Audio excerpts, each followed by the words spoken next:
6 o'clock on Tuesday, the 6th of June, and I would like to begin our council meeting.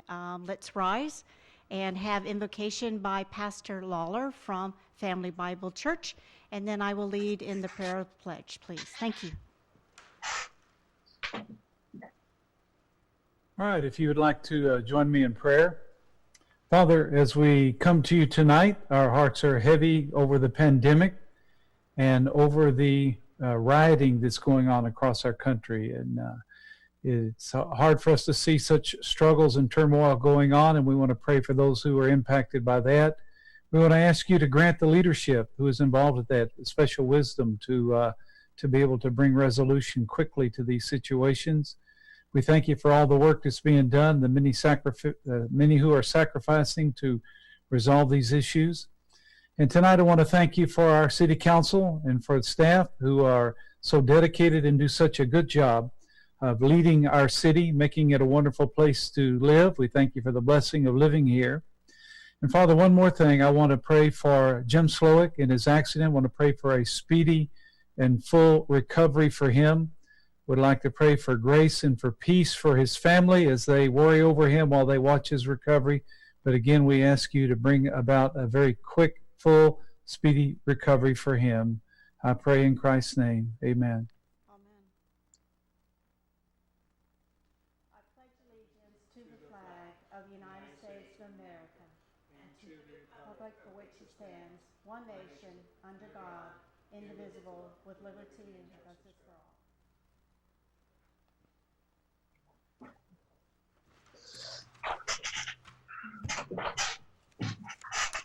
Due to COVID-19, there is no physical meeting located here per Washington Proclamation. Tonight's meeting may be viewed via YouTube or cable channel 10.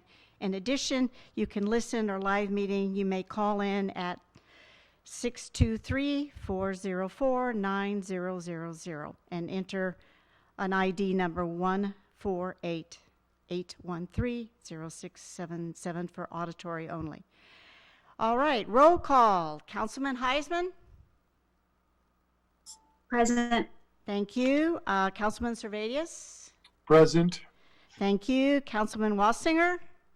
Here, thank you. Thank you. Councilman Wiesner? Here. Thank you. And Councilman Mack? Present. In addition to the City Council, we have staff. Mr. Brett Vinson will be the city's consulting attorney from Grant, Weed, Gaffson Associates in attendance, along with Mr. Sean Core, consultant for the utility rate tax, HDR. Thank you. And first agenda item is approval of the agenda.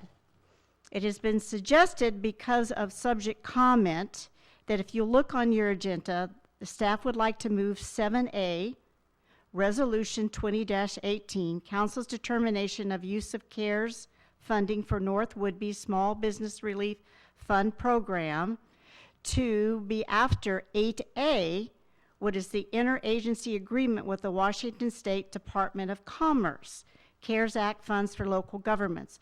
The resolution determining the use of the fund needs to be approved after the contract with the Department of Commerce accepting the funding. I'll need a motion to approve this amended agenda. So moved. Second. I believe that was Councilman Wiesner who moved and Councilman Wassinger that seconded it. Call for the question. All in favor? Or do your little hands on your, City Clerk, do we have enough votes? Are they all voted?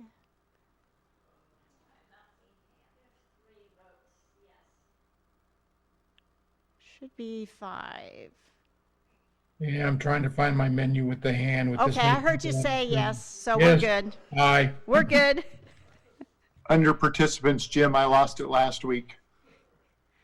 All right, are there any other agenda items that you would like to alter or pull or whatever? I just wanted to be sure we got this one so it's logical when we go through these things. Anybody else have any questions about the agenda? Not seeing any. Okay, we have a couple of proclamations. One is proclaiming June 8th, 2020 as high school graduation recognition. This proclamation recognizes the 2020 graduating class and facing a different type of celebration. Tonight we have a proclamation to celebrate them, and I know this community will find other ways to celebrate them too. This week we have the top 10 students highlighted on the electronic sign at Beeksma Drive, and next week we will see more of the class of 2020. If you know a graduate, wish them congratulations to celebrate them for their achievements. And the second proclamation is waiving the temporary use permit fee to encourage physical distancing vending, which basically means the $25 we normally collect when they want to do an event like, especially race week, to use the sidewalk in front of their business. They can now do that. They have to fill out a form, but there's no fee. And if they happen to have a liquor license, that can go outside within a designated area. So it should open up, or the bird store or whatever. There are different things that business can do. Other cities are doing it, and I think this is a good thing the city's doing. So that is our second proclamation. Any questions about that? And it should be, I think it's already, or will be on our webpage tonight, or Facebook. Any questions about that one? Okay. Going on, citizens' comments. Citizens may comment on subjects of interest not listed on the agenda or items listed on the consent agenda. Although in-person comments have been suspended, there were options available to make a public comment. The online city calendar for June 2nd, 2020 meetings include links to submit public comments electronically. Public comments are also available by calling, and the Friday before, and I do believe we got in one comment that was mailed, but it's for an agenda item. So we will bring it up at that time. Have there been any other comments? Staff? No. Okay. And we will go to the consent agenda. Anybody have questions, want to pull, like it how it is? All right, I believe Cynthia Mason, she's being reappointed to the Arts Commission. I believe she is on one of our calls. Is Cynthia there? Yes. All right, can we see your shiny face, please? Might be nice. Not everybody knows you in town. Hello. Thank you for accepting to continue on this commission. We appreciate it very, very much. Thank you. Roderick Gadden and Teresa Kingsbury, are they also present tonight? Yes, see one? And I think the other person is here too. When we get, I don't think there's any questions for you about that agenda item. We're just accepting it as it is. Thank you very much for your hard work. We really appreciate it. I think it'll look stunning next to the fall leaves. So good job. Good job. All right, mayor section. And this is from Mayor Bob Severance, and I would like to read these to you. He is saddened by the recent acts of violence in our communities against people of color. Dr. King once said, "Our lives begin to end the day we become silent and things that matter." It is important to speak up, and I hope our community does not become silent and instead continues dialogue about what matters to each of us. If you have ideas for ways to improve the community, please let the mayor, Bob Severance, or other councilmen know. We are here to serve you, and that's what we were elected to do. COVID-19 is exciting to see businesses opening up, people out in the community. The nice weather helps, but it's exciting to see people getting back to work. I'm asking everyone to respect business owners' requests to wear cloth face coverings and maintain physical distance 6 feet in stores. We need to be accommodating to each other during this time and understand that we are all doing our best in this new normal. And a letter from the Washington State Health Department to local boards. Island County Public Health received a letter on June 2nd. The letter thanked local health boards for their work in their community during this crisis. It also reminded us to keep up the work we are doing by continuing to promote social distancing, hand washing, wearing face coverings when we can't keep our distance, sanitizing, and encourage people to stay home when they feel sick. The Department of Health also wants to remind us to continue to suppress the virus with testing, contact tracing, and assistant businesses and public entities with safe reopening guidelines. We need to continue the good work we are doing and work together to keep this virus from spreading or peaking again. And upcoming council dates, June is a summer month, council is scheduled, so there is only one regular meeting tonight and a special workshop on June 17th.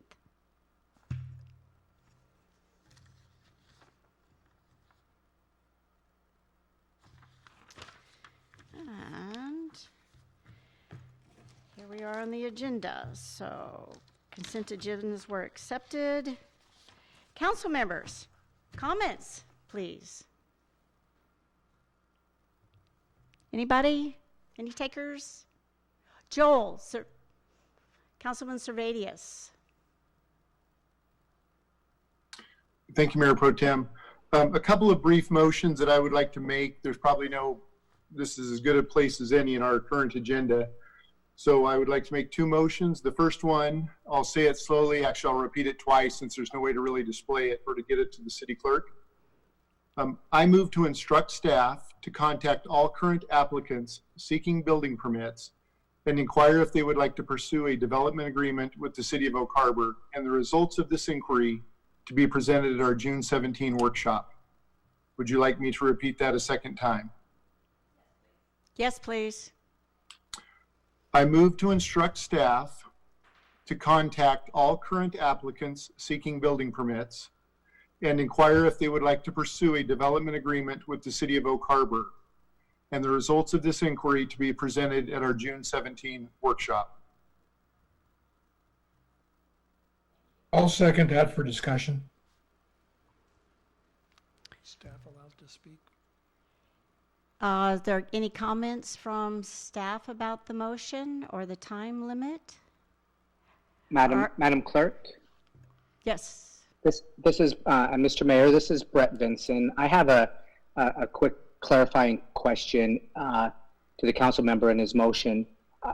Is there a time limit? Is it that you're looking for? Is it just all permit applications that are pending, or is it over the past 6 months? If you could just provide that clarification, I think it would be of great assistance to staff. Sure, Councilman thank you. Servadius? So when I referenced all current applicants, meaning applicants that currently have an application pending for a building permit, I wouldn't put a timeline on that. If it's current, I'd have to think they're in the process of trying to get a building permit. So if staff needs more clarification. I think that's appropriate. I was just wondering if there was a differentiation in your mind given the COVID, or if this was more COVID related, or if this was broader based. And it sounds like it is broader based. So I appreciate your clarification. Sure. Council- Mayor Pro Tem, just to speak to the motion I made, as you know, I've been tracking housing for, it's been of interest since I came on council, but fairly heavily for the last 3 to 4 years. And I recently got, which all of you should have gotten via email, our most recent permits issued year to date. But specifically last year, we've had an incredible run in the economy, an incredible bull market. And we issued 9 single family residences last year, which is very concerning to me. And that'll also talk about that in the next motion. So, and I know we've talked about development agreements to try and help developers expedite the process that would be beneficial both to the city and to the developer. And for some reason that hasn't really taken. So I would like to see if it is of interest to the developers, then we as a city council, that's something legislatively we need to take up and figure out how to work to improve those housing numbers. Thank you. I believe Councilman Heisen has her hand up to comment on Mr. Servadius's comments. Thank you. Yes, Councilmember Servais, I just have a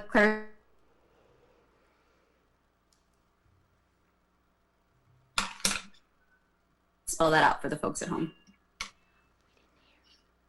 I don't know if it was my connection, but I lost you, Councilmember Heisen. I didn't hear, I lost all of your comments.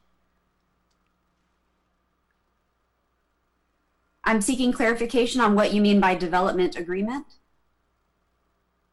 Can you hear me? Yep. So development agreements basically is it's an agreement that's drafted, a legislative agreement that's entered into between a private party and a municipality that can streamline some of the building processes, the permitting processes. We can set a separate fee structure. So it would help, hopefully, to expedite some of these larger projects, but really it could benefit any project of any size. Are there any other council comments about this motion? Councilmember Tim Servais, Wiesner, please. Mayor Pro Tem, Yes. this is Anna. Can you hear me? Yes, I can. Okay, I think just to help with clarify for Ms. Councilmember Heisen, development agreements can be found in the city's code, chapter 1830. Thank you. I know what they are. It was for the folks at home, but thank you very much. Oh, very well. That's all. Thank you. I believe Councilman Wiesner has some comments. Well, I have some questions. Okay. Thank you, Mayor Pro Tem. Councilmember Servais, I guess I want to clarify and maybe not rephrase, but rethink in my mind what it is you're asking. What you're really asking is staff to do a survey of all of the current permit applicants that we have to see if there's interest in doing development permits so that we can then look at that development, those are development agreement process, and then determine if there's something we can do to help those people who are interested in development agreements to move forward. Is that kind of what you're? Correct.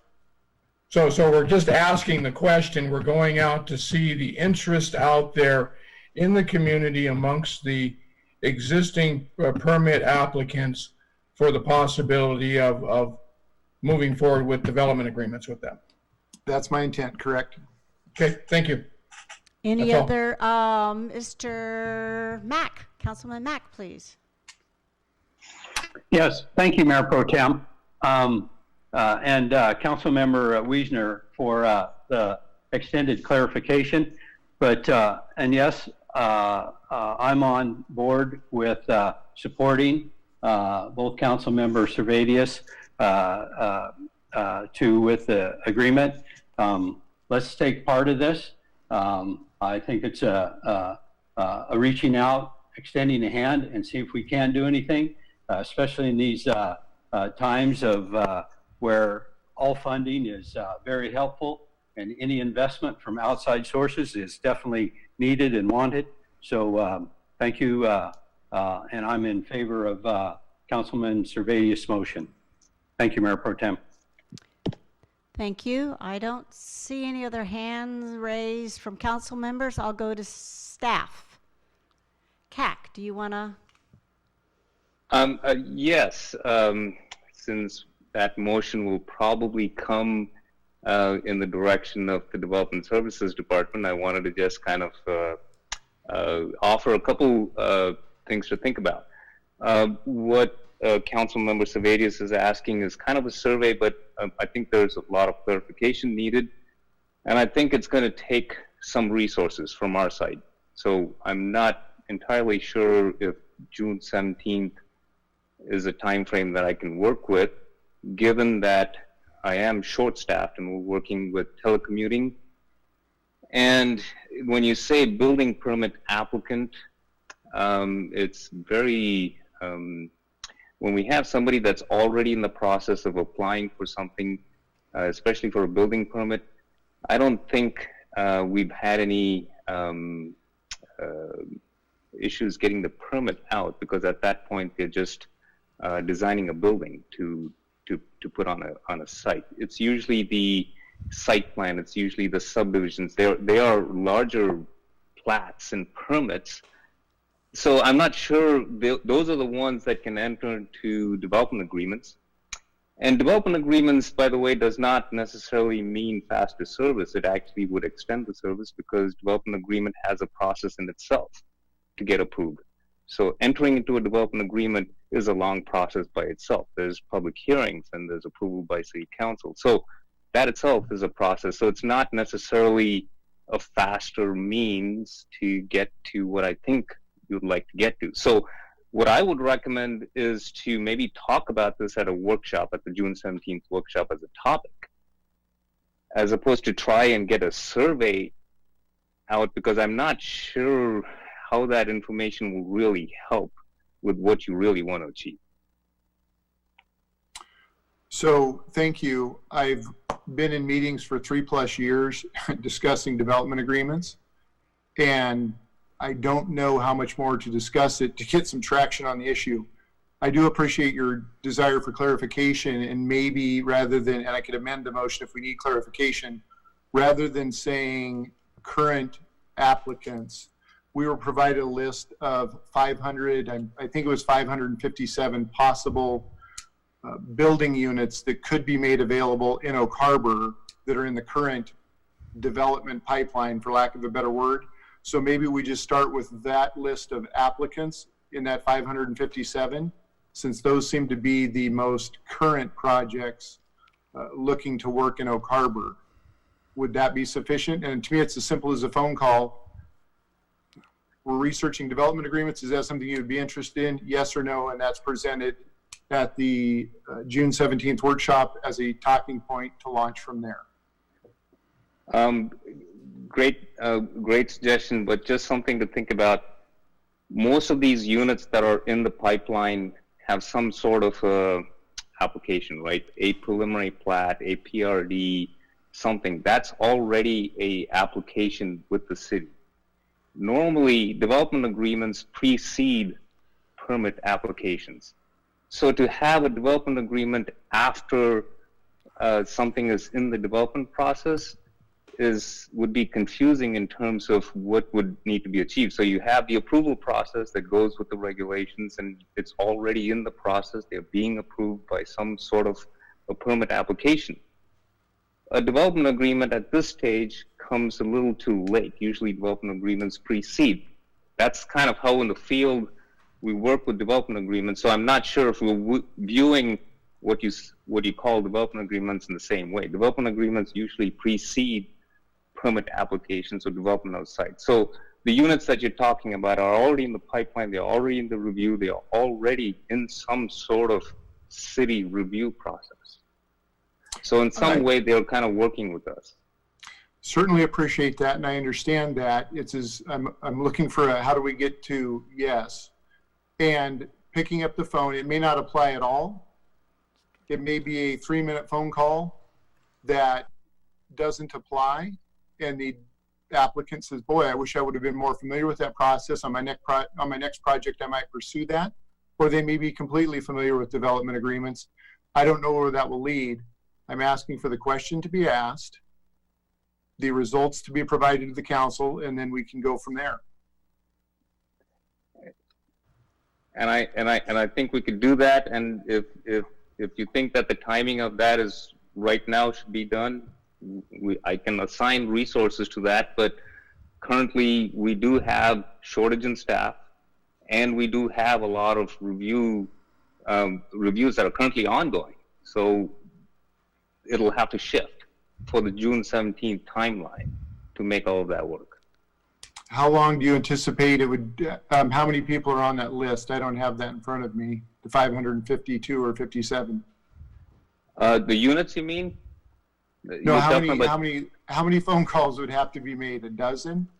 Oh, I don't even have that information actually readily available, and that's part of what the actual thing is to try and anytime. So I'm hoping if we had someone there that tracks permits, they could compile a list of 14 phone calls to be made. If it takes an average of 10 minutes a phone call, that's 140 minutes, that's 2 hours.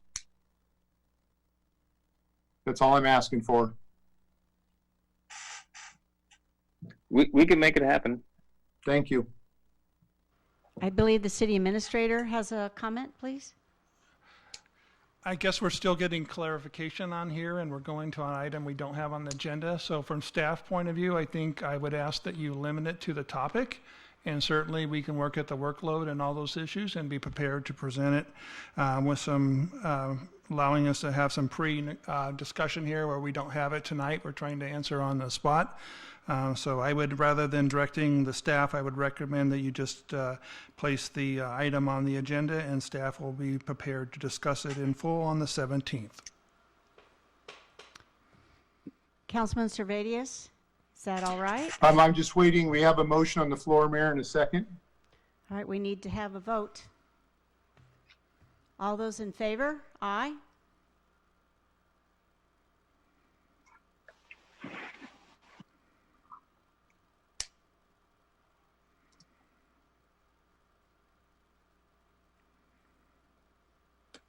Do you have all the votes in?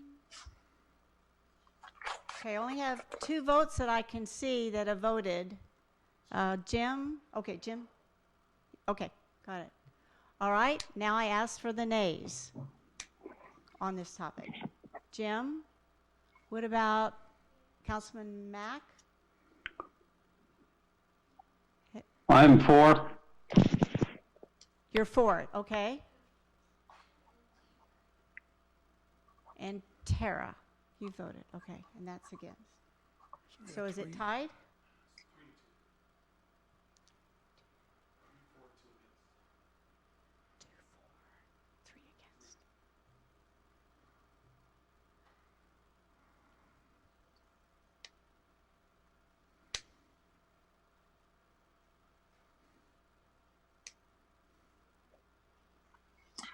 Mayor Pro Tem, if appropriate, it you could also passes. take a verbal roll call. Yes, it is passed. Thank you. You didn't vote. Thank you. I would like to move then to my second motion. This is a little more generic with some open-ended timelines, but trying to make progress in the same area. I move to instruct staff to start an efficiency review of our building code standards for council review. Happy to repeat it if you would like. Yes, please. I move to instruct staff to start an efficiency review of our building code standards for council review.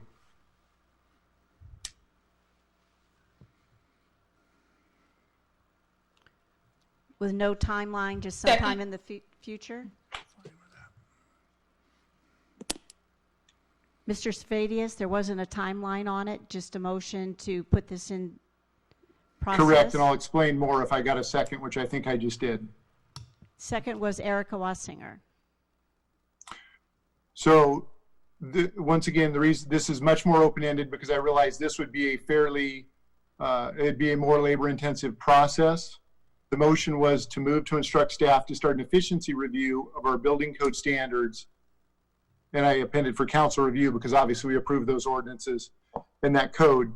Once again, reflecting on the numbers over the last several years, the system we have in place, and I've said this before, but I'm saying it more strongly now, isn't working. For lack of a better word, to me, it appears broken.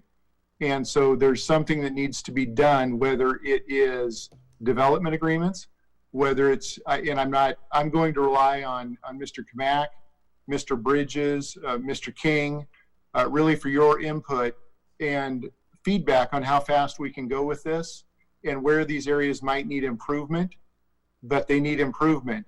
I don't know if we have standards that are maybe incongruous and don't, are different. I don't know, but when I look at the numbers, as far as what we're doing as far as growth and building, I am very concerned. So I left this more vague and more open, but I would like to start that process. And once again, I'll rely on those individuals that I named because I think they'll be the most involved to give feedback on how fast we can go with this and probably outlining a timeline and where to begin. Thank you. I'll first ask for council comments and then I'll go to staff. Anybody from council? I would like to add a comment, city council hat, not mayor pro tem right now. At our last workshop, listening to things, I had an extra mouth in my ear, my husband, and he was just horrified how our system seems to be working and it gets really slow. I know we're short staffed and stuff, but something seems to very much be broken somehow, some way. Mr. Kamak talked about, yes, we had that software, but we haven't had time to use it and we need another software to go with it. I know that Mr. Bridges, we have a contract for someone to look at that efficiency. Do you think that would answer Mr. Servatius' questions? Mr. Bridges? Yeah, Mayor Pro Tem, if I can, so where Mr. Servatius loses me a little bit is he's asking for building code standard, and in engineering we don't deal with the building code, we development code. I think that's where you want us to go. Is that correct, Mr. Servatius? My apologies. I'm not maybe up on the. I just need to figure out, or I'd look to the experts, which is you guys, on where we can create efficiencies. And I reference building code. Maybe that's more Mr. King and Mr. Kamak, or development code.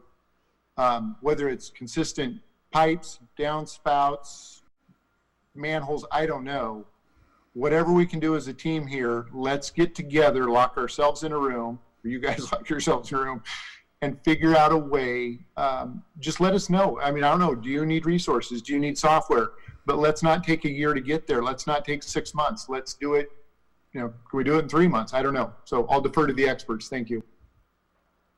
Thank you. I guess I'll finish the rest of my comment and go back to staff, but there, as you fill it out, there's a list by date, if I understood it correctly from Mr. Kamak, and you get it in, and then you go, and then they submit, and then you give comments. Well, sometimes on these comments, it seems like we don't hear anything. It says pending, and that may be 6 or 8 months, or it could be 48 hours. How come it has to go back into the exact same queue? If you have someone who's ready and they have money to spend, each house is hooked up. That's at least $10,000 to the city, to our general fund. It just astounds me that we keep stubbing our toe. And I know the team is working, but somehow the right hand and the left hand and the left foot aren't communicating or something. It just, and it seems like some companies are taking 2.5 years and they still don't have a shovel in the ground. And they appear to have good staff. So I don't understand. And that's just, something needs to be done and looked into sooner than later. And as we come back online and the building's opening up, then I would like to do it. I think council is crying for help. We see money being left on the table that we could have. So that's the end of my comments, and I believe Mr. Mack, Councilman Mack, has a comment, please. Thank you, Mayor Pro Tem. And I applaud you for your straightforwardness, because I couldn't agree more after being here in business, owning commercial property, and being part of this community. I do agree we need some help. Now, it could be on this side, the building department, was the development department, but you are so correct. We have money on the table, and believe it or not, there's other people with money on the table that would like to come invest in our community. Our municipality cannot move forward unless our staff is willing to be part of this and help us move forward, meaning the council and the community. So again, Mayor Pro Tem, thank you for your leadership in this role, and also Councilman Servatius. Let's all try to work together and move this forward. We have a hillside full of equipment that's ready to go. That means money when our city needs money in the coffer, and there could be jobs for our people in the community. To me, it doesn't get much better looking at everything. And I know staff's working hard, and we're all short on time, I'm also working overtime myself, trying to keep things up and running and provide for my family and community and employees. So thank you very much. Thank you. And I believe City Administrator has a comment, please. Yeah, I Osborne? think we talked about this a little bit in our last discussion with Kat, kind of talking about some of the proficiencies. I think in staff, we did the Kaizen study. We certainly are headed in this direction and support and appreciate the support of council in helping us to get the resources and do the studies we need to improve the process.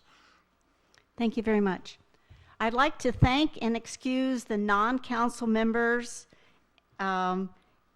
and staff and ask them to continue watching on YouTube. We are now finished with the consent and pastor, so they don't need to stay on the meeting unless you're just really eager, but it kind of takes up part of our volume when we're trying to hear each other. So, but thank you so much for participating. Ms. Kingsbury, Cynthia Mason, Pastor Lawler. There was one other on the Arts Commission that I saw. Roger. So thank you for joining in tonight, but we could use your volume in other areas. Thank you. All right. Any other comments about what's happening in town or whatever, or questions from council members before we move on? Motion. Oh, the motion, sorry. City Clerk, would you mind reading the motion, or someone? I'm happy to reread it if you'd like, Julie. I believe I have it. How does that not happen? I believe I have it, Councilman. You may correct me if I'm incorrect. The motion is, I move to instruct staff to start an efficiency review of our building code standards for council review. Correct, and I'm happy to, if staff understands, synonymously use the word building or development code. That was seconded by Commissioner Wathinger. All those in favor, say aye or press your little hands so we can get an accurate check mark, whatever it is. Okay, Erica, her vote. I have Joel's. I think Jeff Mack is voting yes. He has a little hand up. Jim Wiesner has his hand up. 1, 2, 3, 4, 5. And I would be 6. All right, thank you. Thank you, Mayor Pro Tem. That is all. Any other general comments from council members? All right. We will go on to the city administrator's report.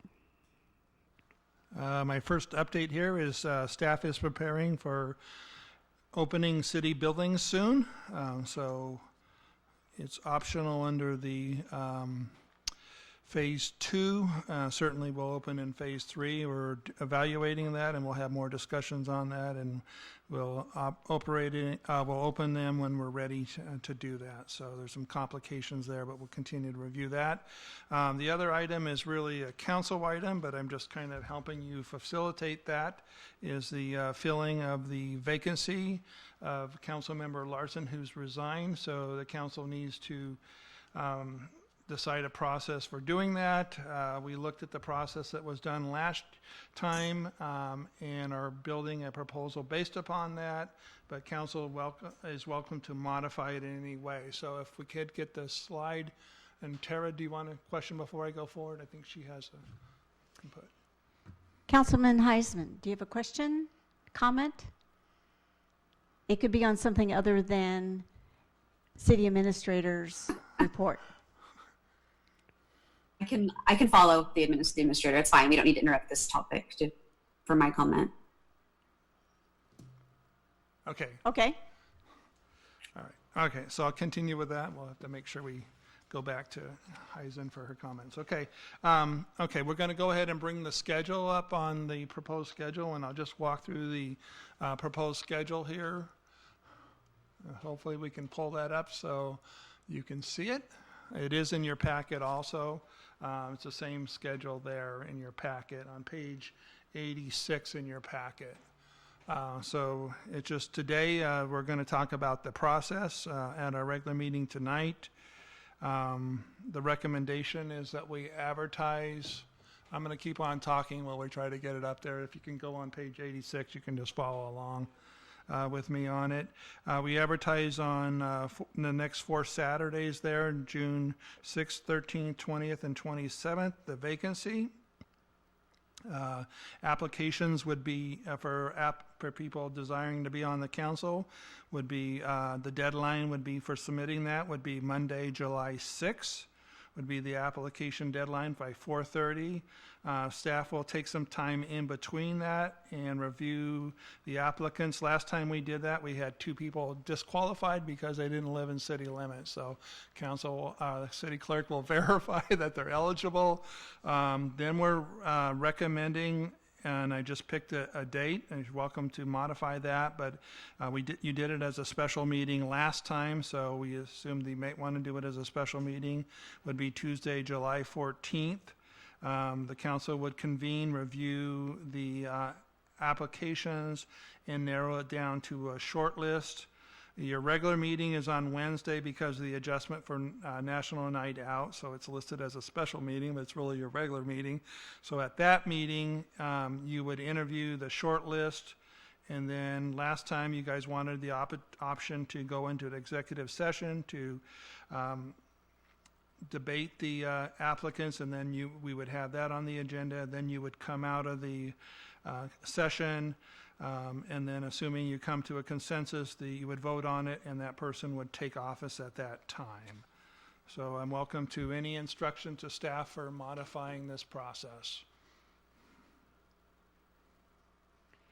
Can they contact you by email if they didn't think of it tonight within the next day or so? Well, we're asking you to approve this process Okay. tonight so we can get it going.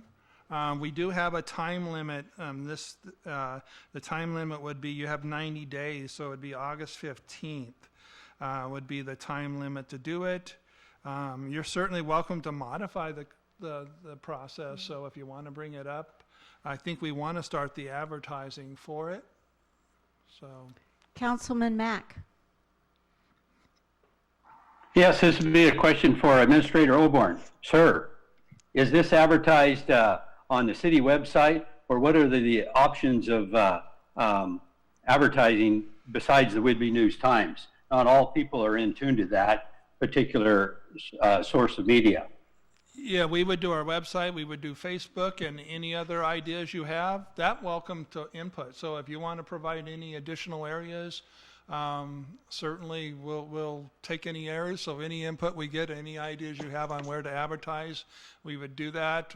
We already had a few people inquire about it, and we had to tell them that we were still reviewing the process. So but I think you're right. We want to advertise as much as possible in as many mediums as we can.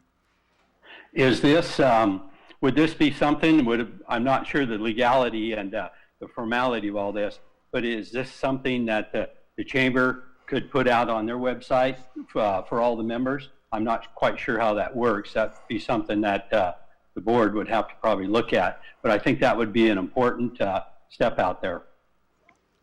I would leave that up to the chamber. If they wanted to post that, that would be up to them. Okay, that's all. Thank you, sir. I would like a motion from the floor to get the ball rolling to fill this vacancy, since we do have a deadline, which is August 15th.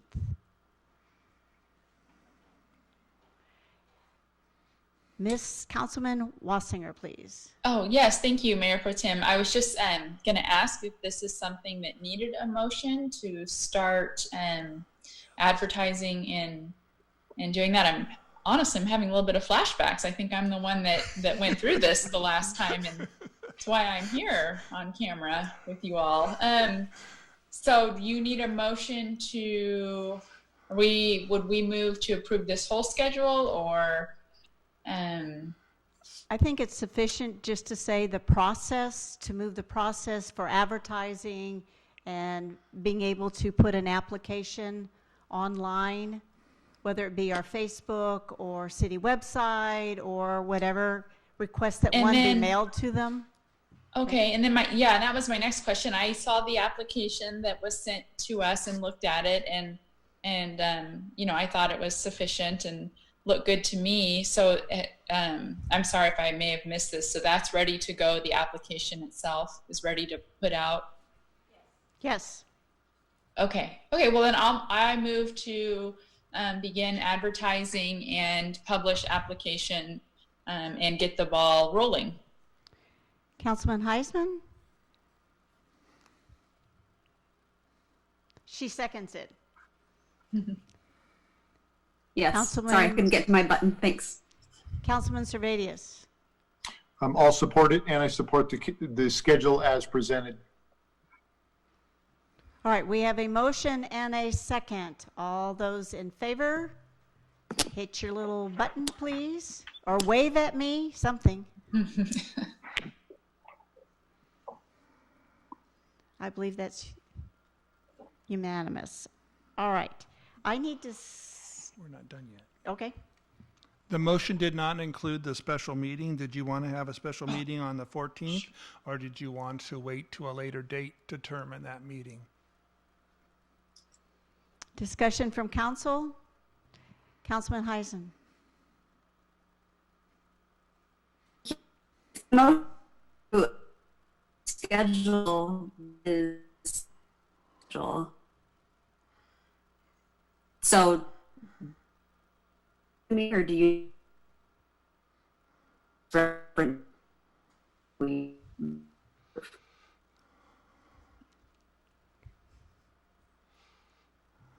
Councilman Heisman, we did not get one word of that, just sounds, sorry.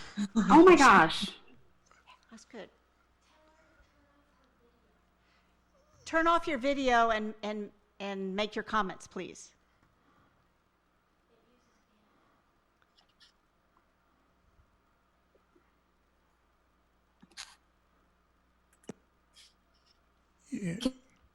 Yeah, there we go. Maybe the bandwidth will work now. Councilman Heisman, your comments, please. Thank you. My question, can you hear me? Yes, loud and clear. My question was that the special meeting on July 14th is already on the proposed schedule. So if the motion is to approve the proposed schedule, does that create the July 14th meeting by default, or do we need to create that meeting that the schedule references? I wasn't sure that the motion included the full schedule, so if the intent was, then that's fine. I believe I can amend my motion as well, and if that's needed, and move to follow the proposed schedule for filling the city council vacancy, if that helps. Yes. Yes, it does. Thank you.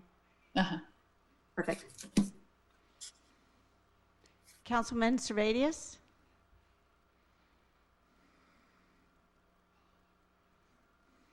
I can't hear you. I may have had a latent hand up there, Mayor Pro Tem. I don't remember at this point why it was up. I think I was going to help make the motion, but that happened. All right, thank you very much. All right, all in favor of the motion to proceed with the agenda on proposed schedule for filling city council vacancy? All in favor?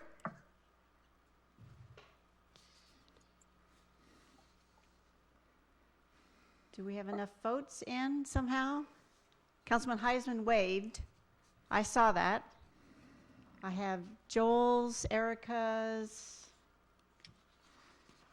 Jim's. Do we have one from Mr. Mack? Yes, okay, we're in. Thank you. That's approved. And before we do the punch list, I skipped over Councilman Heisen, who was trying to make council comments. So I apologize. I'm not always looking at the right place. So Councilman Heisman, you have the floor for council comments, please. Thank you so much, Mayor Pro Tem. Can you hear me? Yeah. Okay. Just very quickly, I wanted to touch on the mayor's comments and on Pastor Lawler's comments about being heavy-hearted this past week. I feel like I can't let that go without comment. So, like most of us, I've spent the last week struggling, crying, being very angry, feeling very helpless. And once again, I am so impressed by our community, because I saw our community organize and cooperate and engage in mostly meaningful discussion and really lift each other up. And again, so humbled to live here and grateful for the people of this community. And in the community and nation, then our full council and full boards and commissions allow us to move forward in a meaningful way. So I just wanted to say thank you to Oak Harbor and for lifting each other up when we all really needed a boost. So thank you. Thank you very much, Councilman. All right, I will give it back to City Administrator O'Byrne, please. Windjammer Park status of punch list items with Hoffman Construction. And I believe Mr. Brett Arvison, you're going to do the honors of this part of his report? Thank you, sir. Would you please let me share my screen now? Yes.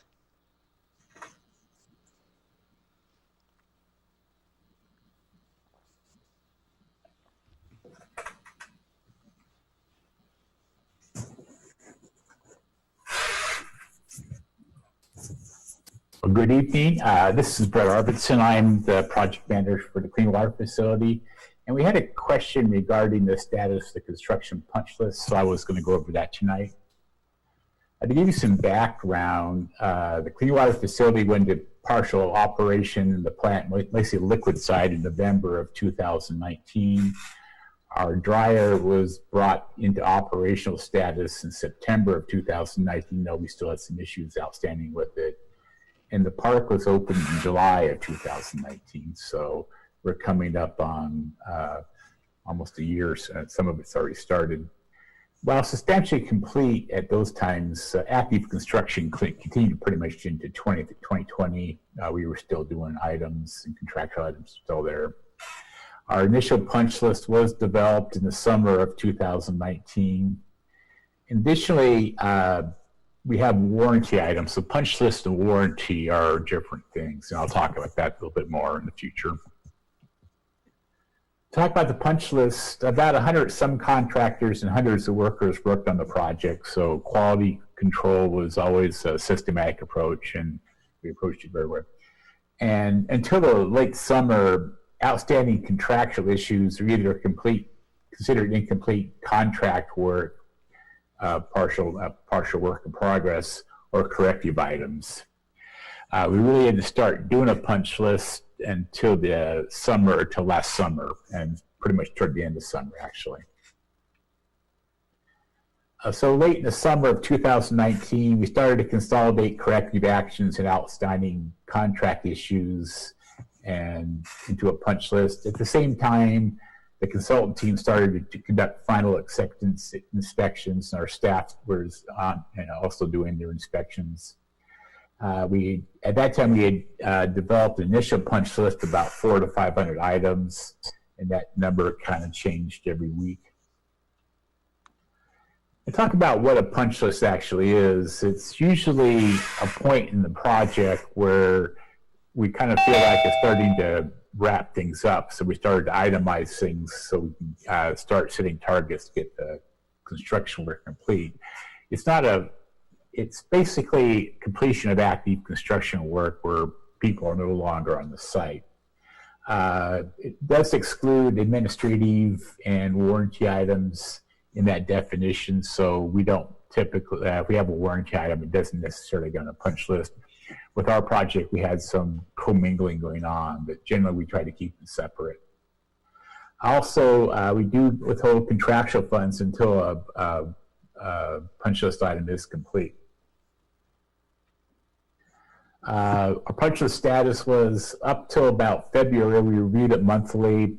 Since then, things have pretty much tapered off. It is dynamic.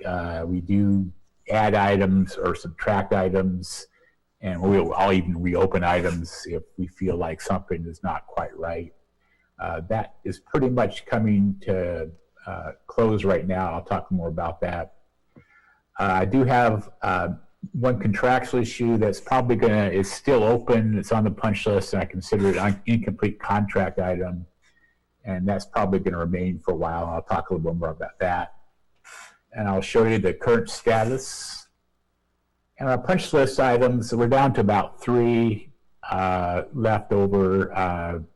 In February, we were down to about 8, and those pretty much got resolved in early March. I had a couple items that were more weather related, and those got taken care of. The remaining item mostly revolves around building 50, a biosolves dryer. We have some issues going on with the supplier with that. We feel that it's incomplete, and the supplier and Hoffman and the supplier are kind of at loggerheads right now. That's probably going to be ongoing for a bit. But though we do have issues, the dryer is actually providing adequate service, but it's been more difficult for us to run, and we've had some ongoing issues with that. We do think this is probably going to take some time to resolve, but in terms of what can we do about it is probably going to be a longer term problem. And I really wouldn't want to discuss the issues with these issues unless we have executive session to talk about potential litigation. Right now, we don't think that's going to occur. I want to talk a little bit about warranty. Generally, the warranty starts when the unit is placed into beneficial operations. There are exceptions. We do stagger things. So we'll take possession of something and put in operation, but actually start the warranty later or sooner. We tend to keep track of that. Our general contractual warranty period is 1 year from taking beneficial operation. But some issues like roofs and stuff, we do have some items with extended warranties, but generally 1 year is the date. And so some of the items that we took operation of or took possession of in November of 2019 are past the warranty dates. Again, warranty items won't generally show on the punch list. Now, completion of a punch list only signifies completion of construction activity. There's nobody coming out there, and we don't expect monthly billings. We have not processed the final billing with Hoffman, and won't be doing that for a long time. Retainage is withheld till all contractual obligations are complete. And the contract closeout process is a long process involving L&I, the Department of Taxation, and obtaining final release of liens and claims. This is like with 100 subcontractors, they have to all do that. And so it's not something that paperwork that they have to kind of go through, so it takes time.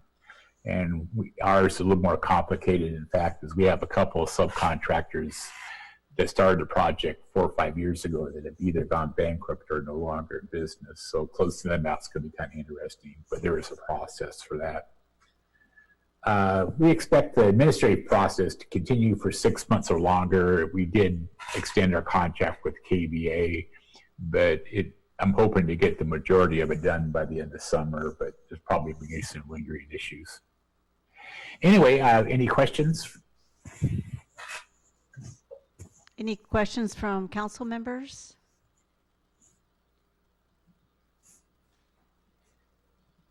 Councilman Servadius? Thank you, Mayor Pro Tem. Brett, can you go back to the first slide of your PowerPoint, please? Certainly. Yes. Is that it? I guess we see you. I don't know if there's a way to, there we go. Maybe one more slide before that. Here we go. Yeah.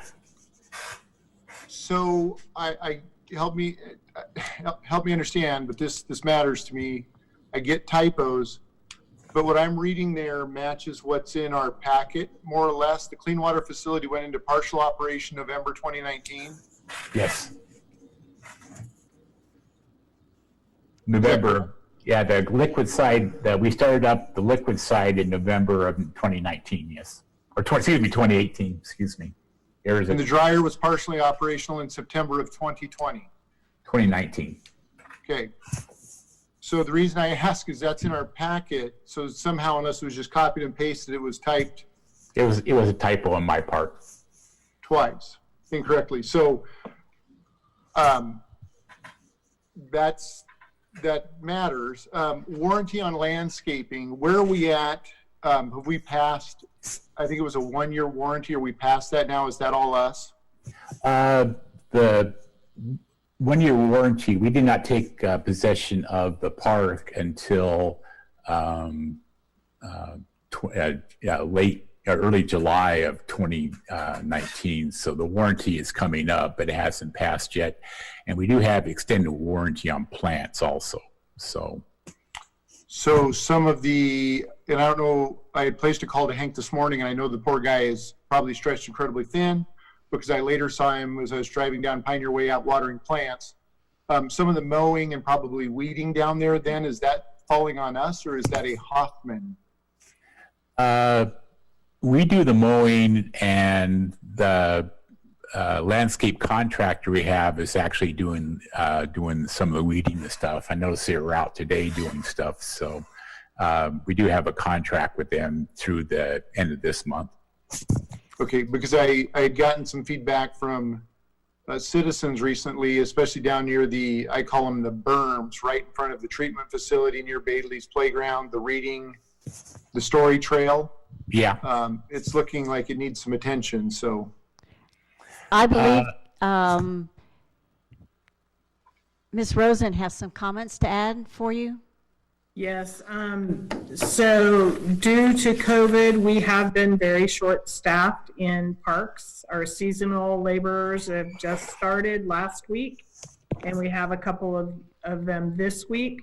So Parks is getting caught up on some of that. With regard to the weeding that the contractor has been doing, that the maintenance agreement through Hoffman expires at the end of June. Our staff is currently soliciting bids to see what it would cost to continue to contract that out. It is intense, labor intense, and we currently don't have the staff to do that because we have gotten behind because of COVID. And so we will be discussing that at your June workshop. So we'll have the quotes back, and we'll just be discussing how we want to move forward with particularly the weeding of all those planter beds down in Pajama, because it is very labor intensive. Thank you. I know, and we walk down there often, and I know the plantings, they're very intensive, they're beautiful. I'd like to keep them that way, so let us just keep us surprised. Let's not get behind on it and see what it takes. Thank you. Councilman Wiesner?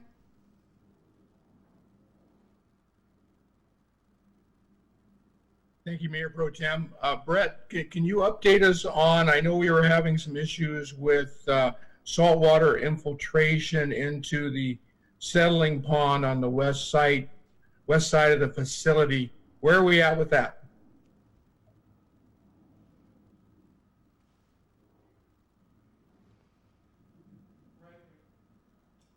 You're not on. Brett, you need to unmute. I can't push see. the button. I can't. I'm gonna have to take this off here a second here. So you can see yourself. There we go. Yeah, I see. All I can see is my screen. Okay. I'm on mute. Can you hear me now? Yeah. Yes. We can. Okay. Yeah. Yeah. Excuse me. The valve, the saltwater intrusion was back up from the gate, the tidal gate down at the outlet. That outlet has been fixed. With that, we don't have the backwater intrusion, but what do we do with the pond is a decision we have to make because it's not really a warranty item. It was a problem our side, so we have to kind of figure out what we want to do from here on. But yeah, the saltwater's been taken care of. So we've got some plants in there that didn't make it that we've got to figure out something to do with.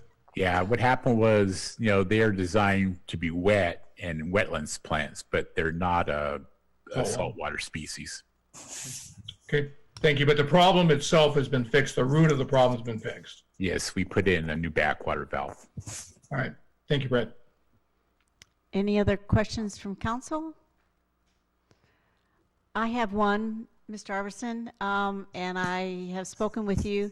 The beams on the administration building are fading or peeling, or I heard it was a faulty covering that they use. They're not using that anymore, and so the kitchens and the other big beams we have were coated with something different, and they look wonderful. Is there a plan yet to, I don't know how much damage when it peels off and you get salt water or sand or stuff in there, do we have a plan to do maintenance on it, or it's not that time sensitive? The beams themselves, yeah, we like you said, we had spec'd high level coating for that. We actually put 3 coats on there. Well, after we put it on there, they withdrew it from manufacturer, and again, unfortunately, it was one of those items that went past the year's warranty. There's no structural danger to the beams because the beams themselves are an Alaskan pine, so the beams by themselves are designed for a marine environment. They're the best wood we can find for this environment.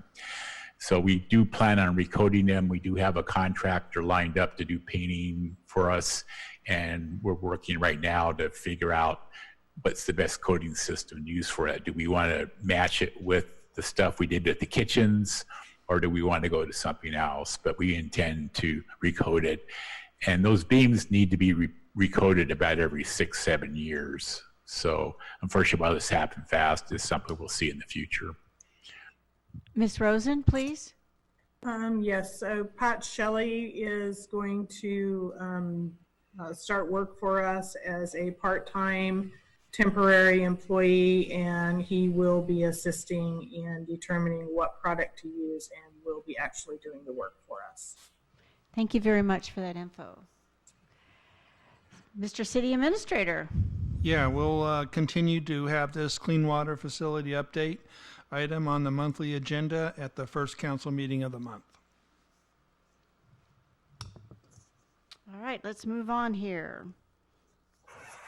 We need to public hearing and meetings. To speak during a scheduled public hearing or meeting, please go to the online city calendar, May 5th. Submit public comments electronically. There's a call-in number, 360-279-4539 after 5 on Fridays. Ensure comments are recorded properly. Please leave your name, and please limit comments to 3 minutes. Ordinance number 1897, budget amendment number 4 to the 2019-2020 budget. And I believe our finance director will open this up, please. Thank you, Mayor Pro Tem. I am going to start with the budget amendment. This budget amendment is only for items that council has approved, union contracts, separation agreements, other things. So nothing new is being added here. We're correcting a couple of project funds and replacement funds, moving money from one to the other. So we're not adding anything new that has not been before council. So to start that, I'm going to share my screen.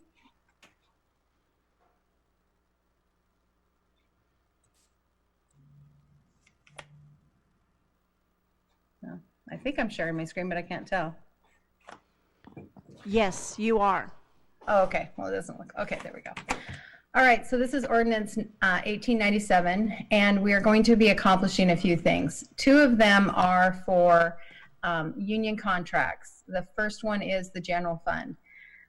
There is changes to the general fund that are impacts from union negotiations for Teamsters and Public Works, fire, police non-commissioned employees, employee separations, position additions, and position revisions. There's also a need to adjust the ICOM fire budget for an increased contract charges of $9,500. The additional funding of $345,670 will be funded by the beginning, the general fund budgeted fund balance, the cash that we budget. This will not change the total appropriated budget for general fund, but will reduce the budgeted fund balance from $1,362,441 to $1,016,771. And then in the proprietary funds, we have the same kind of items. We have a union negotiation agreement for Teamsters Public Works and Teamsters Marina, employee separations, and position adjustments. I'll go through the totals. I have a spreadsheet that you have in your packet, but I'll put it up on the screen. General fund will reduce budget fund balance from $1,000,000. That wasn't a question? Oh, I can get on my phone. Okay, and then the next section is actual adjustments to appropriations. So the first one is the clean water facility here. We put $100,000 into it, which was agreed upon in KBA Amendment number 4 on June 4th, 2019. We added an additional funding of REIT 2, which council approved on that agenda bill. The second budget is moving money from the streets capital projects into arterial capital projects, and that is for the arterial Hoffman Road and 7th Ave. Both are arterial fund projects, and it's very specific what we can spend, so we want to make sure we capture that in the right capital project. And then the equipment replacement and facility replacement, we put $20,657 into facilities, so we just moved it back into equipment replacement fund. The other area I want to share my screen is the actual spreadsheet, so it's easier for me to explain that. Right there. Okay. So this spreadsheet will actually show you fund by each fund and what the department's differences are. You probably have all reviewed it, but I'll just go through it again. $9,300 was needed for council, city council salaries and fringe due to the salary survey. That was salary commission recommendations that happened in 2019 for 2020. City administrator had some changes in their budget, a minimal of $3,000. That also was in there. Development services, that was mainly due to the separation of a long-term employee. We had accrued leave and benefits, but we hadn't budgeted, as we don't budget for separations. We make sure it's sitting in our cash reserves. Police, we had the 2 officers that we added, and then they did an internal promotion. Both of those were described to council at a meeting in May. Fire had their union negotiations. That is the result of those negotiations. And then the fire ICOM increase. So that's where the $345,000 came from. When you go down to the enterprise and internal funds, each one of those are self-balancing between their fund. So streets was $44,500. That had to do with union negotiations, and also streets and water, a third of one of our long-term employees' retirement, very long-term employee. He had a large payout of accrued leave and benefits, and so that was impactful on both streets and water. Storm drain, marina, and equipment reserve, or rental, all were union related. So each one of these I've indicated what the beginning fund balance was before and what the ending fund balance was after. So for your review in the packet. And with that, I would like to propose a recommended action, a motion to approve Ordinance 1897, Budget Amendment Number 4, amending the 2019-2020 biennial budget. And I'll stand for any questions. I don't believe there were any comments from the public on this item. All right, I will entertain comments from the council, please. Councilman Servadius. Thank you, Mayor Pro Tem. Ms. Soul, is this year to date then for 19 and 20? We're needing, I'm going to round about 200,000 from the beginning fund balance to make this work. Is that what I'm seeing? Actually, from general fund, we'll need 345,670, which is already budgeted into the budget. It's sitting in beginning fund balance cash. It's not any of our, it isn't any of our reserves or unbudgeted. It's all strictly in the budget. And we have left in the unbudgeted, the budgeted cash of $1,016,000 in general fund. The other five proprietary, that's the total of $200,001,200. Thank you. I see that now. I was just looking at the bottom totals, but that's not a total of all the columns. I see the general fund. Sorry. I mean, I understand some of that when an employee leaves, if we have it contractually, we have to pay for, is it sick leave and or vacation? I think you're muted. If they're here, sorry, if they're here long enough, they get both vacation and sick leave. If they're not here long enough, they don't. Both parties that I indicate both were paid out sick leave and vacation. All right, that's all I have. Thank you. Any other questions from council? All right, I'll entertain a motion, please.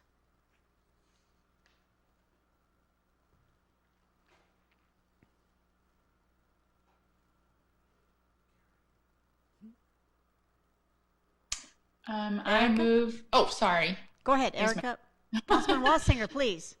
Okay. I missed the hand. I thought you were unmuting, so I didn't call you right away. I was trying to do it quick. So this is, let me just make sure I have the right ordinance. I'm looking at my computer to make sure I'm on the right. This is ordinance 1897. Am I correct, Patricia? You are correct.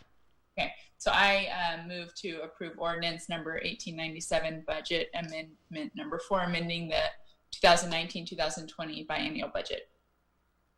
Is there a second to this motion?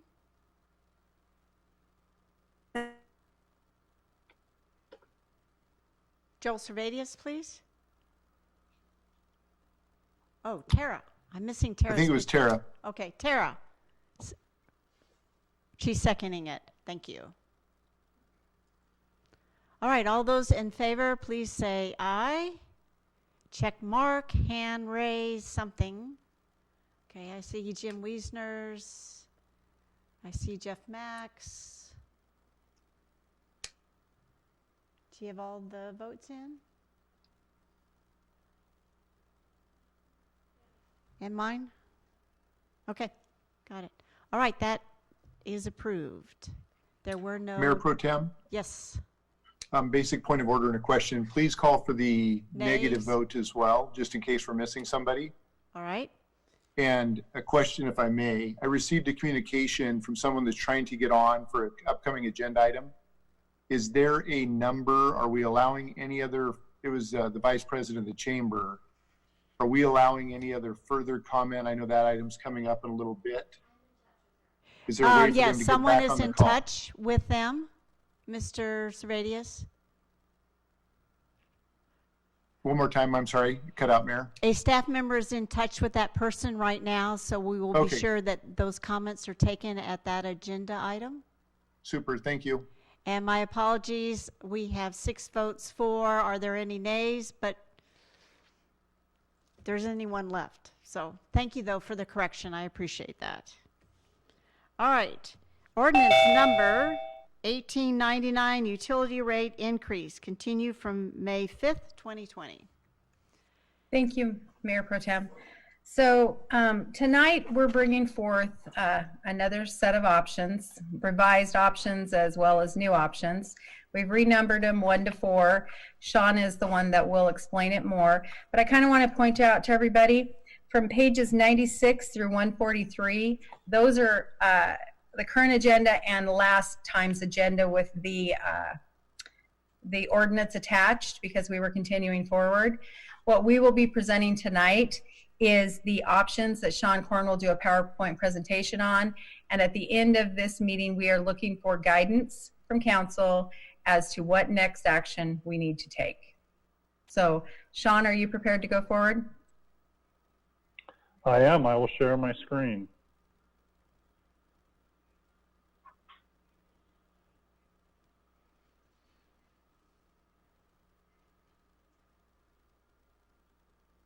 I apologize as I'm not finding my file.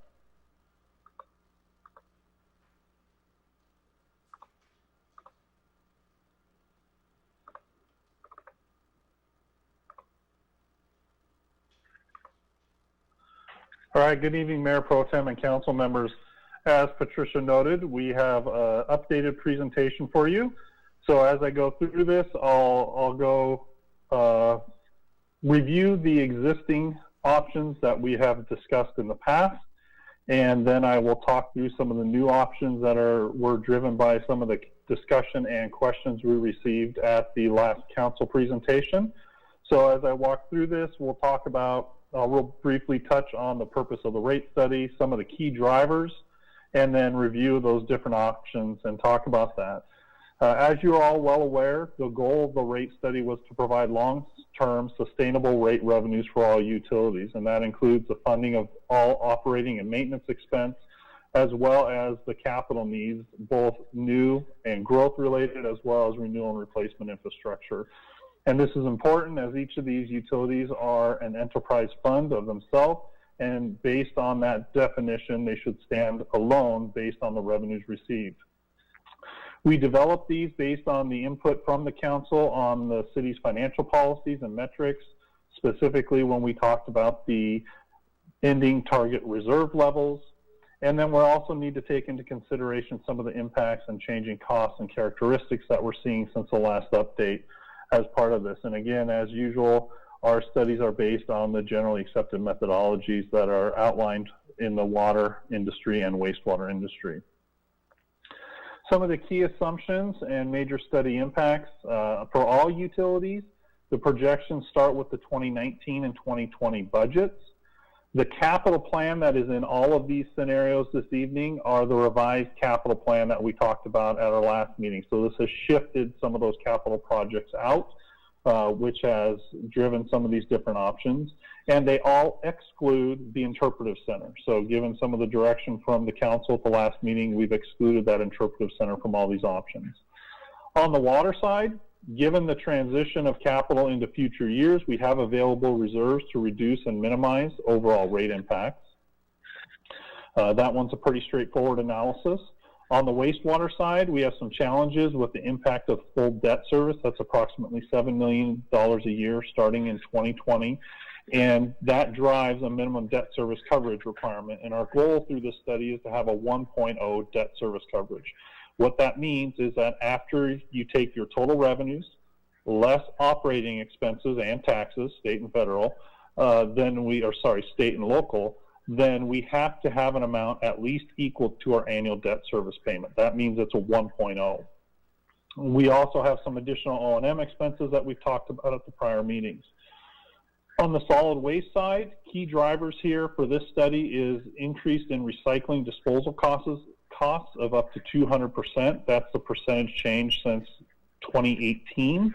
So we've seen some significant increases in those recycling costs, as have all utilities across the country, given the issues with recyclable material at this time. We've also experienced an increase in garbage disposal of 26%. So those are two key drivers on the solid waste side. On the storm drain, it's fairly straightforward. However, there's the caveat that a comprehensive plan is currently being updated, and you are coming up on future permit cycles that can impact the O&M and capital requirements as part of that. So just something to keep in the back of your mind as you're evaluating the different rate components for the storm drain utility. As we go through this, we talked about our debt service coverage ratio. That's essentially measuring the ability of the utility to repay debt from current rate revenues after operating expenses are paid. So again, this comes back to targeting a 1.0. Not meeting that 1.0, given that you meet your municipal bond debt service coverage, you only have one municipal revenue bond. It's really the bigger picture overall utility financial health, and that is targeted at a minimum of 1.0. And that could apply to not only future borrowings, but also low interest loan programs such as the state revolving fund and others that require that you maintain that metric. We've talked about reserve transfers in the past, either from the general fund or from the utility fund. Just a reminder that that does not necessarily impact the debt service coverage. It's not a revenue when you calculate your debt service coverage ratio. On the reserve fund balances, based on what we discussed at our last meetings, we have a 20% of revenue minimum target for stormwater and solid waste, and 25% for both water and wastewater. So keeping in line with what we've discussed at our past meetings as part of this. On the wastewater side, that is something that needs to be considered as you move forward. That's about a $3.5 million minimum target. And as you think about that, you have $7 million a year in annual debt service. So that is a critical number to consider as we look at the overall rates going forward. As we go into the options, we have a couple different alternatives. The base case is the prior rate study update. So that's been the base case throughout all of our discussions as part of this. Option one, and I apologize for this, I was trying to lay these out as logically as possible, but option one is the prior option two. So this is the one we brought back at the last meeting to discuss the revised CIP, no interpretive center, and rate adjustments starting in 2020. Prior to that last meeting, we also added option two today, which is the prior option four, which is the same as option two, except we defer a rate adjustment in 2020, and the first rate adjustment is in 2021. One of the questions by council was what would happen if we held a bill increase to a stated amount. That is now option three. That is a new option. All utilities have the revised CIP, no interpretive center, and rate adjustments starting in 2021, and holding that 2021 customer bill increase, so combined all four utilities, to $13.60. Option four is a revised CIP, no interpretive center, rate adjustments in 2021, and only meeting sewer debt service coverage or wastewater debt service coverage at 1.0. All other utilities are the same as option three. So you'll kind of see how these play out as we go forward. I'll start with water. Not a lot to talk about. Given the discussions we've had with council, we can defer any rate adjustments until 2023 with the extended capital plan. And those adjustments in 23 and 24 are 2% in each of those years. So fairly straightforward. On the reserve side of the water picture, again, we discussed this in the past. We do have sufficient reserves above our minimum target. However, those reserves that you see in 2024 above the dashed black line at just above $2 million, those will be expended in 2025 and 2026 as we shifted some large capital projects out of this first 5-year window. The average customer bill, again, you can see how this changes. No change until 2023, where we would have an increase in both 23 and 24, just about $1, just slightly less than $1 each month for each of those years at 2%. So the summary of the water rate study, nothing major here, nothing changed since our last discussion as part of this. The key here is maintaining those minimum target reserves for the capital needs in 2025 and 2026. We have strong debt service coverages, and I would say all of these options are viable options and maintain the water utility in a strong financial picture. For storm drain, we have our same options here. Option one, the darker line, and you only see that line in 2020, that is the original base case. Option one and option two are ones we've seen previously. Option 3 and 4 are the new options as part of this. So again, you see a little bit of a bump up in 22, 23, and 24 when we hold storm drain at no change in 2021. So in option 3 and 4, we're minimizing those impacts to the storm drain. but it does result in about a 0.5% increase, so going from 2% increase to 2.5% increase. On the reserve side, again, storm drain does have adequate reserves. You can see we are depleting those reserves over this time period, and we do need to maintain the level that's shown in 2024 for capital that has been shifted into those out years as well. So both water and storm had some capital improvements pushed out into the future years. On a rate, or customer bill perspective, you can see when we get into these different options, it's about a 30-cent increase each year for each of these different options. Some of them, option 3 and 4, holding flat until 2022, and then they have a slightly greater increase, 2.5% per year instead of 2%. For the storm drain, really this is achievable with the shifting of the capital improvements out into the future and reducing the minimum target reserve balance to 20% instead of 25%. Again, similar to water, we need to maintain some reserves above that minimum for out-year capital. And again, to remember that there may be additional capital needs as the city goes through the comprehensive planning process and the next permit cycle, given that can drive O&M costs as well as some capital costs. Really, all these options look reasonable and are able for the council to consider as part of this, as there is a fairly minimal difference from my perspective as we look at the difference in the rates, 2% versus 2.5%.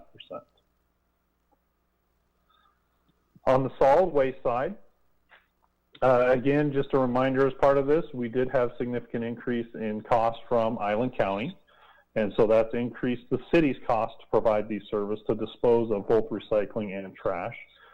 The base case, the darker line in 2020, you see there, that's our normal 2020, option 1 in 2020 assumed an increase in each year.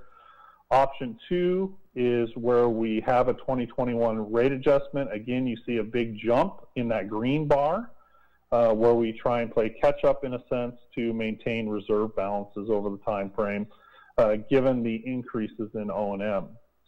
When you look at options 3 and 4, with trying to hold the overall customer utility bill for all 4 utilities down, we held 2021 down a bit, but then we do need to bump that up in those out years in order to maintain our overall reserve levels. What you can see here with solid waste reserves, again, this is the 20% target, which was reduced from 25%. You can see our reserve balances drop down significantly below those targets. And so really as we get out into the future, we get option 1, which is an increase in 2020, which has not been the preferred option at this point, and then options 3 and 4, which get us up to that target minimum. On the average customer bill for solid waste, you can see the differences in the increase, and we get up to a little bit higher in options 3 and 4. Given the delay, we lose that compounding impact on rates and revenues. And so that bumps up a little bit higher in 23 and 24 by about $2.50 compared to where we were before in option 1 and 2. Overall, again, revenue adjustments are necessary fairly quickly for the solid waste as we are reducing available reserves given the increase from Island County in disposal and recycling costs. And these are viable options. I think it's something for the council to consider. We don't hit our target reserves on option 2 and option 1 at this point, given the feedback we received, would assume a 2020 rate increase. On to the wastewater side of the picture. So here's the overall adjustments to wastewater. And you can see the different options here. Where we see the change is in option 2 and 4. In option 2, we have a larger increase in in wastewater rates. And then we drop that down in the out years. That's really to maintain our target reserve balance. Option 3, where we're holding the customer bill. Essentially, the vast majority of that $13.60 that we're targeting is on the sewer bill, and you'll see that in a couple slides here, that first red bar in 2021, and then we can drop that down. Option 4, you can see, is a bit higher. That's where we meet our 1x coverage in 2021. And so that needed to be bumped up, and then we have much lower increases in 22, 23 to adjust for that increase we saw in 2021. As I talked about, debt service is a key driver. The chart on the bottom, the red horizontal dashed line, shows our target minimum of 1.0. You can see once we get out into 2022, all options meet it. We don't meet that 1x coverage in 2021. And so that shows that current revenues, even with the proposed rate adjustments in 2021, don't fully cover your O&M and your debt service, so O&M, taxes, and debt service. So you have a negative balance in that year. So that's a challenge if the wastewater utility did need to issue additional long-term debt for some reason or emergency, or even apply for a low-interest loan program to fund the overall needs of the wastewater system. The reserves, we do hit them in all cases here as we go out. You can see option 3 stays right about that line until the out years. The others kind of trend down and then start picking up. So we do maintain good reserves in the wastewater with the overall proposed options that we've developed. The average bill for each of these options, you can see going across the board, they stay fairly constant, even with some of the differences. 2021, option 4 is where we have that big peak. Again, that's about a $5 increase above, $3 to $5 increase above the other options. Option 1, 2, 3 as we go out, and as we get out to the final year, you can see option 1 and 2 are the lowest, and then option 3 the highest, with 4 right below that. So again, revenue adjustments are necessary on the wastewater side, primarily to meet your debt service coverage ratio of 1 time and maintaining our minimum reserves as we go out into the future as part of that. All options seem to meet all of the financial metrics that we've been discussing with the council. Really only option 4 meets that in 2021. The others are very close as part of that. But again, minimizing those initial rates in the early years makes it a little more challenging to meet those targets in the out years as we go forward. So with that, talking about some of the key issues with each of the 4 utilities, here's a slide that you, I think, are fairly familiar with. Each of the charts is a summary of the average monthly bill increase for each of the utilities. And then you can see in the bottom of the screen, you can see the different total option, base case being a $48.83 increase over 5 years per month. Option 1 at $37.66 and so on as part of that. To see where those different ones land. And again, going back to some of the challenges with some of those options, just making sure that we're trying to maintain strong financial health for each of the utilities as an enterprise fund. On a combined utility basis, looking at the average single family total bill, so this is taking into consideration all 4 utilities, really looking at 2021 as part of this compared to 2024, you can kind of see what that dollar change is. From the prior page, given most of these have adjustments starting in 2021 as part of that, and see what that impact is for the various customers for the total bill. Looking at it as a percentage basis, so again, this is a combined all 4 utility customer bill. You can see the different changes as we get out into the out years. They all start trending down once we get revenues up to the levels to support the financial metrics, ending target balances, et cetera, to maintain the utilities going forward. So summary overall, rate adjustments are necessary, primarily on the wastewater and the solid waste side, as you've had some significant changes there. Again, transfers of reserves is a one-time revenue. So while that decreases the need in any given year, it does not change the overall need for revenues in the out years. So if we use reserves, which is a good use of them, to minimize bills for customers, the expenses don't drop correspondingly. Those expenses stay on that same path into the next year, and then we have to raise rates to catch up to that or use additional reserves. So it's a timing issue of trying to balance that. On the water side, as I've mentioned, we can defer any rate adjustments until 2023. Storm drain, we can really defer until 2022. It's also a minimal amount 30 cents or so for each of those, assuming no changes in the capital needs as you go through the planning process. We do need to adjust at some point soon solid waste and wastewater rates. For solid waste, as I mentioned, the increase in disposal costs and maintaining target reserves, as well as wastewater to maintain our debt service coverage and our reserve levels as we go out through time, given the level of annual debt service that is required to support that fund. And with that, I can turn it back over to Patricia if she has any closing comments.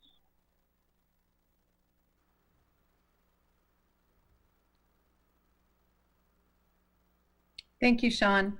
No, I don't have any closing comments. I would just like to hopefully hear from council as to what they would like us to bring forward for approval to ensure that we make the rate adjustments necessary.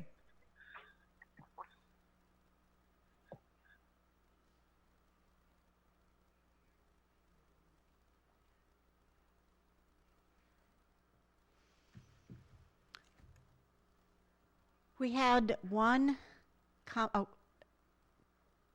comment from Mr. Joel Douglas about the rates, and he expressed concern that the cost of tenants pay for water sewer, the average at Oak Grove is $111, 12% of rent or 12% of their hard-earned paycheck.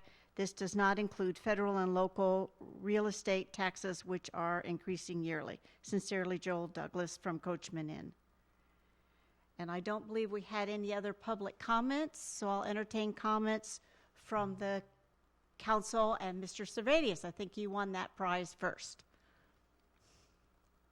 I don't know if that's a prize anybody wants to win going first. Hey, Mr. Korn, tell me again, you referenced the 1.0 ratio. You said it was revenues minus operating expenses, and then you said something about state or federal. Would you hit that formula one more time, please? Absolutely. So to calculate the to calculate the debt service coverage ratio, you take your total revenues, so that's rate revenues, other miscellaneous revenues, which include your interest income. So all the revenues that come in, excluding system development charges. You subtract out total O&M and total taxes, so that's the city utility taxes as well as the state taxes. And you take that remainder and you divide through by the annual debt service payment. And so if it's a 1.0 coverage, that means that after you pay all of your O&M and you pay your taxes, the amount that's left is exactly equal to your annual debt service payment. So it basically means that you can pay your bills, right? That you're covering all the costs in that current year. And is that ratio used, did I hear you say this somehow, you referenced bonding or low interest loans, state revolving fund. Is that same ratio then used as a bonding metric? So the municipal, if you issued municipal revenue bonds, it may be slightly different than that, but it would be calculated generally in a couple different ways. They would calculate the debt service coverage ratio on the municipal revenue bonds only, and then they would calculate your all-in debt service coverage, which is what I was calculating at the 1.0 time. So it impacts both, but a municipal revenue bond would have a specific debt service coverage, and it's usually 1.15 or 1.20 just on that revenue bond, or total revenue bonds that the utility may have outstanding. Okay, thank you. My thoughts on this is there's a couple things. The last 2 months have been unprecedented. People use that word, but it truly has been unprecedented. And when I talk to people and I think about, I'm not one to want to put off maintenance or infrastructure improvements because that doesn't usually get better with time. But right now, when I look at, do we need to put this on? Do we need to have an increase? At some point we probably do, or we got to try and grow our way out of the problem. And you can tell I was heading that way with my earlier council comments was, there's several things we've got going on. One is the Navy negotiations. But really, it boils down to some of the conversations I've had lately. When I talk to people that have been out of work for 2 to 3 months, I guess I've become probably a lot more sensitive, had a change of heart than maybe my earlier comments. I do think there's, we want the ability to bond. We may need that for the Navy. So I think that at some point that's going to need to occur. At this point in time, though, I'm not going to be voting, or I don't know if I can give staff any direction on which way to go with the rate increase, because I just haven't reconciled right now with how we can do, I don't want to say do that to the public, but really put that on their backs. I do think there's an opportunity here for some outreach. When we talk about recycling rates going up 200% and disposal rates going up 26%, Sabrina, if you're on the call, I'm assuming you are, that's an opportunity where we start informing the public and letting them know these are some issues that are out of our control. Some of the other stuff we might be able to work or grow into, but those are costs that get passed on to us that we have to pay that bill, and it's either coming from reserves or from an increase in rates. And I don't want to just chew through the reserves. That's a very short-term solution to a long-term problem. So those are my thoughts at the moment. I know I think it was Mr. Mack or Mr. Wiesner, I forget who alluded to the heavy equipment sitting over there on the hill. And when I look at that, I just keep thinking, geez, if we can get some homes online here, if we can get the Navy online, what more will we know in 3 to 4 months, 5 months, as far as what the city's revenues look like, and hopefully people can get back to work and to a degree of normal, if there is such a thing anymore, then maybe that would be a more appropriate time to actually approve some of this. So that's where I'm at the moment. Thank you. Councilman Mack? Yes, thank you, Mayor Pro Tem. Again, as I've said in the past, due to COVID-19 and where our community is at and the conditions with their businesses, their families, their employment status, it's difficult for me to support any type of rate increase at this time, not knowing what their financial situation is and their well-being in addition to the cities. Now, you put out option 1, 2, 3, and 4. Well, there's an option which has to do with some of these developments. There's an additional option. We're not done with negotiating with the Navy. Where are we at with this? Bringing those additional homes on means more per month homes for to help out with the debt service. And in addition to that, I would like to explore in depth a little bit more about where we're at in some of the closing of the new facility, in addition to some of the operation and maintenance. So again, I can't support anything at this time. I'm in favor of moving it down the road a little bit. As Councilman Servadius mentioned, a lot of things could happen.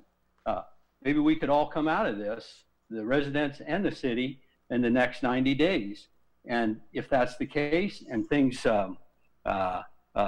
start moving ahead, meaning cash flow, let's get our businesses open and let's get moving again before we can make these decisions. My constituents are dead set, and just some are feared to death. They're not working. They're paying these rates with their unemployment checks, and those unemployment checks only last so long. So again, I would prefer to make no decision tonight and postpone it for down the road. Thank you for all your effort, staff, in putting everything together. That's all. Thank you, Councilman Mack. I'd like to interject our PIO person, Ms. Combs. I believe she could answer a question Mr. Servadius had. Yes, Councilmember Servadius, I do have plans to do that. I'm more than happy to do any education out to the public. Some of my history before coming here was related to advising the public about rates. I have been through contract processes before where we had to talk about those, and I'm more than happy to do whatever education we need to do. I will work with staff to make sure that we're doing that. Thank you, and I should have asked point of order to go out of council questions, insert that, and now back to council. So I'm taking more comments from the, Finance Director, Patricia Soul, please. I just want to ask a clarifying question of Sean. Sean, how long will the rates or the reserve hold up in wastewater and solid waste? How long can we push this out before we make a decision we're out of reserves? So on the wastewater side, it will drop down a little over, without rate adjustments, will drop down over a little over $1 million a year. So it'll be about 2-3 years, and then there will be no reserves in wastewater.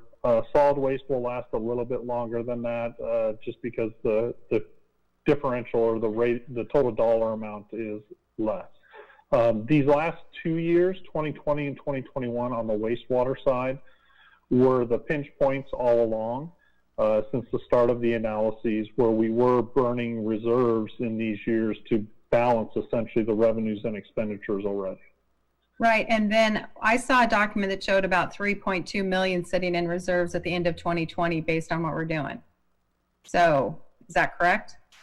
So I believe that's about less correct. than half of what our debt service payment is. Okay, I just want to clarify that. Right, other questions from council, please? Jim Wiesner, please. Thank you, Mayor Pro Tem. Well, the observation I have, and I got to tell you, I really appreciate Sean and staff, all the work you guys have done on this. I know we have been difficult to deal with, but we're living in some pretty difficult times, and we're making difficult decisions here in difficult times. And again, I appreciate everybody's hard work on this. I know it has not been easy. What I think is telling in what we have in front of us is that we have four very good options that you guys have worked very hard on, and 3 of those 4 options show that if we do nothing in 2020, we have the ability to make some adjustments moving forward and not jeopardize our bonding capability and debt service capabilities. And it seems to me like, we've got a lot of things that are ahead of us. There are a lot of unknowns that are really going to most likely resolve themselves in some way or another over the next 3 or 4 months. Hopefully, God willing, we get past this COVID thing and people get back to work, and our citizens and our businesses start to strive again and are able to, start putting money back in their bank accounts and recover from this. We've got that hanging over our head, which obviously is weighing heavy upon all of us.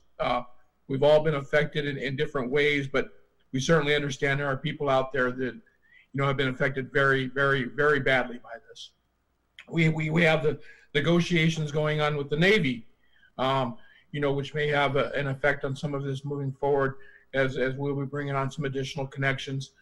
We have, several developments, as Council Members Mack and Servatius pointed out, that are coming online. And it seems to me like all of those issues and all of those questions could be resolved in a time period, and for us to be able to make a decision by the end of this year on rate structuring for 2021, 22, 23, and 24. And if 3 of our 4 valid options are that we do no rate adjustments in 2020, it almost seems to me like we almost have to do that. I certainly am concerned about digging into reserves. We had an option at one time in front of us of taking some money out of reserves to move into these enterprise reserves out of our general reserve funds to kind of subsidize the rates to artificially keep them down. And I'm even concerned about that, although I realize that's what emergency reserves are for, is an emergency, and we're in the process of one, right? But at the same time, I'm apprehensive about making that decision now too, right? Because there's so many other things that are still unknowns. We don't know how we're going to come back out of the back of this current pandemic. And we may find those reserve funds are much dire needed someplace else. So, I'm not normally a lack of decision kind of guy. I make decisions every day, all day long. I'm a businessman, and normally I make those decisions quite quickly. But this is a deal where it looks to me like we have an opportunity to not make a decision. We have three options, which quite frankly say we don't have to make a decision in 2020. One option says, we do it now. Obviously, it eases the pain moving forward, forecasted out. But, with just all of the unknowns and all of the things going on and all of the things that could affect this and all of the things that are currently affecting our community, our homeowners and our business owners, my tendency is to scoot this down the road and make these adjustments in 2021. But not necessarily make the decision today as to how those adjustments are going to look, because I think we're going to have in 3 or 4 months more information. Now, with that said, I realize we've got Sean's time involved, we got staff's time involved, and I realize all of that, and that part of me says, gosh, we got to quit putting this off, and we've got to make a decision, and we've got to move forward. And again, I know it's frustrating, but at the same time, I make decisions upon facts. I make decisions upon known things. And when I have more unknowns, right, it's harder to make those decisions. And I just feel as though there's so many unknowns that are going to occur over the next few months that could have an impact on how we structure this in 2021, 22, and 23. And we have the option of not making the decision right here, right now. So that's my 2 cents. Any other council member?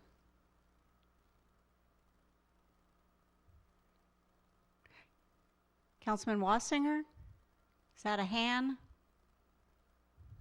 Well, it's me trying to raise my hand and Okay. unmute myself. Sorry. I think I must have my screen flipped the wrong way that I get in front of it. Yeah, that was kind of my thoughts too. Just listening and going over these new options, the 4 that were put up, it seemed like options were to hold off until 2021. So what is the what is the necessity for us to make a solid decision right now if like Jim said, the majority of those good options were to start in 2021? Do we have to make a decision right now, or can we hold off and wait? And like Jim said, there's a lot of unknowns, and what is there a reason to go ahead and vote on one immediately or in the next couple meetings, or is there a necessity for that? That's my question. Patricia, do you want to take a stab at that question, please? Sure, Mayor Pro Tem. There is no necessity. My concern is the longer we kick it down the road, that's why I asked Sean the question. I don't want to get to the point where we can't make our debt payments. That's my biggest fear. And we did structure the majority of these so that they could go into 2021. So we don't actually need a decision. Typically, you want to have your ordinance passed so it can go into effect December 20th, so you can start collecting rates the first of the next year. And maybe if council wants to wait through this crisis and we come back, say in October or November with our options, hopefully we'll be in a deciding point where we can make some decisions and get something in place so that we can get some things done. I'm not sure how long the Navy negotiations are going to go on. That would be a Blaine or Mayor question, but I don't think it's going to happen in the next 6 months to a year, them being hooked up or anything. There's a lot of things that has to happen. So I don't think that's going to be our savior in the next 2 years if they do come on or anything else. So I just want to make sure we make the right decision that protects our utilities so they can keep functioning and we don't go into some sort of a position where we need debt and we can't obtain it. So otherwise, yes, council can push it off as long as they would like to, as long as we can get a decision before 2021. Councilman Heisman?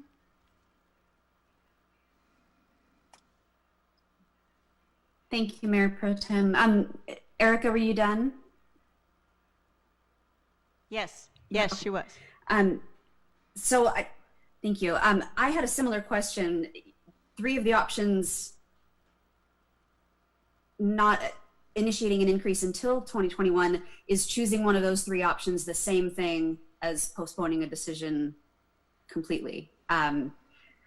It sounds to me like it's 6 of one and a half a dozen of the other. If I had to pick an option today, it would be option 3 because it's the most gradual.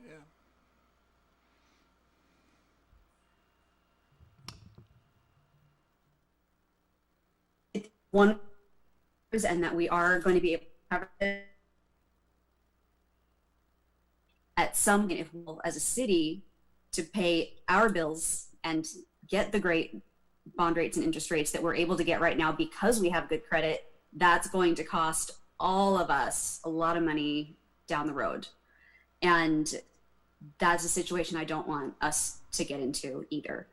So if I had to make a decision today, it would be 3, which wouldn't come into effect until 2021. And I'm comfortable with postponing for a few months. And thank you for your comments about the Navy, and not to, I won't wait by the phone to hear about that one. But and this is a Sabrina thing too, I don't want to wait until October or November to tell people, by the way, your bill is going to be going up $14 a month as of January 1. That would also be a disservice. So what we should do is, and we've been doing this for years, saying we anticipate these rate increases. But even if we were to not make a decision, I think the best thing we could do is put it out there that as of 2021, expect $13, $14, whatever this is. Just anticipate that, because I don't want to come at people with that in November. And $14 a month might not sound like a whole lot, but it adds up, especially when they've been struggling for months and months. So, Patricia, if you're comfortable delaying a decision by a few months, I'm comfortable with that. Either way, I think we definitely need to do some outreach because they're going up eventually. So that's my 2 cents. Thank you, Councilman Heisen. Anyone else? I think City Administrator would like to make a comment. Just to wrap it up here, I think we'll take the consensus is that staff will bring it back to the council in October. I would like to make a couple of comments. Is Ms. Rosen on still? Kathy Rosen, please. My question is, an emergency is an emergency, and we're all in a pandemic, so it's an emergency. But what type of emergency have we suddenly had to pay that we had no idea? Like, I believe the painting of the bridge, just sort of, we had a month's notice we were going to have to pay. Yeah, so there are 2 recent projects that I can think of that were both in water. A few years ago, we were notified by WashDOT in August that we had to have plans submitted to them to relocate our 2 transmission mains coming from Anacortes for our water transmission mains at Banta Road and SR20. We had to have the plans into WashDOT by November, and we had to have our lines moved by April so that WashDOT could build that roundabout. We had no idea, no advance notice, and we had to dip into reserves for that project.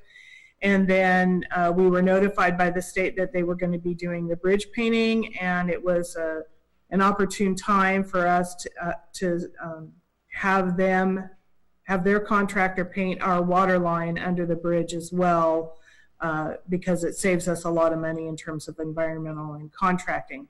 So those 2 projects we had very short notice on, and we did have to dip into our water reserves to do those projects.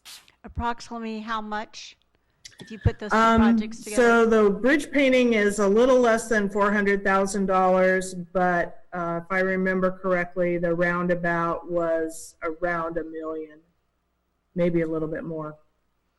Okay. The other comment is several have said, well, when the Navy comes on, I do believe it's going to be longer than 2 years. I hope not. But 2 years, that's not any extra money from that revenue source to pay for service. So that's not going to help for 2021 and 2022.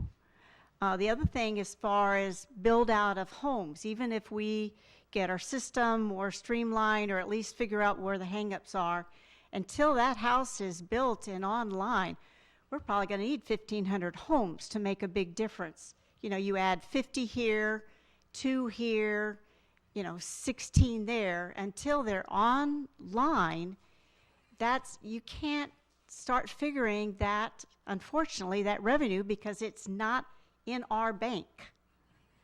I worry about, the city has gone through lean times. We probably went about 9 years at least where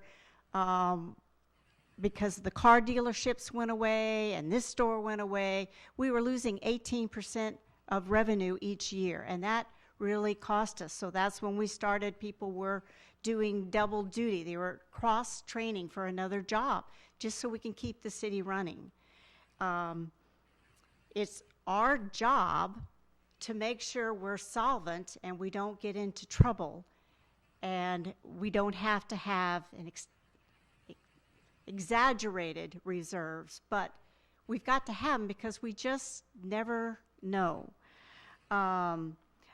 I would think that we would need more than October. We still haven't gotten our revenues on how much they're down yet from March. I think we would have just gotten the March numbers in. But we have to be mindful of our pennies. I think maybe October, but I'll defer to the finance director and our city administrator. Maybe October's too late because you need to pass it and they need to plan on their budget. And if it's supposed to go in effect 1 January, do it in October. I don't know if October is enough time or not. Maybe give us some updated reports on how revenues are looking. I mean, I don't want to put any more burden, but at some point, if the city can't pay its bills, then we're also going to be in the food lines. I mean, it's very complicated and very hard, but I made a pledge to run the city and to keep it from, not exorbitant, but just to keep it level so we can pay our bills. So I'm in favor of pushing it down, but I don't want it so far, like Councilman Heisman said, people need to plan. 1 month and you're going to have a raise in your bill, people usually start taking a little bit of extra money out and putting it to the side to pay for certain bills. So I think they need a little more leeway than a month and a half. But I will defer to finance director on that. Patricia, can you comment? You're not, I can't hear you. Patricia? I got it. I keep clicking it off when it's on and on when it's off. So sorry about that. So as far as the revenue projections, I plan to come forward on June 17th with some scenarios based on the March numbers that did just come in, but I haven't assembled them in comparative statements yet.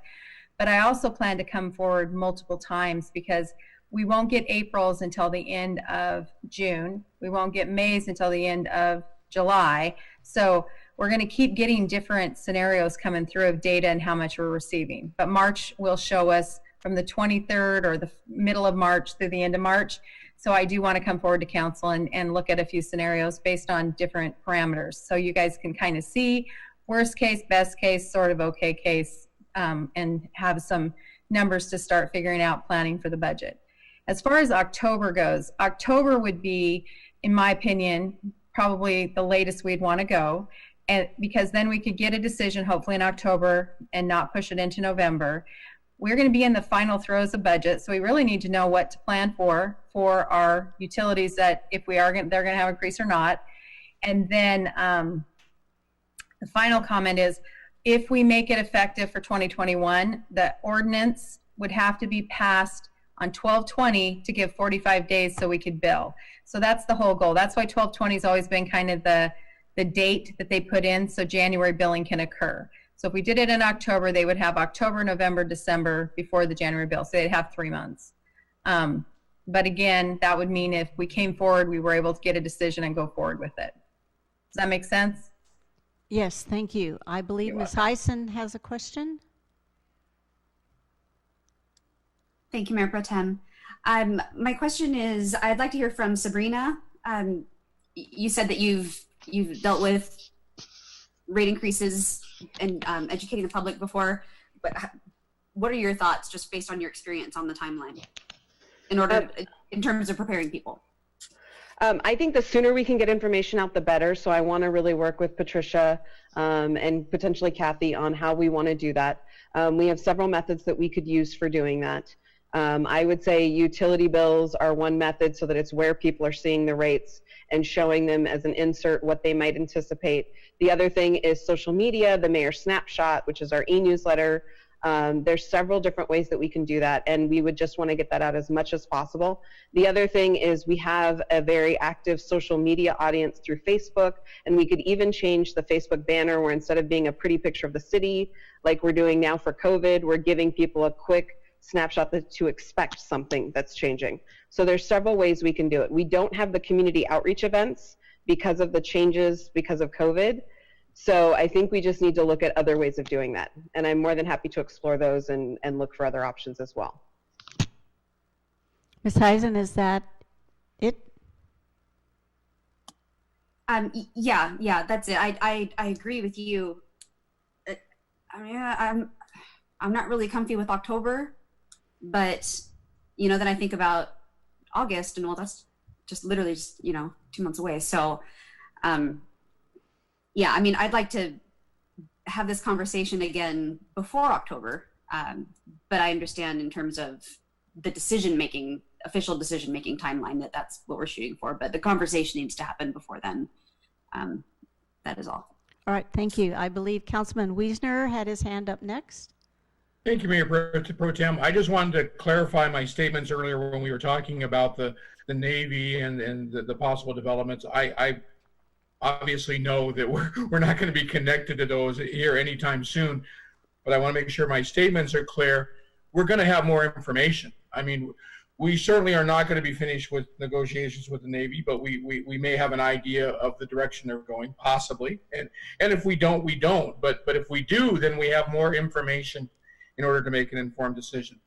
Same with any of the developments we got coming on. Obviously, they're not going to be connected, but we're probably going to have a better feel as to how many of them are going to be able to start construction this year.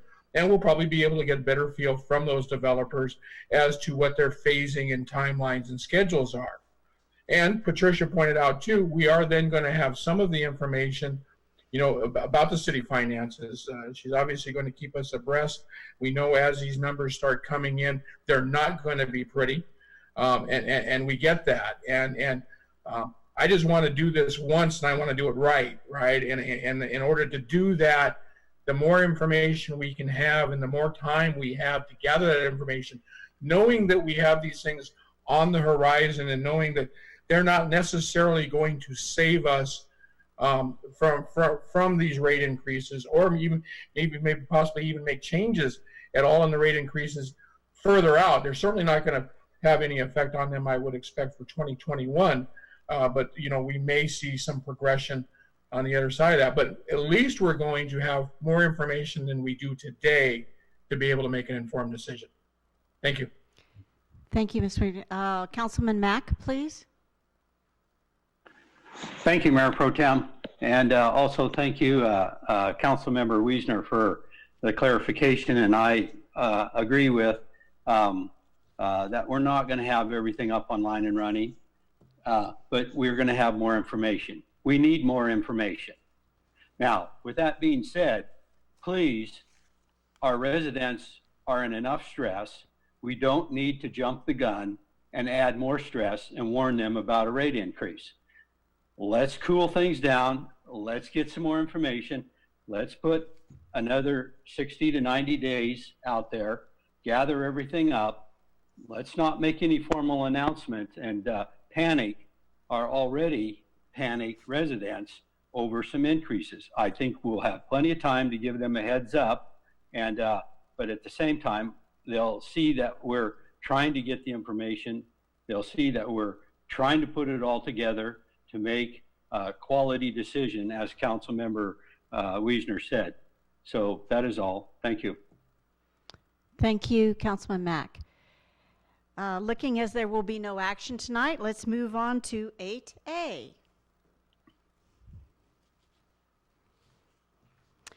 Interagency agreement with the Washington State Department of Commerce, CARES Act funds for local governments.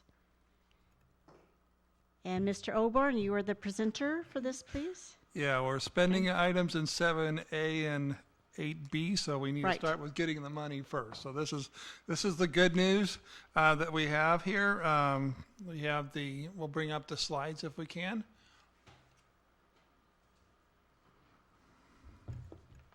And I'll just pause here while staff brings up the slides for me.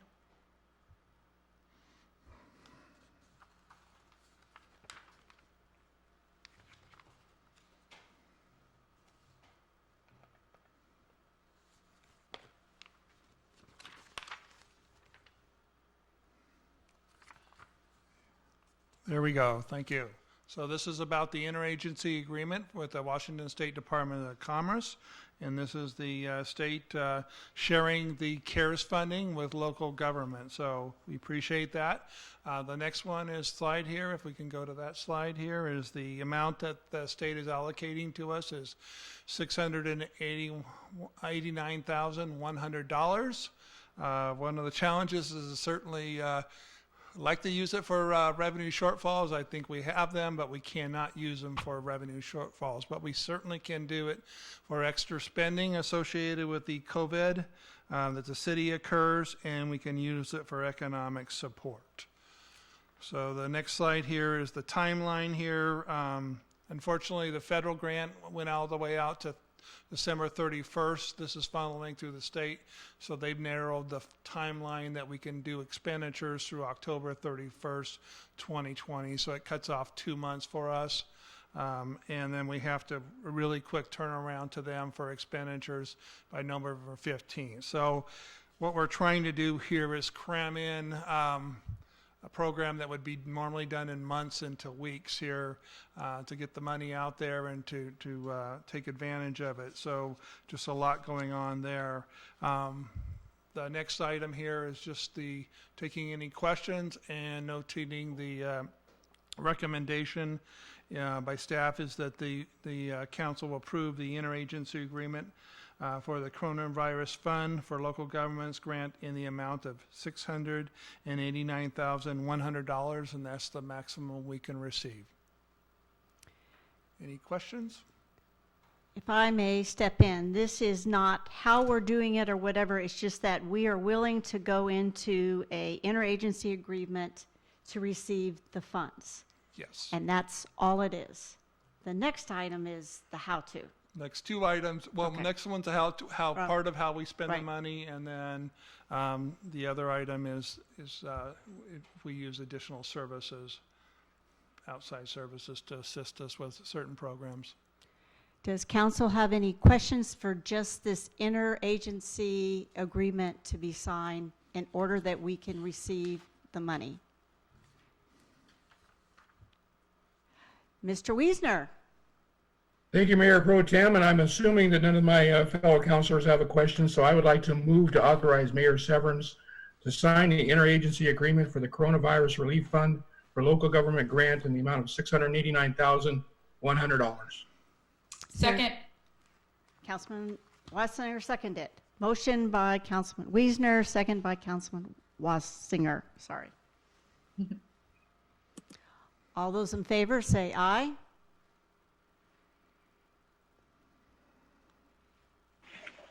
And one more? Me. Okay, and any nays?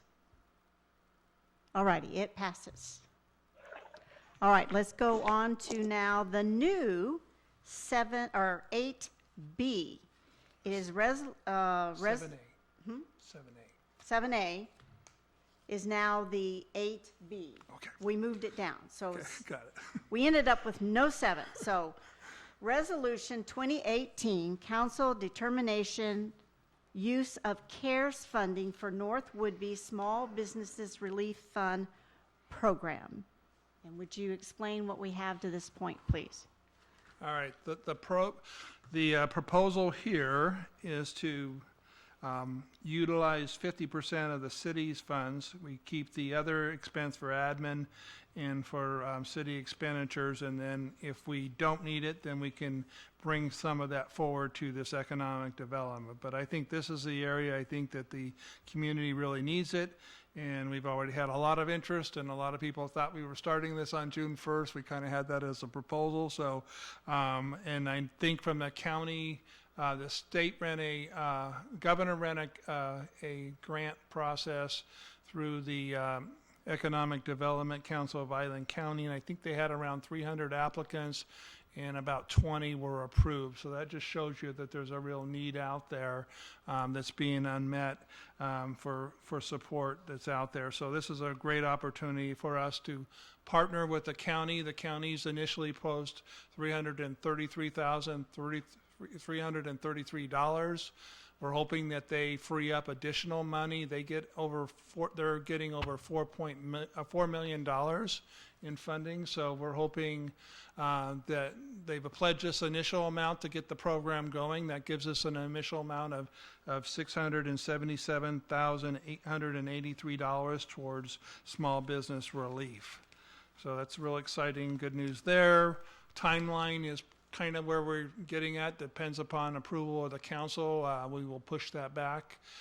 So the other items, this item and then the next item need to, assuming that they are both approved, then we would do that. If we need to adjust it, certainly we would adjust it accordingly.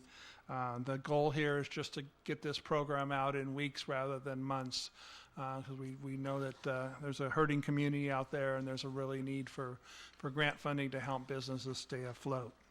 The next one is the application process. Certainly we'll try to have online, printable, learn some of the experiences from the EDC IC, who's ran the governor's grant program that I've talked about, providing expert advice, and then a fair evaluation process. And so a little modification here. This would be an ad hoc committee of the city that would be approving this process here, and then council would approve the final approval like you do with LTAC. So you'd have an ad hoc committee that's kind of like the LTAC committee that would make recommendations to the council.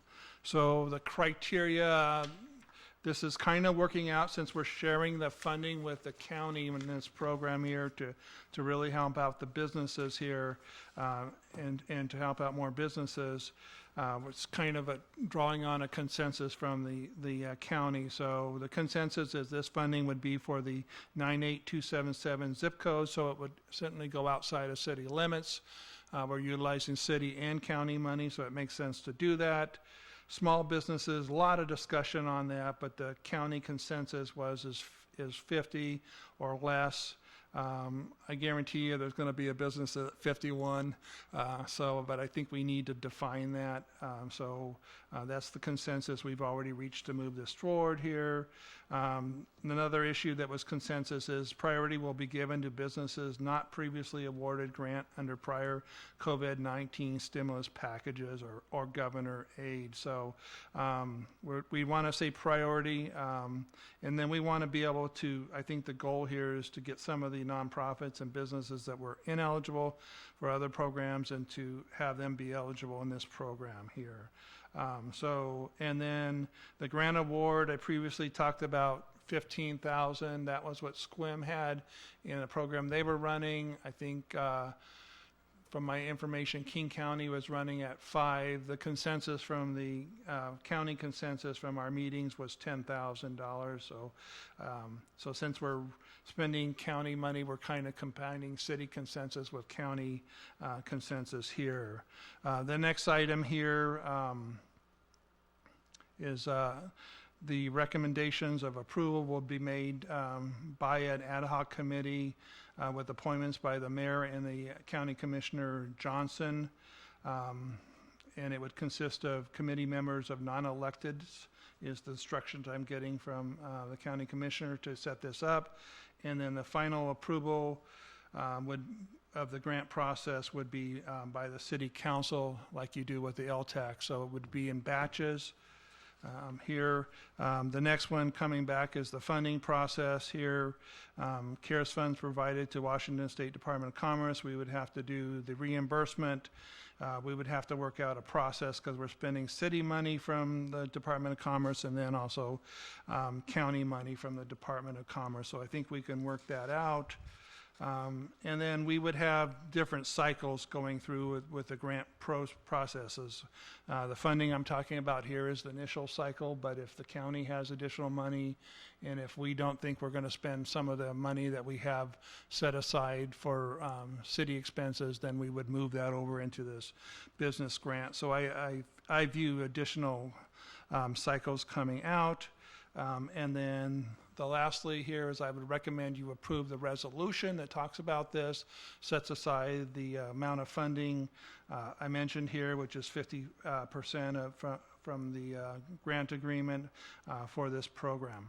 And I'll take any questions.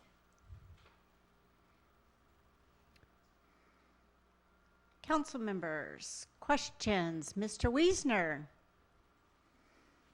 Thank you, Mayor Pro Tem. Mr. Oborn, I just want to clarify that what we're voting on here is Resolution 20-18, and what 20-18 does is it's going to take 50% of the money that we just approved accepting from the Department of Commerce and put it into a CARES fund to assist small businesses in Island County, and we're also creating that partnership with Island County to assist the businesses here in the 98277 zip code.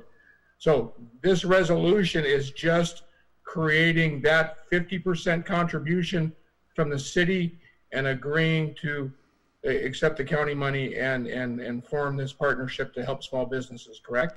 Yes. Well, with that said, unless any of my other council members have questions, I see Erica's got a question. Go ahead, Erica.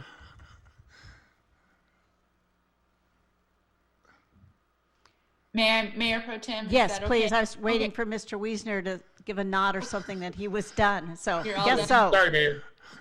Okay. Okay, yeah, so I too wanted to just clarify, just that I have this right in my head, no problems, but, so we just voted to receive our $689,100 for our city's portion. So now with this, we're going to take half of that, which is the $344,550. So with this resolution, we're going to take the $344,550 to be used in conjunction with the county with the $10,000 grants, as you said. So that's my first question. So that's what that is doing, correctly? Is that correct? Yeah, that's correct. And this would allow us to help approximately 68 businesses. Okay, yep, that makes sense. I had that calculation. And then the next part, so the 333,000 that the county is designated, that's in addition. That's just something extra that the county is designated for our North Whidbey businesses. That has nothing to do with our $344,550. So in a sense, we're going to give the county half of ours, the $344,550. The county is saying, okay, we're designating $333,000 for North Whidbey. So that's the total of the $677,550. So that is the entire pot that is going to go towards the business grants of $10,000 each. Under the proposed plan. Do I have that right? You do. If we can go back to the economic support slide here, I think it does the math and just recap with you really well. So make sure we're on the same page here. Okay, I got it. And that's the beautiful thing of this program. We're leveraging county money and city money. So in the area, we'll have the initial area. The other two municipalities don't have a substantial amount of money, and so they're just going to be doing the county money. So we're really fortunate to have both, and that's a product of our population, and I think with our population we have a stronger need. So if we can we get that slide? Yeah, so then the one more question. The other half, the other half of the 689,100 that we're going to hold off for our city needs, it seems pretty restrictive, you know, that it has to be directly related to COVID. So I'm sorry, so I want to make sure I have that right. So if the timeline comes and we don't have those expenditures, we can then turn around and use that to give back to small businesses, or we just give it back to the pot? I mean, I just want to make sure it doesn't go to waste, if you will, and not get used. Yeah, this is a use or lose money. So I think we want to take advantage and utilize it as much as possible. So I think we have somewhere at least around 100,000 in city expenditures that we've calculated. I think we had some other expenditures here. I'm being a little conservative because once I put it over into the grant issue, I can't pull it back. So, so I'm really comfortable with moving forward with half of it.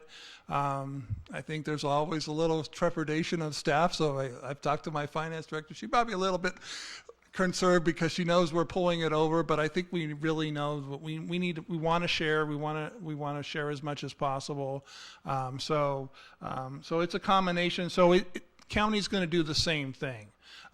So they're initially doing the 333. We're initially doing the 344. They have a lot larger pot, so I would hope that a lot more will come from them. From us, we might have another 100,000.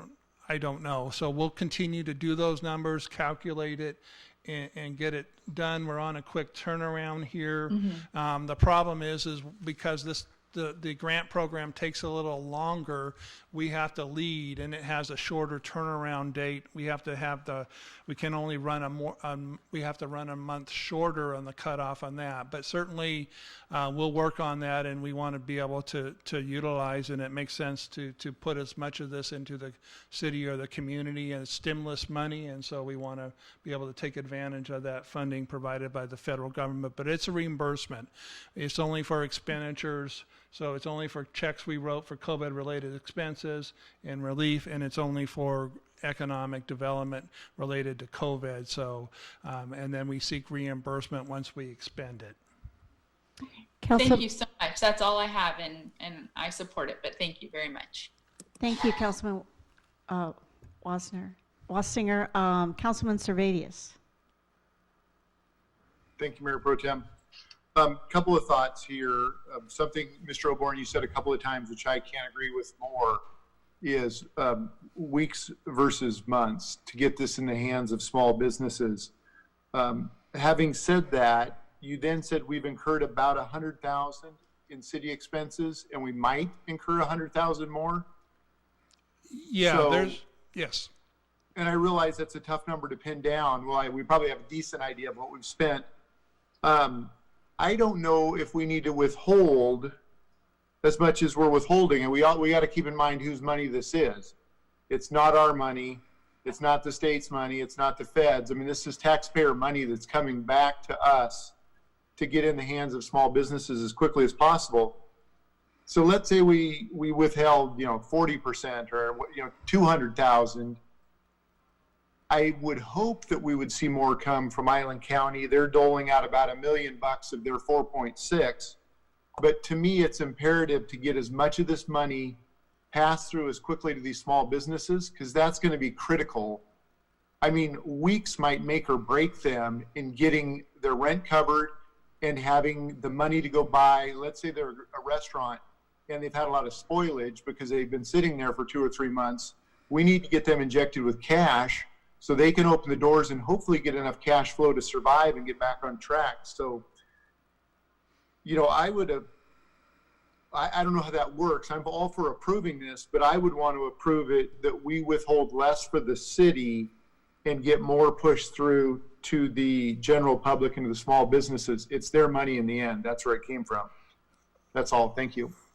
So one of the things I did do from last time to get more money out there, I think we looked at it as a $600,000. I moved some of the administration costs that we will talk about in the next item and pushed that into the city's expenditures and part of that admin there. So I've increased it from knowing that people wanted to get it out there. We increased it about $66,000 from what I talked about. So I'm trying to get as much money out there as possible. Is it, sorry, I know I said I was finished, but if I could, Mayor Pro Tem, and I'll let everyone else weigh in, if we wanted to change that dollar amount, would we just possibly approve Resolution 2018, amending the amount the city withholds? You could do We've that got now. Patricia or Anna or somebody that may want to weigh in. Okay, go ahead, Anna. Our city attorney. No, it's Patricia. She has her hand up. She would know. So if it's okay if I weigh in here, Mayor Pro Tem? Yes. Okay, so we have had significant amount of outgoing expenses for the city during a time when we anticipate revenues to go down. This is a way to cover costs that are COVID-related costs with these funds. We are going to be meeting and determining what we have already gotten back in receipts, but we also have technology, this whole telecommuting thing that's been going on. We've been doing it limping along, and they're anticipating from some of the things we've heard, there could be a second wave. So what we anticipated using the funding for was to make sure that we could protect staff and continue keeping productivity up. So the 300 was a starting point, but it's not going to stay there. This is moving extremely fast. So if we commit more than what we have available to cover costs that we have incurred or will incur, then we'll be utilizing funds that are not reimbursable for the city. So that's kind of what the plan was. By matching county funds, it significantly increased how much was going out to the community businesses, but we also wanted to make sure we covered costs that were allowable for the city to cover for COVID-19 impacts, to cover and protect staff. So that was the thought process. I just wanted to let you know that changing that number now before we've had a chance to truly evaluate it could limit our ability to recoup some costs that we may not have in revenue. Councilman Servadius? No, I'll just in my brain, I'm thinking, we do have we talked about reserves earlier for the utility rates, the emergency stabilization fund. It's just trying to figure out how to get as much of that money passed through as quickly as possible. Most of the people on this call probably had some stability through this whole thing, but there's a lot of people out there that haven't. And so, I appreciate, once again, if we said we've had 100,000 in costs, we might have another 100. And granted, we don't know what the fall will bring. If we do see a resurgence, I'm just trying to be sensitive and figure out how to get as much of that passed through. Thank you. I yield. Any other questions right now? I had a couple. Does this COVID for a business that had to close and just now open, can they use some of this grant money for rent? The direction I have received from the Department of Commerce is they can if their business plan has substantially changed. So if you're an open business and still having revenue normally, I don't think it's going to consider a normal item. But normally businesses don't have to pay rent for a closed business, so they can say, so I think the answer is yes if they justify it correctly. Okay. The other question I had was, we don't, like LTAC, we either award them all at once or not at all. This one would be as fast as we can process a good claim. Then we could grant them and then wait for the reimbursement for what they've written up.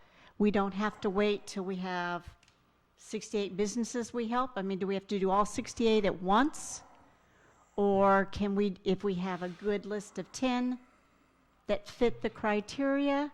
I just want to know, is this an all or nothing? So we hope by August 1st or September 1st to have all the applicants that we're accepting and the money's used up? Or if we find out from the county, hey, we still have some extra money, you can now add this to your pot? Or if Patricia has figured up the bills and we're not seeing a peak, so we don't think we need to add more technology or support, then we could add more money to, we're trying to get it out there fast, so I want to know on the applications when they fill them out, how fast can it be turned around if we have the process all in, or is it come to a vote for the council to approve it? Is it all of them or part of them? This is cycles. Okay. So right now we're building a plan to spend the 600 and almost just over $600,000. Let's just say that's the plan we're making it on now. So we're going to do the grant application. I think we're going to do like a 2-week turnaround. So as soon as we get the grant application developed in probably about a week, we'll do probably about a 2-week period in that time. If we have good applicants when we do the ad hoc community and review it, we may spend the whole $600,000 right that amount. We may have not enough applicants and we may have a balance of $200,000 over. So we turn around and take this $200,000, we go through another round, notify people that we have additional funding. You have 2 weeks to put in your application. We go through the process again. We may have additional city money come in, additional county money going in. It's hard to predict how many rounds we have, but we can have 3 or 4. I can envision at least 3 or 4 rounds, but I think we want to start the process as soon as possible. And if people are ready to do the application and we have money available, we start prioritizing. So, and then people can resubmit probably. I don't have any problem with them doing that, resubmitting, or we bring the project forward. So they didn't make the first priority, but if you're number 19 on the list here, we might make it on 18, and then we get additional money. That 19 might come up here, and we might fund that next time, 19 through such and such. So there'll be a combination of rounds of money coming in that we have to award, and a combination of not unfunded applications and new applications coming in. So we could go kind of like a rolling admission. We can go back, and the ones that are awarded, but not get rid of the other ones, and then pull them up as they were selected in ranking so we can give them money out. Yes. So initially, I'm just trying to build the program on the initial amount we have available, the just over $600,000. But I'm certainly hoping that we have a little bit more city money available and a lot more county money available to run this program. And we do it with rounds, and we run it as quickly as possible. As soon as the county frees it up, as soon as we do it, we're going to turn around in a short period of time and get the money out there and provide the relief that businesses need. So the plus here is we can help 67, about 68 businesses right off the bat, but if another 300,000 comes available, that's another 30 businesses we can help. So that's very significant. And like I mentioned, the governor's program here that's statewide was only able to help about 20 or 18 businesses in the county, and we have the potential right off the bat to help 68 right off the bat. So I think that's very advantageous and very helpful, and really going to be beneficial to businesses in the community to help them keep going. And the sooner we get it, the sooner people can make decisions. So that's the issue here. So I have been inundated with a few calls and emails and personal contact from businesses that said, "Where's the application? I can't find it." So I'm guessing that our PIO officer, as of tonight, depending on what the vote is, would start at least put out some information like the application is coming, look for it, or whatever. Yes, Ms. Holmes. Yes, so Mayor Pro Tem, our plan is to continue to update the community. After the individuals who showed up at City Hall, we did put out a Facebook post and put something on the website advising people of the process. Our goal is to get this out as soon as possible. And I think to the city administrator's point, we're trying to be as flexible as we can as the rules and the guidelines dictate that we're finding out as we go through this process. We on Island County are one of the cities that is moving faster. So the great thing is that our process that we've created, I think, will allow us to get this out to the community sooner than some other cities are able to. Thank you. I think Councilman Wiesner has a question. Yes, thank you, Mayor Pro Tem. Well, and I guess it was more of a comment, because I too am concerned, like Councilmember Servadius is, that, you know, if there's another $100,000, right, to be had here, that's 10 more businesses, that's 10 more families, that's 10 more people that we can, you know, maybe keep those small businesses running in our town.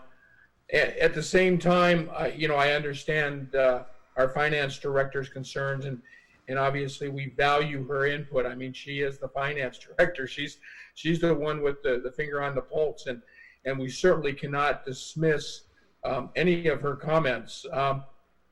I guess my concern is, and I think we can resolve my concern by just all having an understanding here, is that we've got this $334,000 we're going to put into the city coffers to try and offset some of the extreme costs the city's taken on. I know we've had to purchase some additional laptops and all sorts of things, and of course PPE gear there for a while was pretty pricey during the height when we needed it dearly to protect our employees. So, but what I'm afraid of is that we're going to sit on that money too long, and if there's additional money to be left from that, by the time we put it back into the pool to disperse it, the businesses that probably needed it the most may not still be here.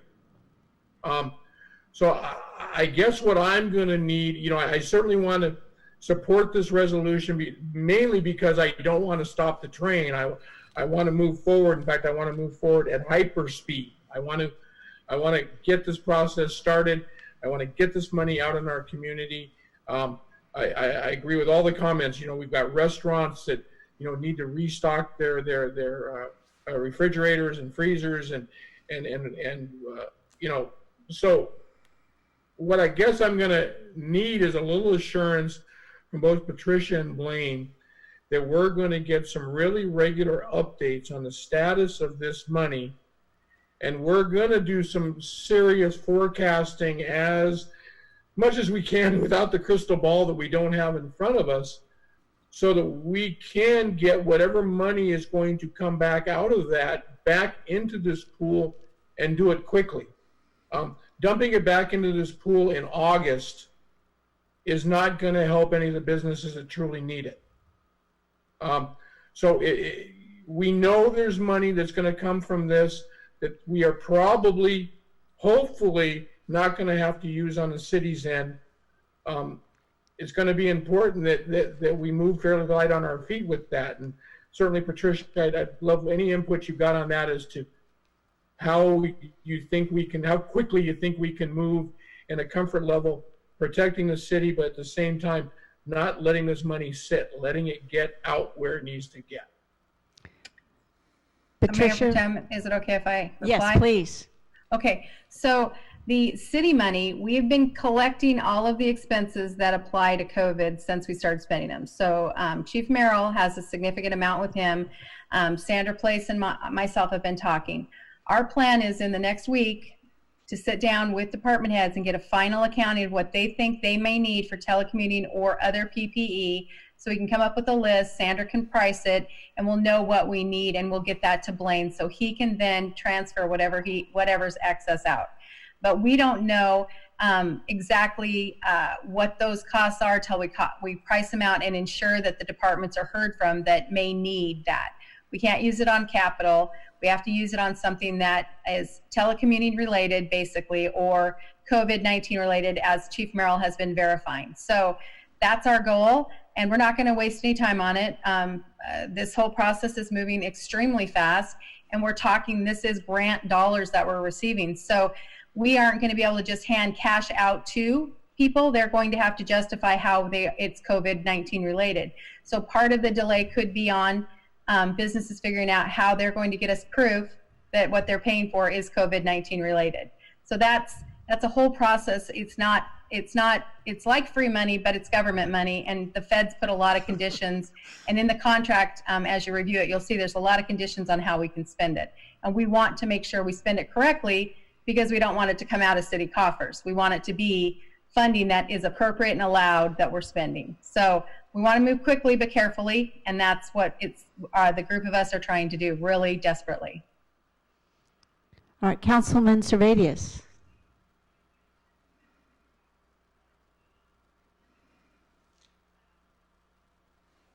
once again, that was an errant hand. Sorry, Mayor Pro Tem.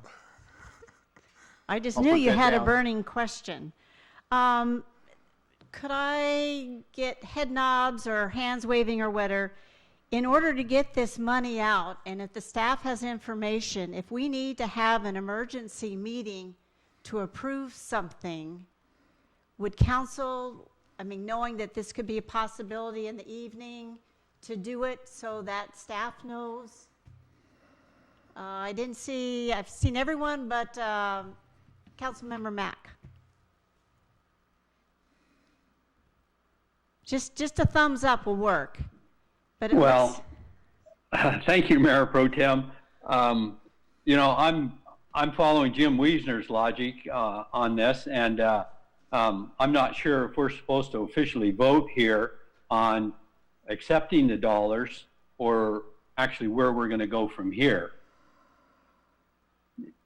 No, my question was just a thumbs up if we need to have an emergency money because it's shifting sands, and we either have more or less money where we think, or too many applicants, or not enough, and we need to have a meeting to make a decision. I'm guessing every one of you would be willing to do that by the Ring Central program. Yes, that sounds fine to me, Mayor Pro Tem. All right. Is there any more discussion on this? I will need a motion for this resolution. And I believe, Tim, you had it up on the screen, please.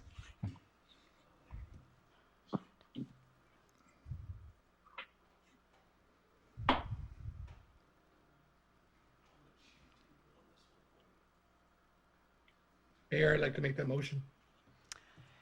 Councilman Wiesner, I'm guessing you found the correct writing.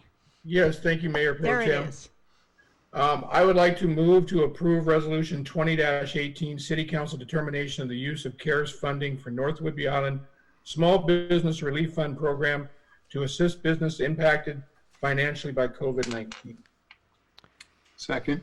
Second by Councilman Servadius. All those in favor? I'm blind. I don't see anybody's faces, so I'm hoping the clerk is getting either a blue hand or a check mark or something. Do we have all the votes in? All right, thank you. I need to stop our meeting just for a minute and ask Mr. Servadius if he would make a motion to extend our council meeting since it's supposed to end at 9 and it is now 8:52 and we still have some items we need to vote on. We just got to do it. I'd be happy to do that, Mayor Pro Tem. Did we get all yes votes? Do we need a negative vote? Are there any negatives, nays? There is not. It passes unanimously. Awesome, thank Okay. you. It's been a while since I've had to do this. I need to train some of the newer folks. I move to suspend the council's rules and extend our meeting to 10 p.m. We have a second from Councilman Wassinger. All those in favor of extending the rules until 10 p.m., please say aye.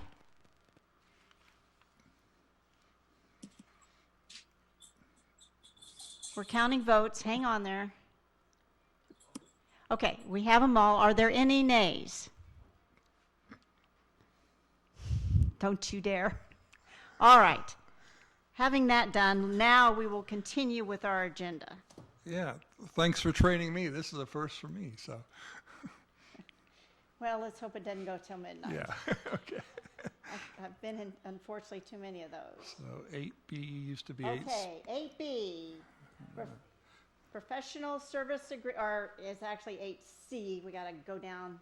Yeah. Professional service agreement, Greater Oak Harbor Chamber of Commerce, CARES Grant Coordinator.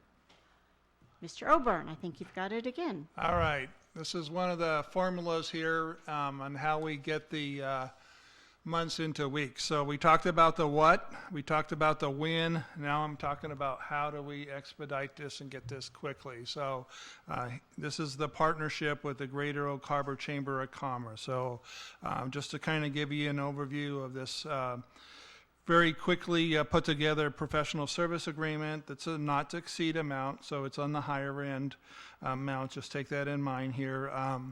We would be partnering with the Chamber for grant coordination services, and this would go towards the small business grant program that you just approved.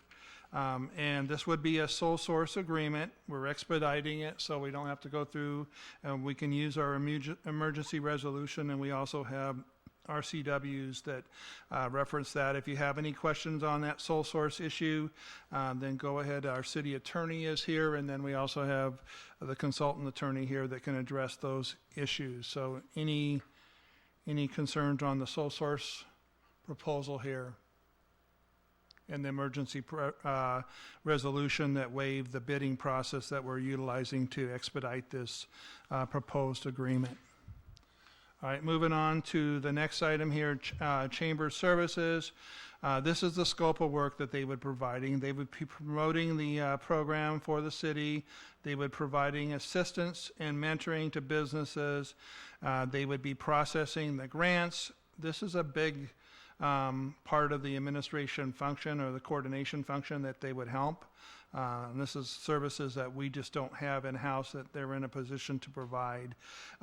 Creating post reports and then assisting with coordinating through potential multiple grant rounds. And that's when we built this budget here and this estimated amount, it assumes multiple grant rounds, and so that's why the number's kind of where it's at right now. So cost to the next slide here for the chamber costs here, it would be a not to exceed $50,000. So and that would, like I said, it would be multiple rounds. It would be for expenses through from March 1st through September 30th. This would be the chamber's staffing costs, administration of a promotion, review committee support, or the ad hoc committee support they would provide to us, advertising costs, office supplies, software application, grant management, and then COVID-related expenses for them. So, and this would be a maximum based upon actual costs submitted to the city for reimbursement. So the agreement benefits here, working with the chamber, this will allow us to quickly implement the Vital Grant Program. They've been attending the meetings with the county for the interface, or for the, what do we call that? Also in the task force. The recovery task force, and so they're very familiar with that process. We've had meetings with them, and the Main Street will play a lesser minor role in it, but they'll certainly assist us in promoting this. But the chamber's in a position to play a major role. We're leveraging assisting chamber expertise. It provides additional resources the city does not have. And then other alternatives, certainly an option, but I envision that would delay the implementation of this grant program. And then other alternatives may not be as cost effective as that. So in the interest of time, we're trying to roll with this as one option. I know that's the 3-option rule, but I'm trying to expedite this in running this through. The next issue is just talking about the chamber agreement and the funding here. The next slide. Here is the, we plan to, the goal here, as I haven't confirmed with Island County, is to split the expenses with Island County. And then I talked about reducing the impact to the application. So I moved this funding over into the city's portion there. So I've already cut it down a little bit, the city's portion, by combining it with the city's portion. The distribution amount is, like I said, is based upon actual costs and services. And this is a high amount that we wanted to do because I didn't want to come back from a budget amendment from the council. We want to be able to do this quickly, and then it has to assume multiple rounds here in application process. So this could go on. We can do a round in June, a round in July, and a round in August, and then maybe the last round. And then the benefits here of this grant here are getting it out quickly. That's the old slide. So it's the county's money, so sorry about that. The total amount's right, but half the money is the county money and half of it's the city's portion, and it would allow us to benefit about 68 businesses. And then finally, recommendation here is to go ahead and expedite the process, approve the professional service agreement between the City of Oak Harbor and the Great Oak Harbor Chamber of Commerce for the coordination of CARES grant for businesses in North Whidbey Island in zip code 98277.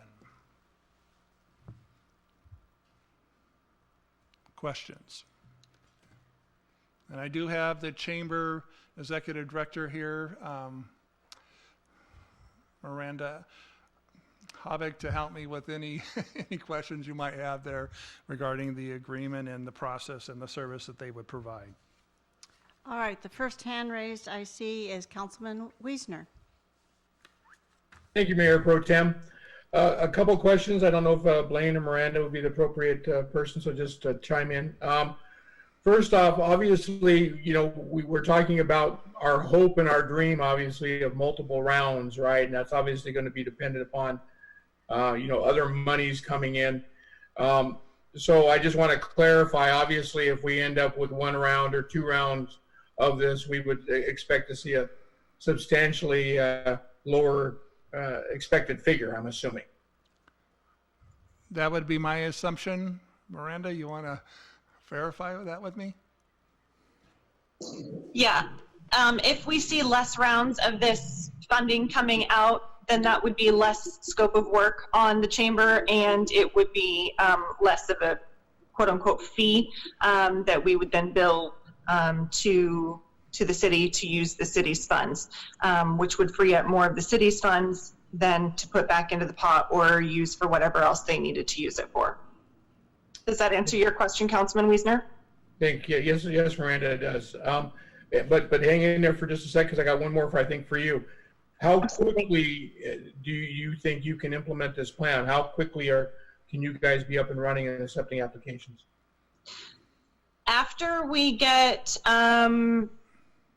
approval from City Council, then it will go to the Chamber Board of Directors for approval. Since we're modeling this program off of the grant program that has already been approved and being utilized through some of the other counties, Snohomish, and also the grant program that EDC has been using, we expect that we'll be able to get application and guidelines out fairly quickly. I would say within the second week of June, we would be able to have an application and guidelines out for businesses to follow, and then we would be able to start accepting those applications and guidelines and documentation and assisting the businesses in the 98277 area with gathering all of the necessary items to submit them by the submission deadline that the city and the county put forth. And the approval by the chamber board, do you see any issues with that? I can't speak for the chamber board as a whole. There is a lot of conversation that has been going on around this. I have not gotten firm yes or no's on any of the from any of the board, just because there's a lot of detail that's unknown, and at this point the big unknown was whether or not City Council was going to approve us to have any involvement in this. Okay, thank you for that. And Blaine, do we have any, you know, with the receivables, do we have any timeline commitments or response commitments within the contract? Yes, they have to, it only includes expenditures through September 30th for them. But we don't have anything about speed of getting geared up, or, you know, a timeline as to when we expect the first issuance. Yeah, you know, the only concern I have, and I have, you know, quite frankly, absolutely 100% faith in, you know, Miranda, the chamber, the chamber board, and I know they've got discussion to take place after this, but My concern is obviously once we hand over control, we're handing over control, right? And say something goes awry and there's something internal that happens within the chamber, right, where they can't get these applications out, can't process them, and et cetera. We've handed over that control, right? And we don't necessarily have anything in the contract which allows us to take back that control, heaven forbid, if we had to do it. So I just wanted to make sure I'm not necessarily saying this contract needs to be rewritten. I'm not necessarily saying it needs to be put in there. And again, I want this train moving right down the track, because we've got people who direly need this assistance, and it's a difference between keeping their doors open and not. So, but I guess I got to put it out there, right? Because I want to make sure that we all have an understanding that time is of the essence, and often in contracts, in my business, that's what we do. We put in the contract that time is of the essence, and so that everybody is understanding that. And I just want to make sure, for Miranda's sake and the board's sake and the city's sake and the sake of the small businesses who are going to receive this money, that we all understand time is of the essence, right? And so I just wanted to make sure we put it out there. Again, total faith in Miranda and her crew. And I just wanted to put out there too, thanks to Jill Johnson for, bringing the $333,000 our way. We'd love to see more, but each county commissioner was allowed, a third of that $1 million, and she brought her third to us to work with us. Obviously, it gives us a bigger pool to work with, and obviously saves the duplication of effort between a county grant process for businesses outside the city limits and a city grant application process for applications inside. So thanks to Jill for that, and thanks to Miranda and the chamber folks for stepping in. I know the city's struggling with staffing. I am going to question again, Blaine. Once we hand this over, right? It's out of our control, and I'm going to expect to hear a little comfort factor from you on that, as well as having this understanding with Miranda that time is of the essence. Yeah, I think this whole agreement is written with the time is of the essence, with it being emergency funding and emergency implementation of it. So I think the chamber is very aware of that. I think with all the discussion we had and implementation, so we've already done a lot of the pre-work and process here, where normally you would do all this discussion and start it. So we're already weeks ahead in our preparation in rolling this forward. And certainly if something happens then where the chamber doesn't have it, then I think certainly on the city's line, we're realigning. Hopefully that doesn't happen, but I think we're realigning and looking at different options here, but I'm confident that they'll be able to be keyed up and be able to provide the resources, and we'll be able to deliver very quickly.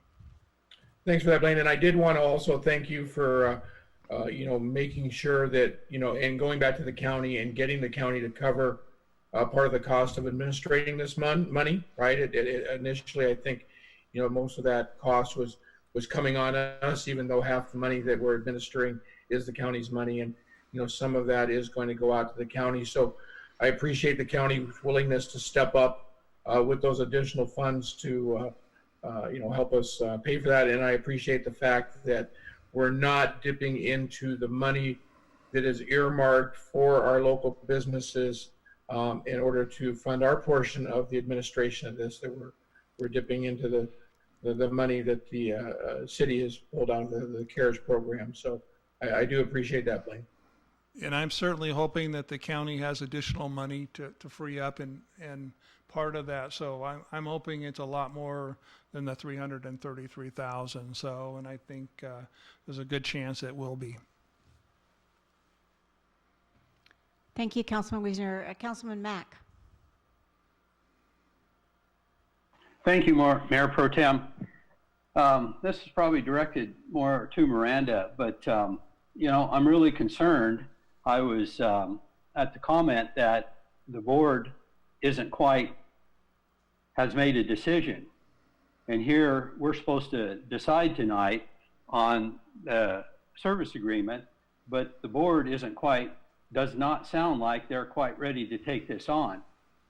Now, I've been part of the chamber for over 30 years, and we've got to figure out, in my opinion, the chamber has to deal with commerce. They're not in the bookkeeping service. This is an enormous amount. This is a big task to facilitate this from start all the way through to the finish, especially when you not only have one go-round, but you have multiple go-rounds. So with the chamber taking care of all of its members out there, in addition to facilitating all the paperwork here, and the board not already knowing about this, and yet Administrator Oborn says they're all prepared and they've been educated on everything that's coming down the pipe, but yet I'm kind of confused here. I'm questioning that either the board is already ready, or do we have to go back, with time being the essence. We've got to figure out if the board is all in sync with this and wants to accept all the responsibility from start to finish. And then what if they don't? As Councilman Wiesner says, what do we do then? 1 week, 2 weeks, 3 weeks pass by. So I'm not quite convinced that the chamber is really ready to take this on and facilitate it from start to finish, starting next week. That's all.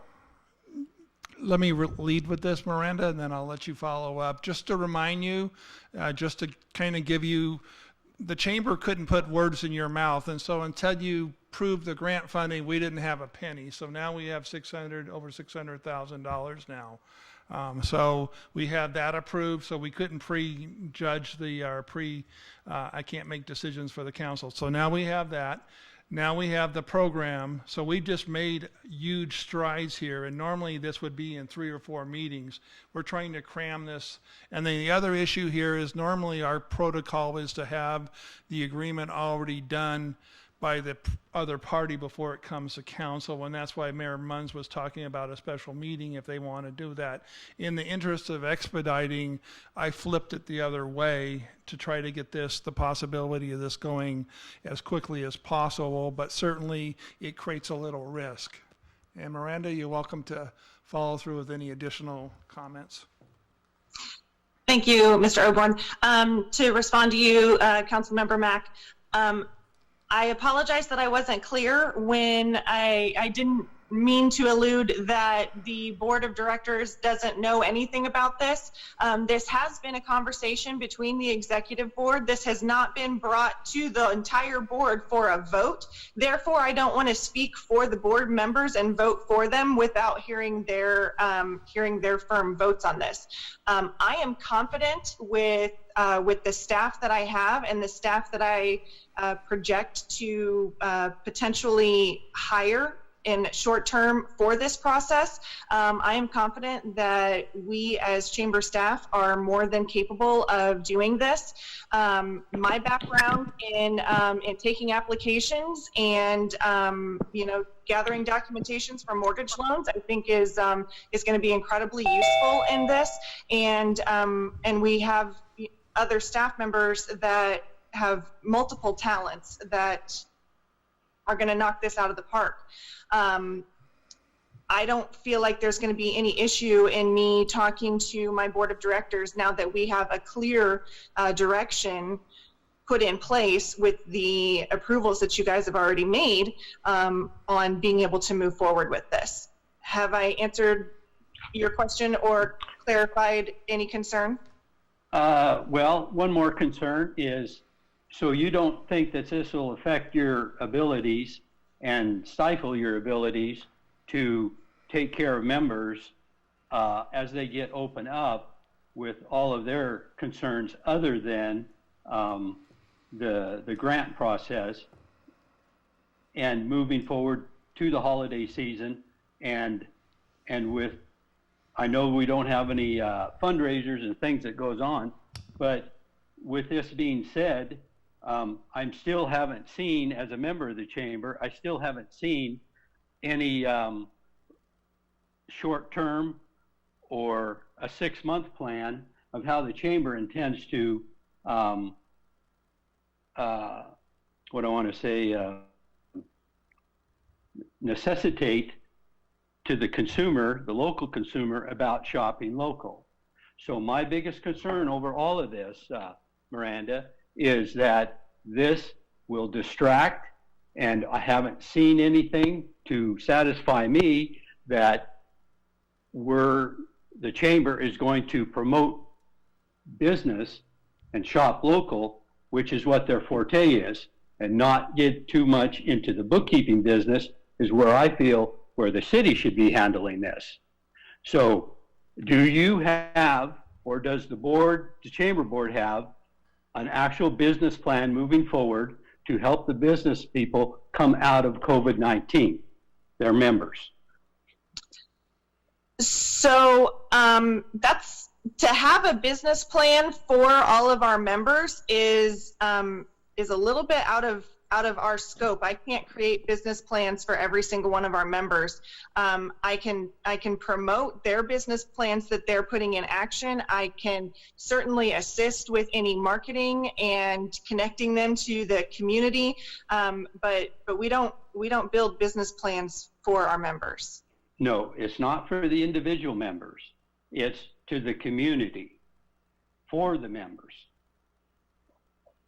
So we do have a lot of shop local initiatives and partnerships that we've already been working on with the city, and we're currently partnering with the Island County Recovery Task Force, EDC, Island County Tourism. We're in this together videos that are out. Chambers continue to promote all of our members just like we normally would as they give us information. Again, we can't get blood from a stone though, so if our members aren't giving us the information, then we don't have the information to put out. We have made strides in contacting our business members. We've certainly made phone calls and emails, social media posts, website updates. So I think we have been promoting the businesses. We've had ads in the newspaper, would be weekly, specifically about shop local. Some of what you're asking us to do as far as further promoting, we don't have the funds to do that unless our LTAC funds restrictions are removed. Okay, I understand. Okay, thank you. That answers my question. Councilman Heisen. Thank you. My apologies. My iPad died and I had to change venue. So I cut out there for a few minutes. I had my hand raised because I was considering a point of order. I wasn't sure whether or not the chamber is promoting shop local was germane to the conversation about the contract, the service agreement but maybe I missed something. That seemed to be a totally different topic. So did I miss something?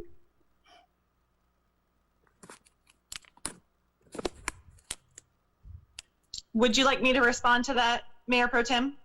Yes, please. Councilmember Heisen, Councilmember Mack had some questions about how the chamber was going to be able to manage our current membership load, as well as taking on this task as well. And there was some concerns about what we have done to promote shopping local, and that's where I was kind of getting into that. I apologize if I got off task a little bit. Oh, no worries. I thought maybe I missed something, but if the question was one of capacity and workload, then that makes more sense in context. Thank you. I appreciate that. Miranda, make sure I get this right. We're not doing advanced, and so this is an opportunity to redirect some of that staffing and capability you have that are doing events to this program. Am I correct? Yes. Any other? Go ahead, Miranda. We will have some staffing hours that would have normally been allocated towards their time spent towards events that will now be allocated towards promotion of this, as well as assisting some non-members and our current members with this program. Are there any other questions besides myself right now?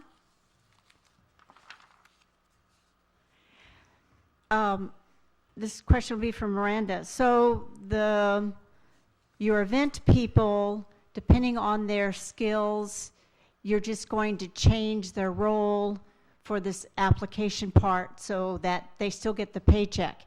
Is that paycheck coming out of COVID money from us, or just the fact that they're on your salary and now you can keep them working and doing something? Thank you, Mayor Pro Tem.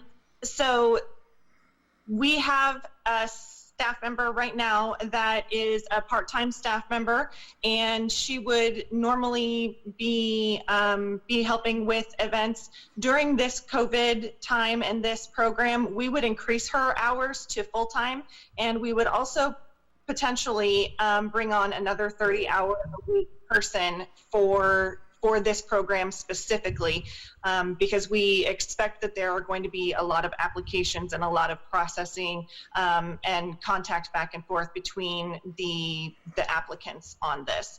So whereas we will utilize some of our staff members that are currently still being paid their normal salaries, that's something that that they would still be being paid regardless of this program.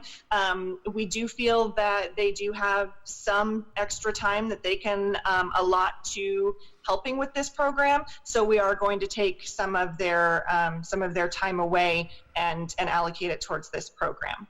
Does that answer your question? Yes, it does, mostly. So this person that you would be adding to staff, how long do you anticipate to advertise, interview, and hire it would take? I don't have an exact guideline on that. Again, we want to see what what was coming down from City Council on whether or not we had approval on this, and then that would be put on our website just like any of our other jobs when we have job openings, and we would get that person in as quickly as possible. Okay. And then we would be looking specifically for some type of not necessarily a accounting background, but definitely somebody that has some accounting background, processing, admin skills. Well, maybe one of our firms in town that doesn't have everyone still employed. Accounting firms might have someone that could do part-time at both or something.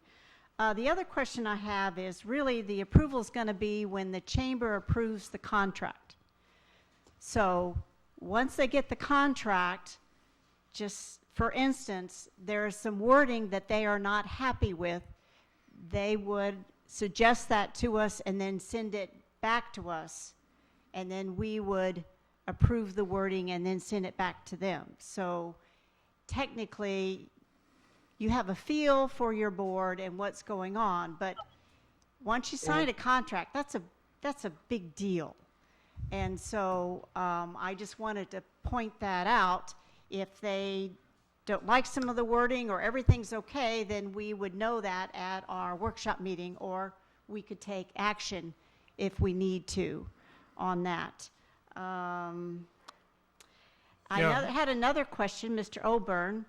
Why they have to do all the marketing for this when our PIO seems to have her finger on it? She's going to start advertising that the process is coming, it's down the pipe and stuff. I mean, we're both marketing. Okay, because it just seemed like that was taking away from the chamber trying to do something, and Sabrina has done an excellent job. Sabrina, would you like to comment, please? Yes, Mayor Pro Tem, one of the key things with this is there's so many areas that we need to cover and make sure we're contacting. And one of the big things we've really been working on since I came on at the city is partnering with both the Greater Oak Harbor Chamber and the Main Street Association. And so we meet weekly to go over things and work on some of these projects. And I feel the best way for us to do this is leverage their expertise with working with the business community. Also, we're reaching further than just those two organizations cover by going to the entire North Whidbey area for zip code 98277. So it is a further grasp than we normally do. So that's what we want to do, is really work together to get this information out and partner in doing that. Will you also use our Channel 10? Yes, yes. Miranda and I have been talking, and it's really about just getting together with her team and me and coming up with a strategic plan to cover all those different areas. Okay.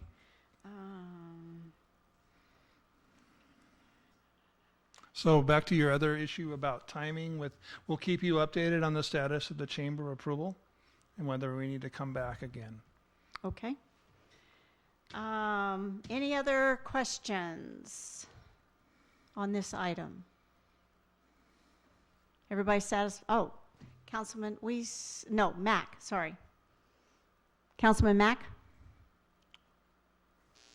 Thank you, Mayor Pro Tem.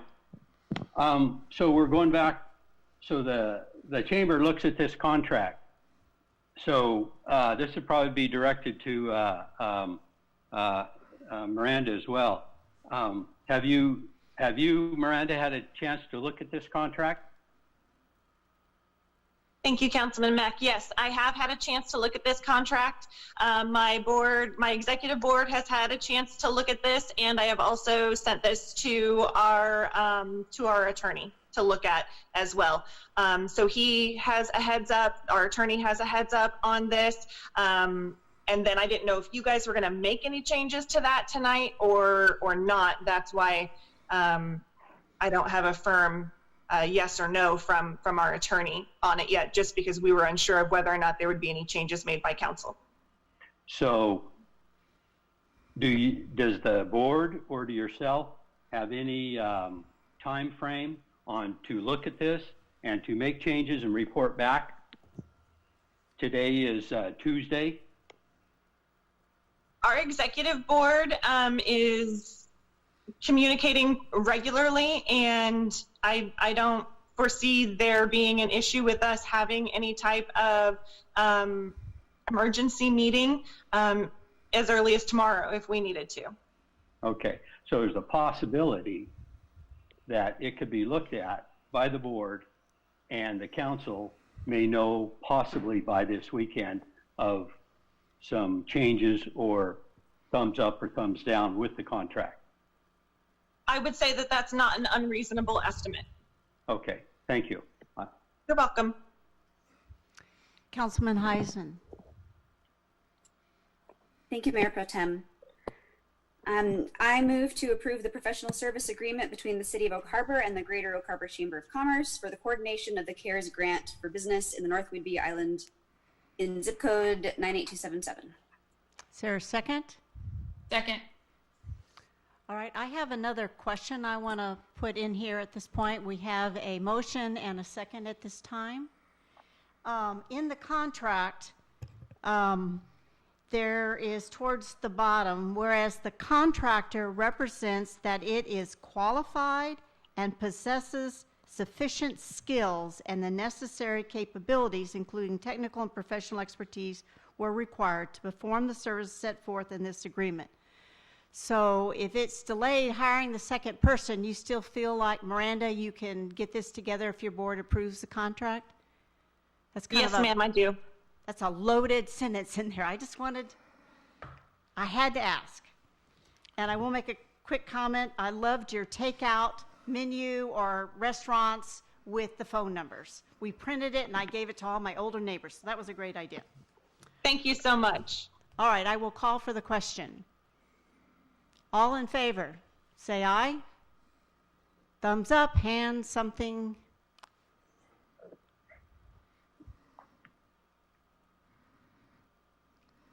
Okay, do we have all the fours in counted? Are there any? Joel, you're not voting? I was going to comment. I refrained from commenting. Obviously, I wear two hats here, and as president of the chamber, I didn't comment, and I'm going to abstain from the vote. All right. Thank you for letting us know. All right. Do we have any nays? And Councilman Mack, you need to vote one way or the other. Let us know, up or down. Mayor Pro Tem, I have already voted. It's no. Okay. All right. Do you have a vote from everyone, City Clerk?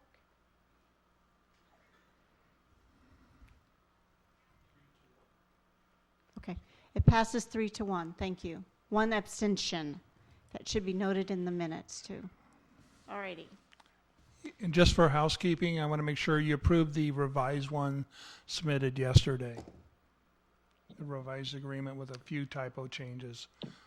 I believe we all got the current one. Yeah, you Does have the everyone current. have that understanding? They looked at the revised one. There was just a couple little tweaks as far as one word got inserted where another word should have been or something. Yeah. Okay, everybody's shaking their hands on that. All righty. Mayor Pro Tem, Yes.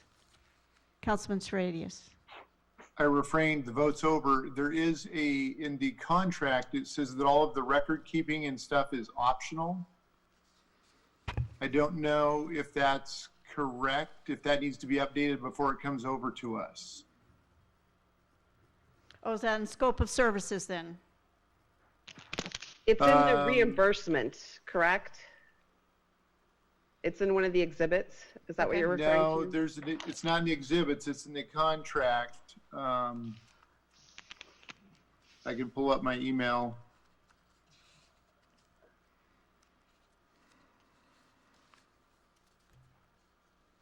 Hold on here.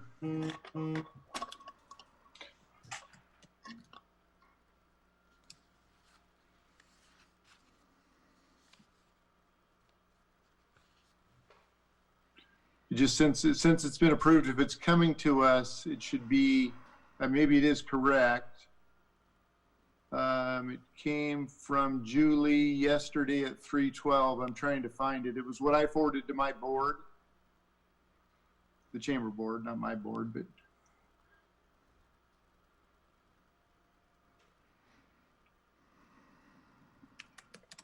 A lot of emails in here. I have one at 9:32. No, I think that was a PDF. It's section, almost there, 4, it's in payments, 4-1C, Okay, just a minute. which is page 6 of 13 of the contract. If I'm wearing my chamber hat, I'd love if it's all optional, that we don't really have to provide any documentation, but I'm not sure that's correct. Section 4-1C.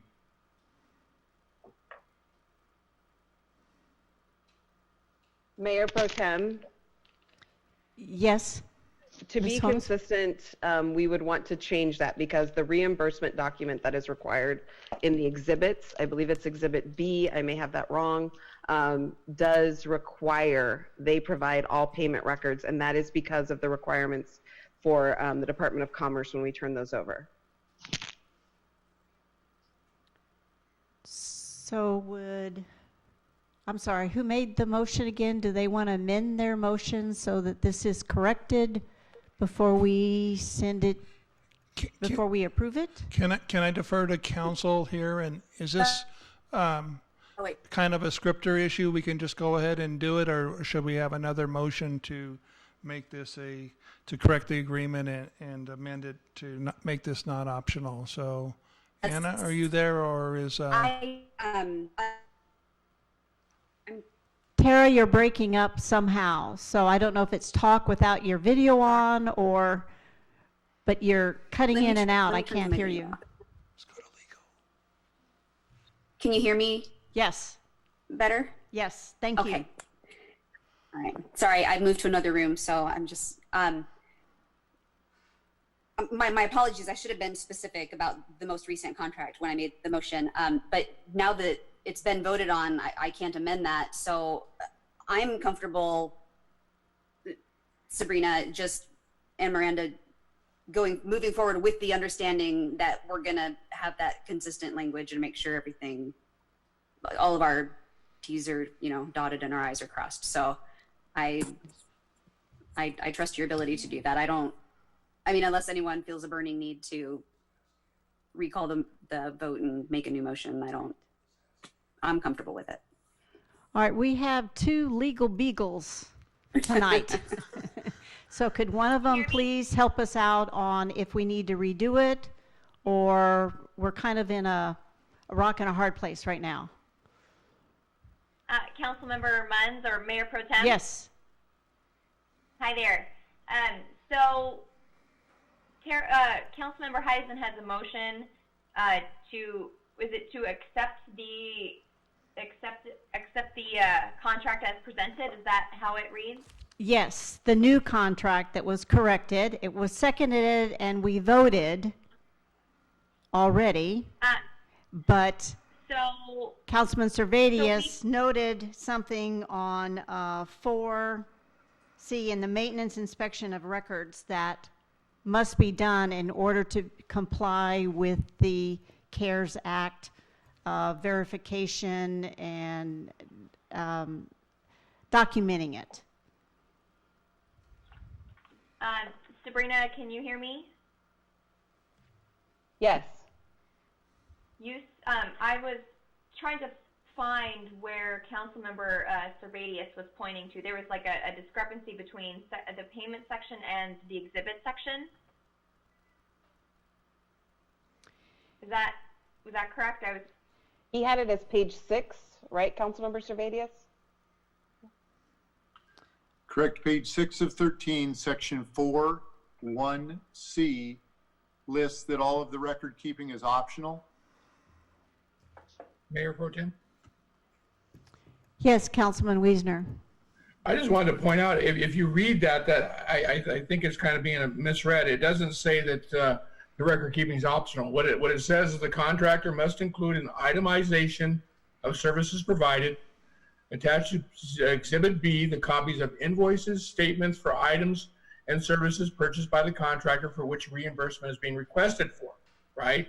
Which would be a standard billing. They would include all the detail and information, including invoices, statements, and items that were purchased and services that were, done for that billing.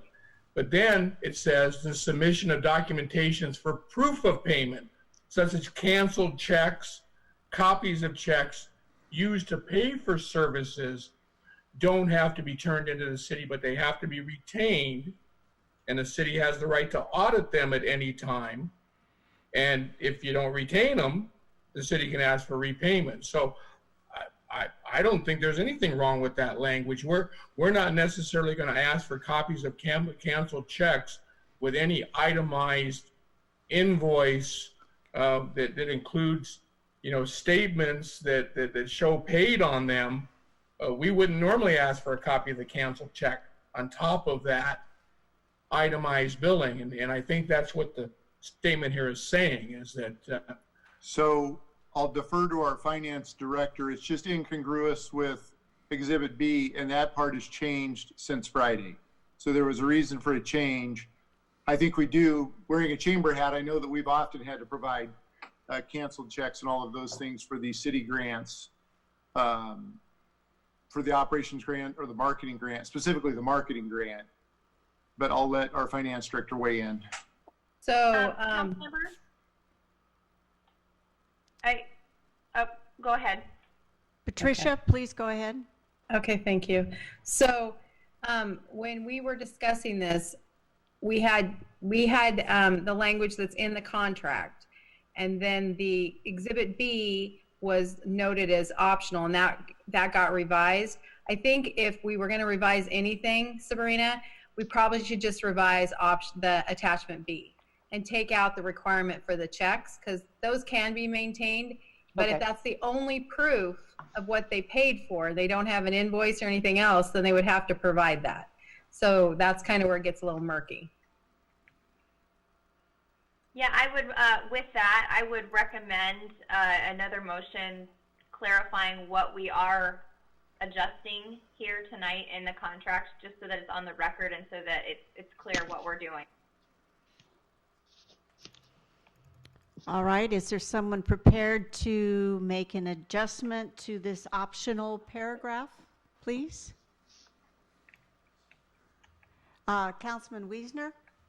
Yes, thank you. Anna, just to clarify the motion as you'd like to see it, or Patricia, I think you had mentioned, what we really want to change here is Exhibit B, and have that coincide with that 41C. Is that what you're Yes. suggesting? Yes, because we have to have proof of what they purchased, which is statements, invoices, and the other thing. The only time they need to provide anything besides that would be if they paid for a lease and all they used was a check. Well, we'd need the canceled check showing that the leaseholder cashed it.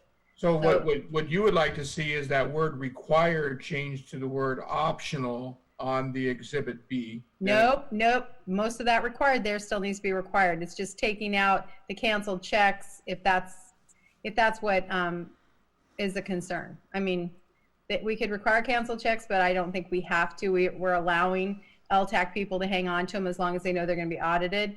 But it is required for invoices. There's no optional about providing us proof of what you paid for. So the canceled checks, copies of checks used to pay for services. Might need to be used if they don't have any other proof of what they paid for. Okay, so just the word canceled checks then is really the only. You can either add it to paragraph 4 or you can take it out of the reimbursement. I guess it's preference. I personally think that proof of what they paid for, and then the other ones are just, these are the ways that you can prove you paid for stuff. So I think the current way it's written is sufficient then, isn't it? Well, no, you've got on one document where canceled check is optional, and you have on the other document where canceled check is required.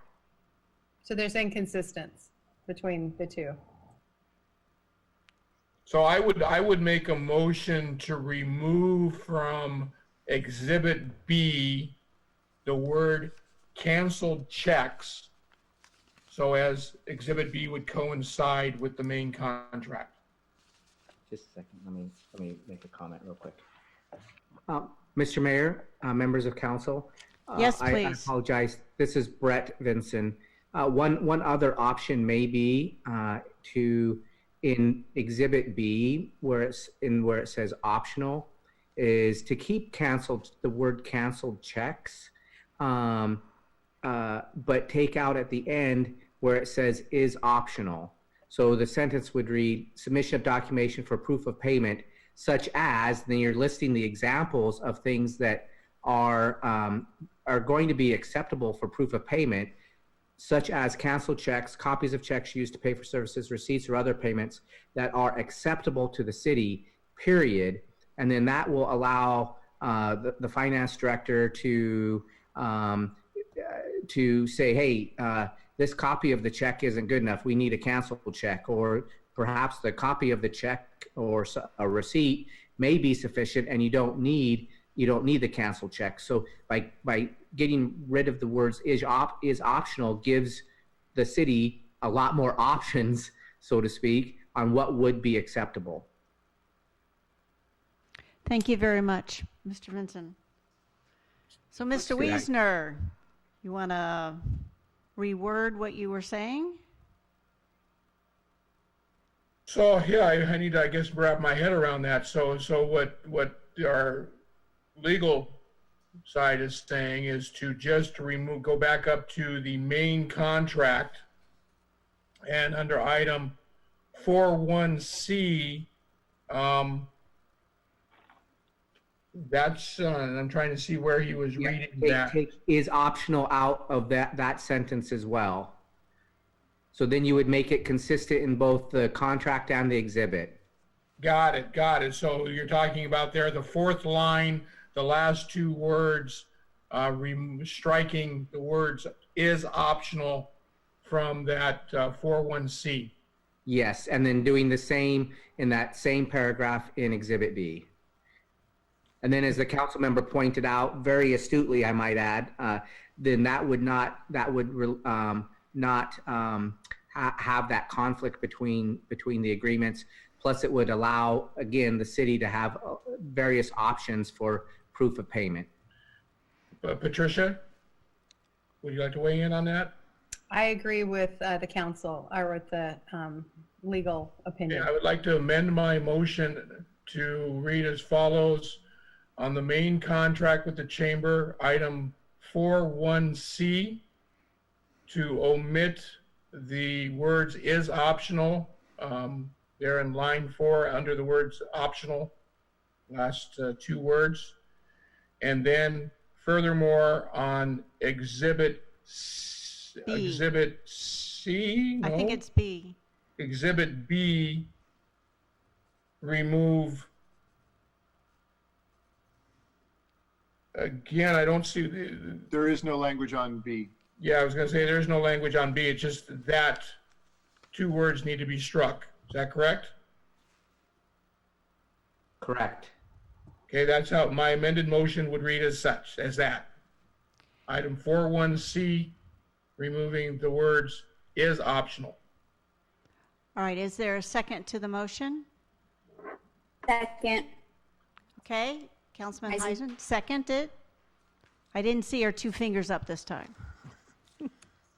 My video's not on. That's okay. All right, is there any other discussion? All right, I'll call for the vote. All those in favor say aye. Check mark, hand, something.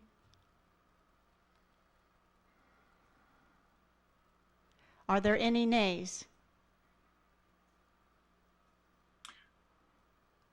So are we accounted for?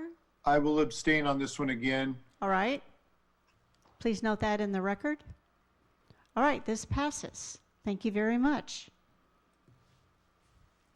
All right, next item. 8E,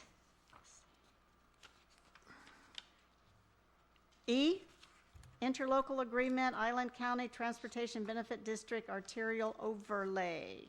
Oh, no, I skipped one. Professional Services, HDR Engineering, Inc., Utility Rate Amendment 4. I believe this would be Patricia. Yes, Mayor Pro Tem. So this is just extending HDR Engineering's agreement with an amendment number 4 to expire as of 12/31/2020 instead of 6/30/2020. There's no funding being added to it.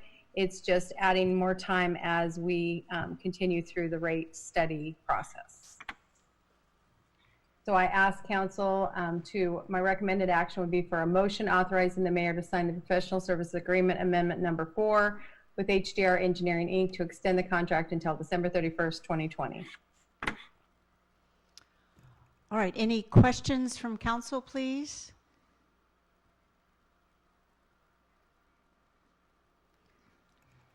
All right, Councilman Wiesner? Well, barring any questions, I'd like to make the motion as read by Patricia. I won't repeat it. All right, and a second? Second. Is there a question from Mr. Servadius?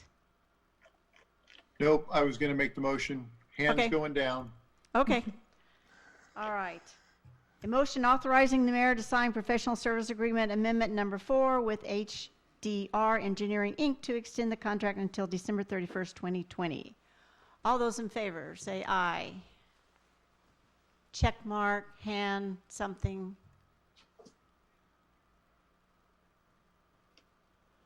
Okay. And are there any nays? All righty, check that one off. Now we are to 8E, interlocal agreement, Island County Transportation Benefit District arterial overlay.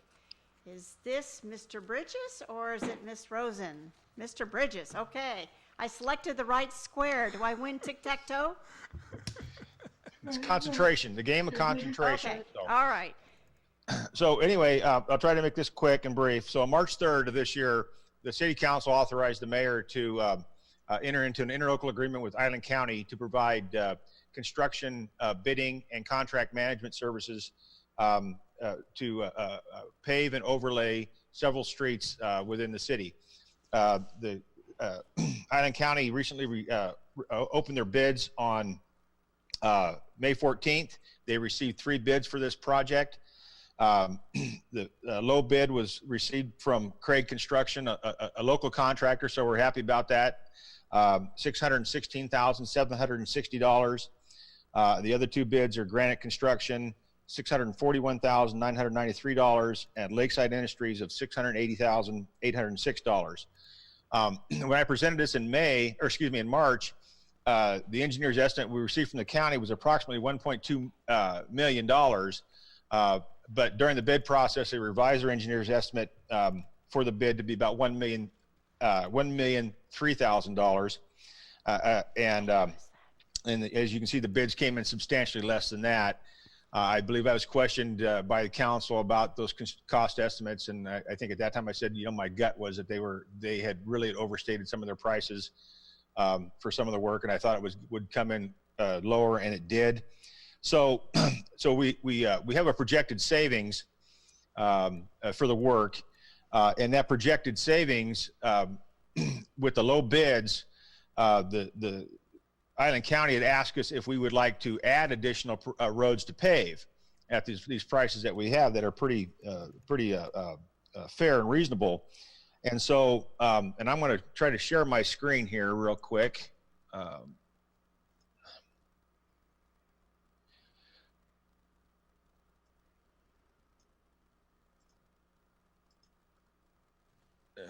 That's not it. Can you guys, is there anything on your screen right now? Yep. There is. Is that a yes? Okay, so you can see that. So you can see Bayshore, the yellow highlighted bar, that's Bayshore. And then there's a portion of Dock Street. So based upon the bids we received and the cost of services, we estimate the cost to grind and overlay that portion of Bayshore, which runs from approximately the curve there at City Beach intersection to Midway, and that portion of Dock Street to be an additional cost to the city of $237,963. This would bring the total expected work to $1,030,507. So what we're asking for tonight is the recommended motion would be to authorize the mayor to sign an interlocal agreement with Island County, approving them to accept the bid of $616,760 for the 2020 TBD project and 2020 street overlay project, and then also to authorize the county to negotiate a change order to add those 2 streets, Bayshore and Dock Street. So I will stand for questions. I need to stop the meeting for a minute, and I need one of our council members to extend the meeting again because it is almost 10.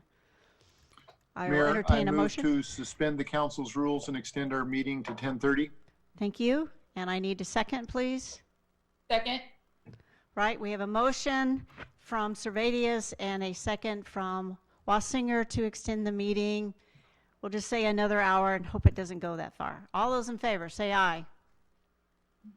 Mayor Pro Tem, Yes? the motion was for half an hour. Do we need an hour?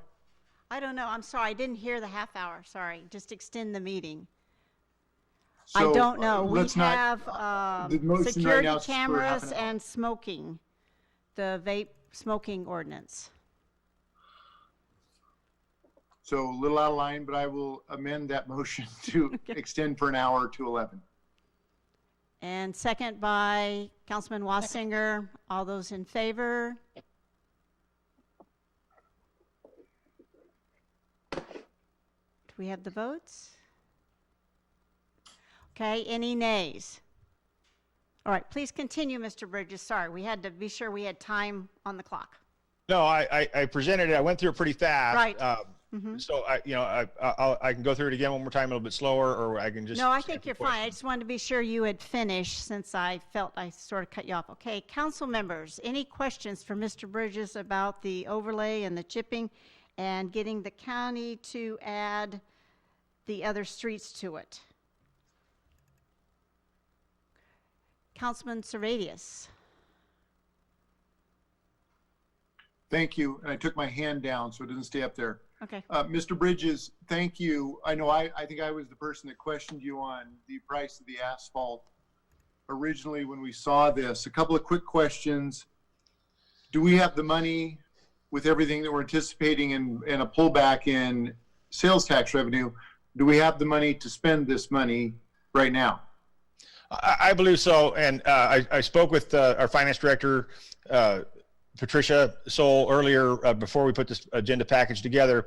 So the 2019-2020 budget actually allocated almost $1 million to the street overlay project, and we really haven't expended those funds yet.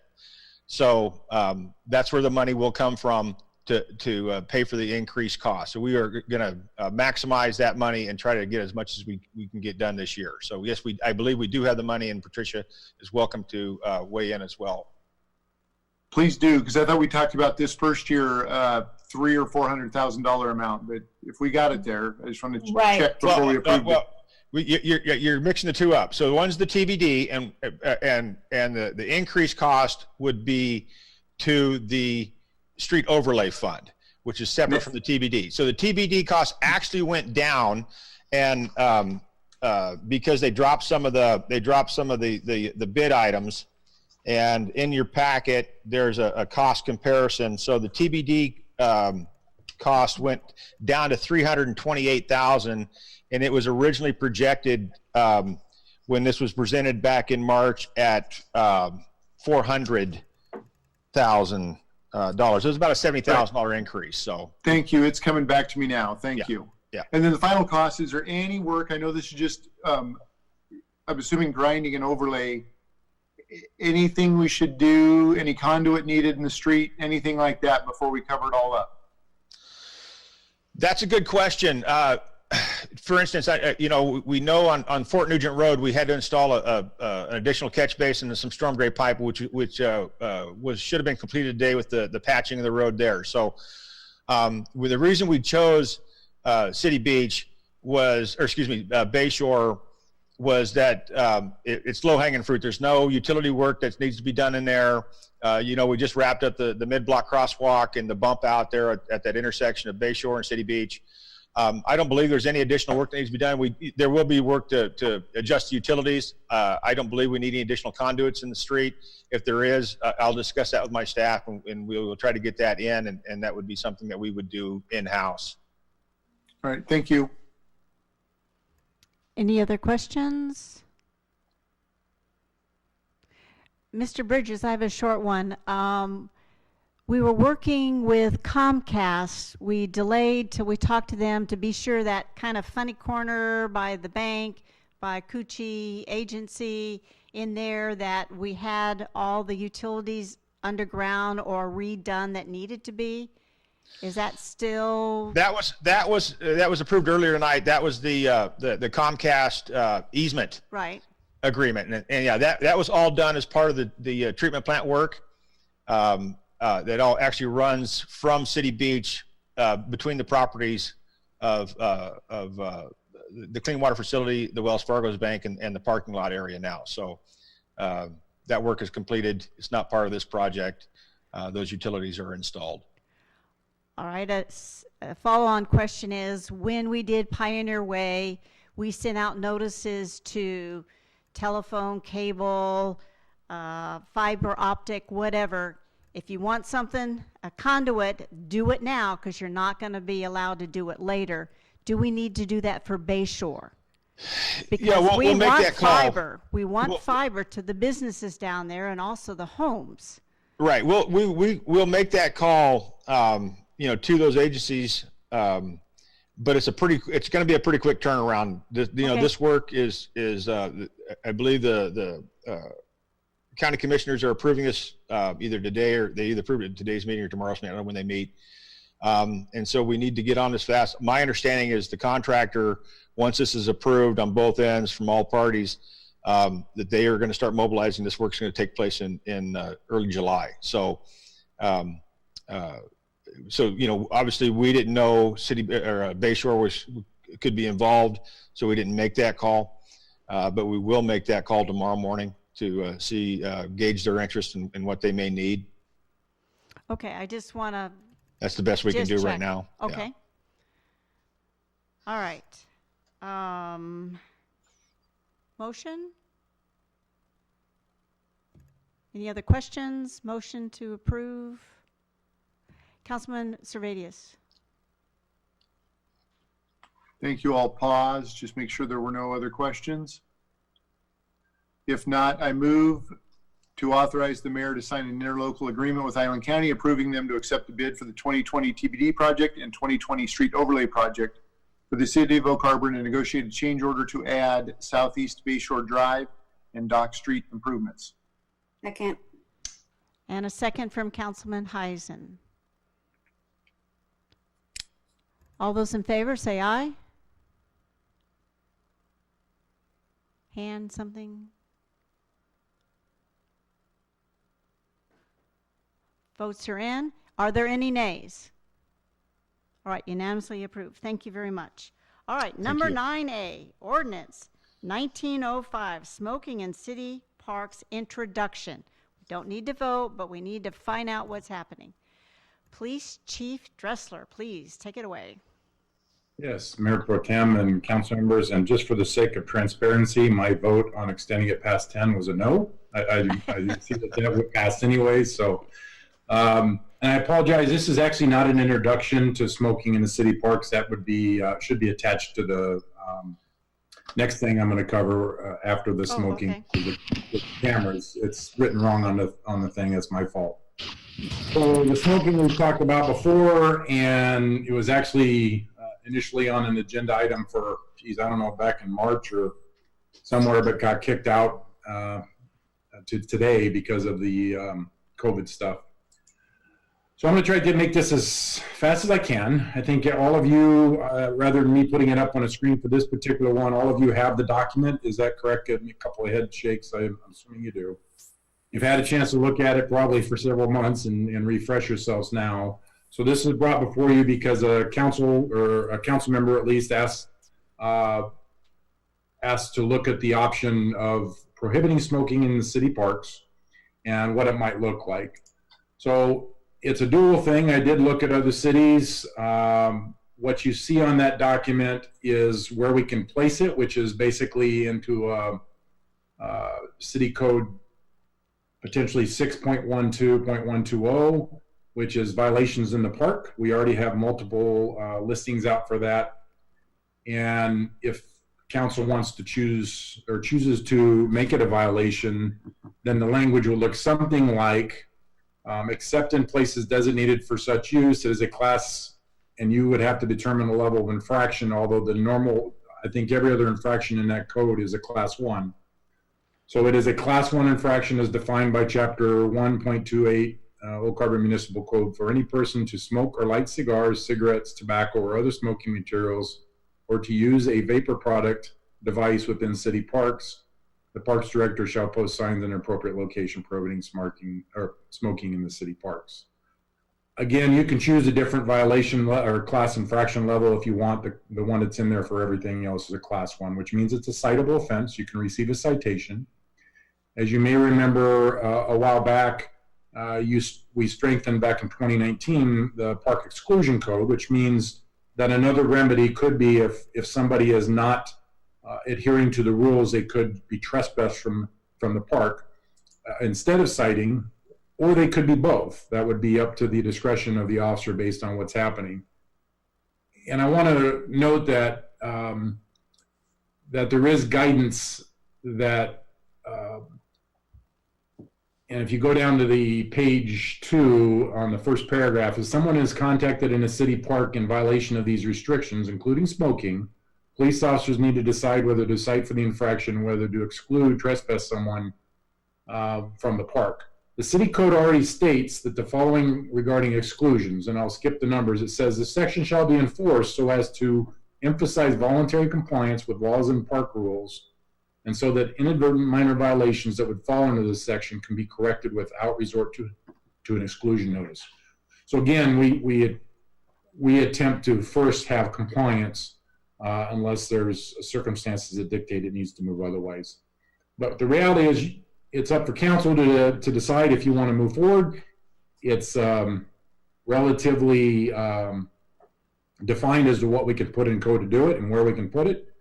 And rather than roll on, I will open it up for any questions if you have any. Question from council members. Can't fall asleep yet. I have, Councilman Heisen.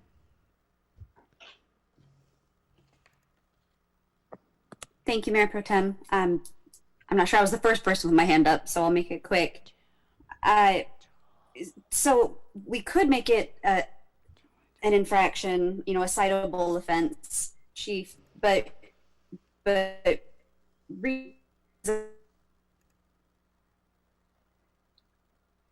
Terry, you're breaking up. I've seen someone hover the door of a cigarette, several times a week. I mean, is any active? And Tara, I couldn't understand any of that. I'm sorry.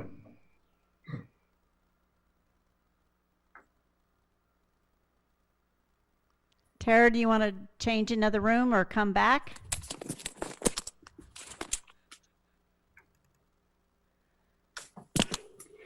Yeah, I'm moving. Hang on. Okay.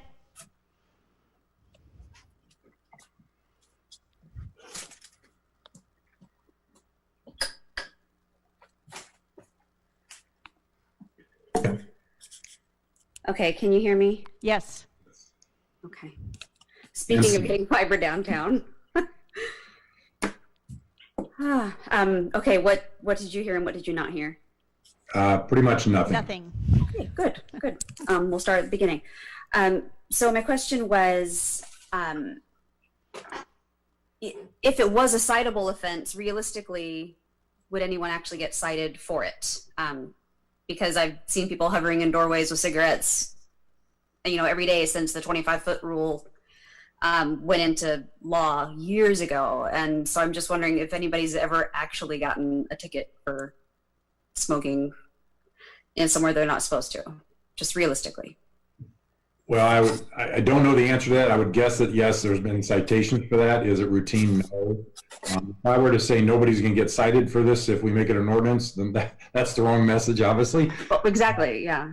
I think it's a difficult one, and it's for you folks to decide because the way it's written here, it doesn't distinguish parks. We have 30 some odd parks in Oak Harbor. I think it mostly comes up where there's events like a ball game or something where something is drifting over the crowd and somebody's not conscious of that fact or doesn't care. I think that's where it mostly comes up. But it's not to say we won't have people walking down the bike path or the walking path smoking a cigarette. And again, that could be any citizen from the community who happens to smoke. Could they receive a citation? Yes. Would they? Circumstances might dictate. If it's somebody who is smoking in that crowd and has been asked to leave, and then an officer goes and says, sir, it's a violation. You're disturbing everybody else, and that person says, I don't care, pack sand. A good chance that person's getting excluded or potentially a citation. So, it depends. Councilman Heisen, any other further questions? Okay. Councilman Joel Servadius.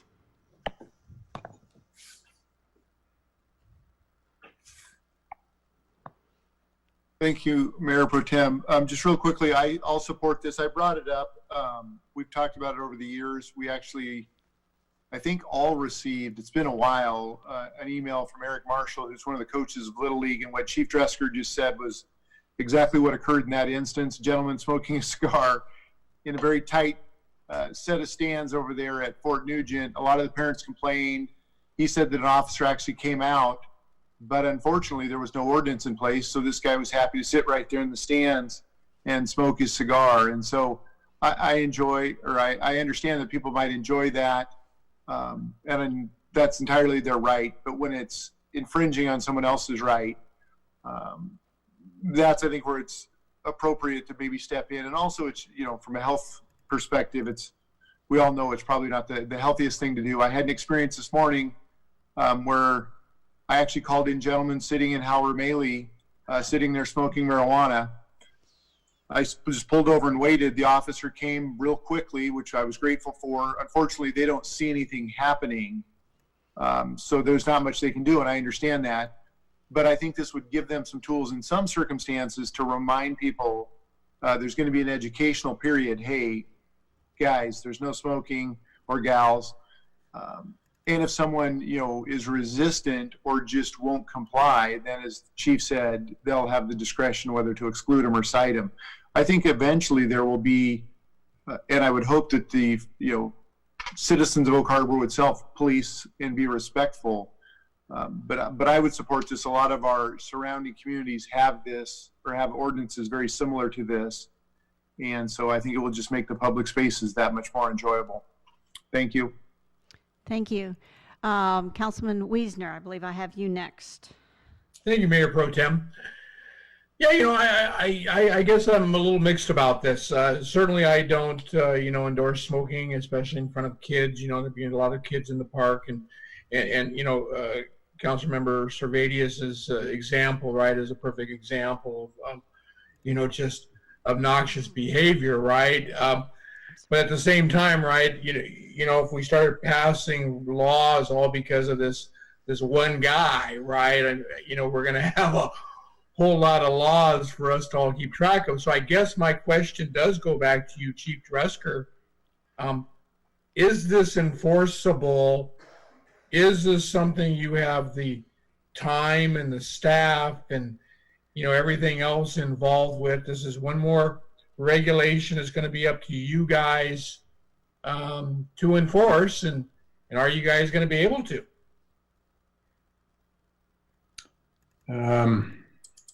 Okay, so put me on the spot there. Yes, I did. I'm always hesitant to put another rule out that pits the police against the normal citizen. These are smoking people, or oftentimes just normal citizens. But I also understand where that smoke is drifting into other people as secondary smoke and concerns people, and somebody says, I have a right to do it, and doesn't care whether that's doing it. So, how do you take care of that if there's not something set up? In our vaping law, or the vaping ordinance that we have that somebody in council passed, it prohibits vapor product in outdoor public places where children congregate, to include several locations, including parks. Now, that's a little vague. Where children congregate, is that where they congregate normally, or is that when they're only there? So it's a little bit of a grayer area that makes it a little bit harder proof. I would anticipate that if you passed an ordinance that said that smoking in city parks was not allowed, we would get some calls from people who see people walking and smoking, who want to complain about that, and that would be, if we have a busy day, a very low thing on our priority because of what we have going on. I can also see it as something we would utilize when necessary due to the circumstances of what's occurring and how it's affecting other citizens within the area. So, we're not going to be out there policing, so to speak, people walking and smoking all the time. We're just not going to be doing it. It's similar, I guess, to, Tara pointed out, for the smoking in the doorways and stuff. Can we deal with it? Do we deal with it when there's a need to? We don't want it neighbor telling a neighbor type of a thing, just to try to annoy somebody. But there are times and places where it can be something that's useful to have a healthier environment for everybody. But it is not something we'll be out there actively looking for people doing this just to go cite them or talk to them about trespassing or anything like that. We'll utilize it in circumstances that it must be used in to adjust the situation properly. And I appreciate your comments about, creating another rule, right, that pits you against folks, right? Because obviously creating something that can't be enforced, or, there's an inability to enforce, creating that additional rule doesn't make any sense, right? But are there, do we not have any other rules as far as public disturbances or anything like that could affect that? I mean, because it is important that we supply you guys the tools you need, right? I mean, and if this is a tool that you need in your pocket, right, it's certainly something we got to consider. There's not real, I mean, obviously a situation can escalate, and I want to be mindful of the time here, but the situation can escalate where there's a situation at the playground or at the bleachers, and it starts developing into a heated argument because somebody is smoking and not caring about anybody else. So that situation can obviously elevate into additional problems. Obviously, we don't want that to occur. So if a citizen were to call us and say, hey, this is occurring, if we can stop it before it escalates into an assault or a disorderly conduct. To be clear, if you pass this is an ordinance we can enforce. This is an ordinance where we can cite or we can trespass, exclude somebody from a park. We can take action on it. It's just whether or not it's going to be something we're out there actively monitoring. I'm telling you, it probably is not. We will respond to calls, and as we're going about our foot patrols or bike patrols, and we pass somebody, we'd probably say, sir, madam, you probably aren't aware, but smoking is not allowed in the park. Could you please put the cigarette out? If you need some information, I'd be happy to provide it to you. So we can enforce it. We can provide public education. That's part of what we're about. You're going to have a variety of people, and we all know that there's fewer smoking nowadays than ever before, but you're going to have a variety of people, from the business person to the student to, and I mean college students, somebody of legal age, and all that. You're going to have a variety of people who are out there potentially smoking that you're going to have. It's kind of like speeding. There's a reason for pulling people over, but you have a variety of people within our community that at some point or another probably do that. Well, and you pointed out, we've got less and less places you can do this, right? So I guess my other concern, right, is are we going to create a pocket, right? Are we going to create a smoking section just on the other side of the road of the park where, every time you drive back down there, there's, 10, 15 guys gathered up in this one spot, So, yeah, I guess, like I say, I guess these are all just the things I'm thinking about. I'm not as on board as Councilmember Servadius is, but I'm certainly not opposed to continuing to think about this concept as we move forward. And one more thing, Councilor Wiesner, and Anna's here, there may be a way to craft this that refers to something like when it becomes a problem with others, but I think you're hesitant to do that kind of language because then it's proof, it's a defense is almost built in if something happens. A clear-cut definition and clear-cut guidance, I think, is generally a better process to do. And when I looked up ordinances of other communities, it's pretty clear-cut. Either it's allowed or it's not. And you can designate areas for smoking. You could set aside an area. And I know I said my last comment, but you just sparked a question. What about if we had language involving when crowds are present or when activities are present? And again, maybe Anna can speak to that, and I'll be quiet in a second, but when does that become a crowd? When is it 3 or 4? Do they have to be annoyed? Do you have to go to all of them and say, hey, are you annoyed with the cigarette smoke? It creates complications to a degree. And I don't know if Anna wants to speak to that. She's probably ready to go to bed.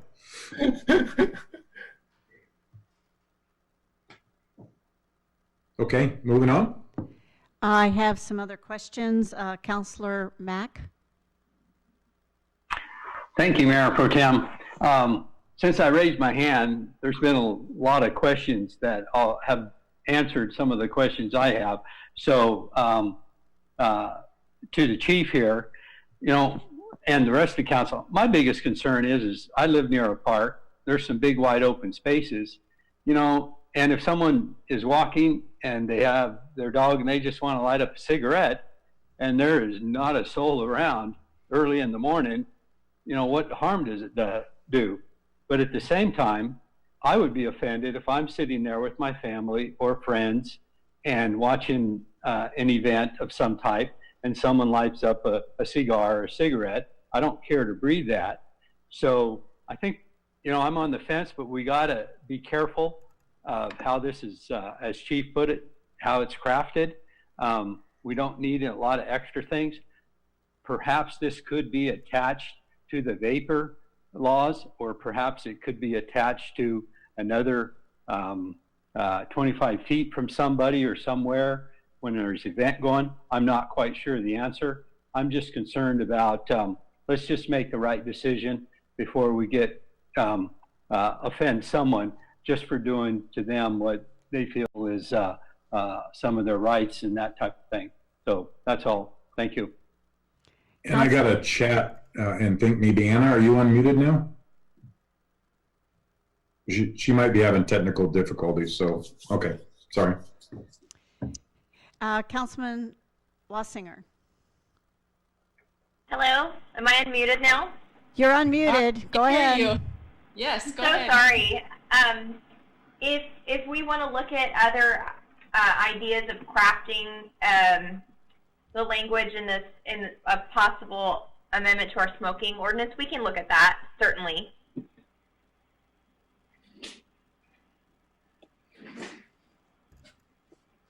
Is that all? Yes, ma'am. And you know, we can look at other ideas that other counties and cities have as well. And if council is agreeable, we can share with, or I could share that with Chief Dresker, and we can go from there. All right. Thank you. Councilman Wassinger. Oh, yes, thank you. I just wanted to say that I do support this. I worked years ago when I was on the park board, I think with Councilmember Servidius. We went around and put up the signs that you see out that say, you know, please don't smoke on the trails and around children and playgrounds. And a lot of them are still there. And so I think community members are aware from seeing those. And part of the big discussion at that time, and I remember with Councilmember Servidius, it was like, it doesn't have teeth. We didn't pass any law with it. We just put the signs up and hope that it would deter some of that. So I would support this just as I did back then. And also I'll say that for Little League, just being past president and very involved with that. So smoking, Little League events prohibit smoking in the stands, anywhere around the kids, anywhere around the playing field, concession stand, and anywhere around the park. And just like with Eric had with football, all the time we have grandparents, parents, siblings that want to smoke, you know, by the fields. And it's always so hard, you know, you tell them to move on, that they can't do it, you know, but to have a little bit of backing in those situations sometimes would be very helpful. So those are my 2 cents. So I support it, and I support looking at options. And thank you, Anna and Chief, for going through all this work. So I look forward to seeing what we can come up with. Thank you. I would like to add a couple of comments. I'm glad this has some teeth. I'm glad we put vaping with the smoking regulations instead of having vaping on one side and smoking on the other. Just group them all together. I don't think they're going to be, you know, going out and just looking for this, but I think it gives them an extra option. If there's an incident, maybe they could start the conversation about, do you know we have an ordinance, and they might notice something else. I do want to know if, when I walk the park on really sunny days, Windjammer, there's quite a few cars with 2 or 3 people in it, windows down, and man, you can smell the marijuana coming out of them. It's almost a cloud, so it's very distinct. So I don't know if you can do anything with people sitting in their cars with the windows down, but it's kind of comical when you're going by and go, did you smell that? Yeah, I smelled that too. So anyway, just comment. But I like it that it has teeth. We're putting the vaping with the smoking in the parks, and if we need to add trespassing or something, I just think you've put it there, but it's not going to be number 1 on your radar. It's there if we need it. Kind of like the graffiti, you wanted to have more teeth than that, so if we need it, you've got it, but not necessary if you're going to be looking for it all the time. All right, the next item, I believe that's you, Chief. Security cameras in city park update. So if I could take just a moment, sorry. Mayor Pro Tem. So what I'm hearing, I think, from council, just to sum it up then, is that I'll get with Anna, we'll come back to you, and you'll have options of either, as you've seen in this document, where it's just prohibited, or whether we can potentially options to do one or two other things that might limit it to crowds or something like that. We'll look at those options. We'll bring that back to you, and that's what I'm understanding. So that's what we'll do. So just to firm that one up. All right, thank you, Chief. And, okay, and then let me see if I can share my screen. So I don't even know if Tim's still with us or not, but I will share my screen. Can you all see that document? Yes, but it's small. It's small. Tim, are you there? Can you do a better job than me? Could you divide the chart up so we have the top half and then the bottom half? On your from iPad, here, it's really you hard can to pinch read. and expand it. Okay, I will do that. Are you talking? Okay. Can you get? Everybody has this. Can you see it enough, or do you need me to expand it into a bigger picture? I can see it just fine if I just pinch and expand on my iPad. Okay, there I open it up a little bit more. Yep, I can see it just fine, Chief. Thanks. Okay, so let me see if I can make this as succinct as possible. So what we've done is we've had several meetings as city staff, and then meetings with our current IT people, Adrian, who did a great job of working with me on some of this. So what we were looking at, and we were directed by council, is to try to give you some information on potential security cameras for Windjammer Park and what it might look like for the city. So what our attempt is to try to do a comprehensive look at city security cameras for city facilities and locations, and look at not only now but into the future, and as much as possible try to get one system, hopefully, that can be utilized for all of them for expansion. We are not able to completely do that because there's existing system in the wastewater treatment facility, which is a quality system, and it's set and going, and we're not going to want to modify that. We also have existing cameras at the police department here for our jail and facility needs, and it's working, and we're not going to want to modify that. It would add too much cost and not much need. But as we look at cameras in other locations, we can conceivably go with one software package and one system that can run everything. So the first page here that you see is a summary, and rather than going into what 1080p is and 4K is and all that kind of thing, is I'll certainly answer questions on it if you want. What I tried to do, or what we tried to do, is look at where we might want cameras within various locations that they currently are not. Or in some cases they are, but we've got to modify them. So if you look down the list there, we've got Flintstone Park, which already has some cameras, but they've got to be redone because of the Portland Loser going in there.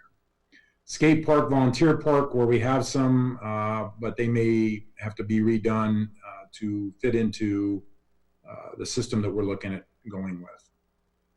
City Beach Ballpark, there are none there. We'd be looking at putting some in there. Howard O'Malley, I believe we have one. I think we'd be looking at two.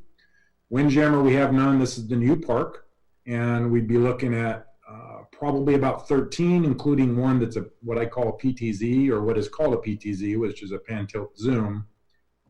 That specific camera there would theoretically be tied into the wastewater treatment cameras, just because the software we're choosing for the rest doesn't run pan-tilt zoom. So we try to look at all that, look at some of the needs, and as I talked to Adrian, he was very helpful with trying to figure out some costs for this introduction to you folks. So scrolling down from there, I've got costs of some hardware, and then there's some unknown costs.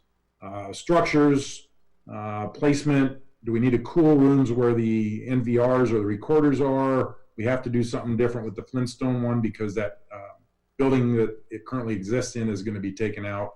We need to do something different. And then some assorted labor costs, contract costs, different things like that. So I've thrown in some numbers there based on the best I can do with trying to give you an introduction.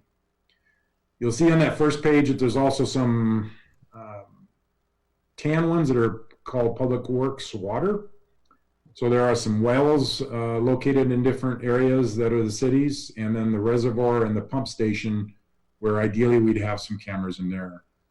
When you look at the green in all the parks, all of those cameras would theoretically, as long as we work it out the way that we think we can, would be, just to be clear for the record, any security cameras for the city would be historical in nature, or in other words, forensic in nature. They would not be live monitored. Nobody's going to be assigned to sit around and watch these security cameras. Now, with that said, authorized people could go in and pull up that camera view to look and see. So like the police, if we get a report of somebody down at a certain location in a park breaking stuff, we might be able to pull up that camera and see that. If not, we historically can pull it up. The ones in the tan down here at the well sites, they would not be like that. They would just be historical or forensic, not live viewable. So you see there in yellow a potential estimated cost for doing those parks, everything you see above that line, and you see the amount that's in there.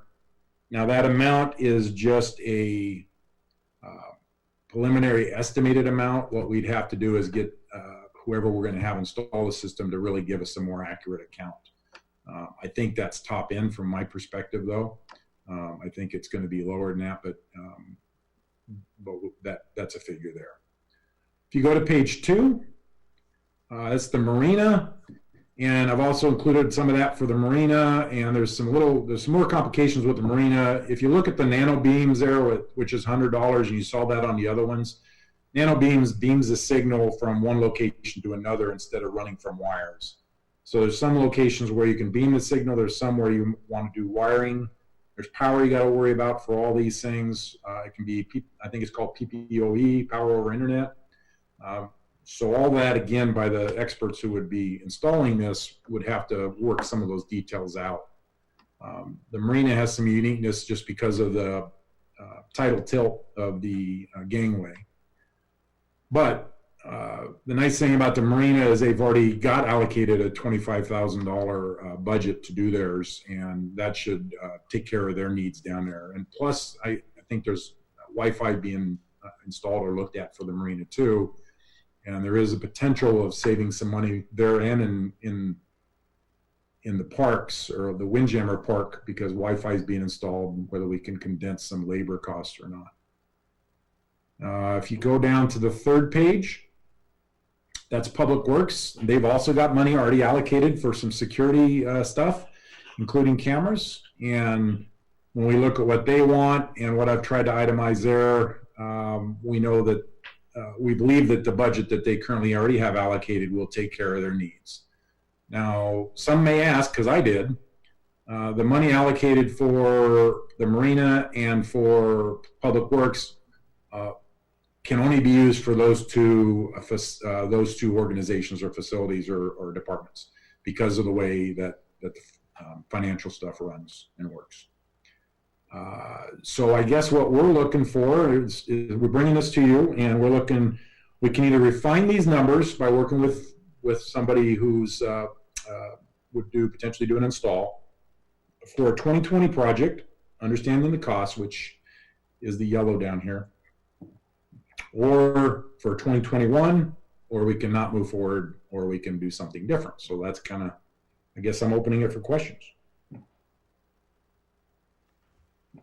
And I should clarify, this 40,000 for the parks, that money is not budgeted. You would have to allocate or budget that money, is my understanding. Thank you, Chief. I'm waiting to see hands or something for questions.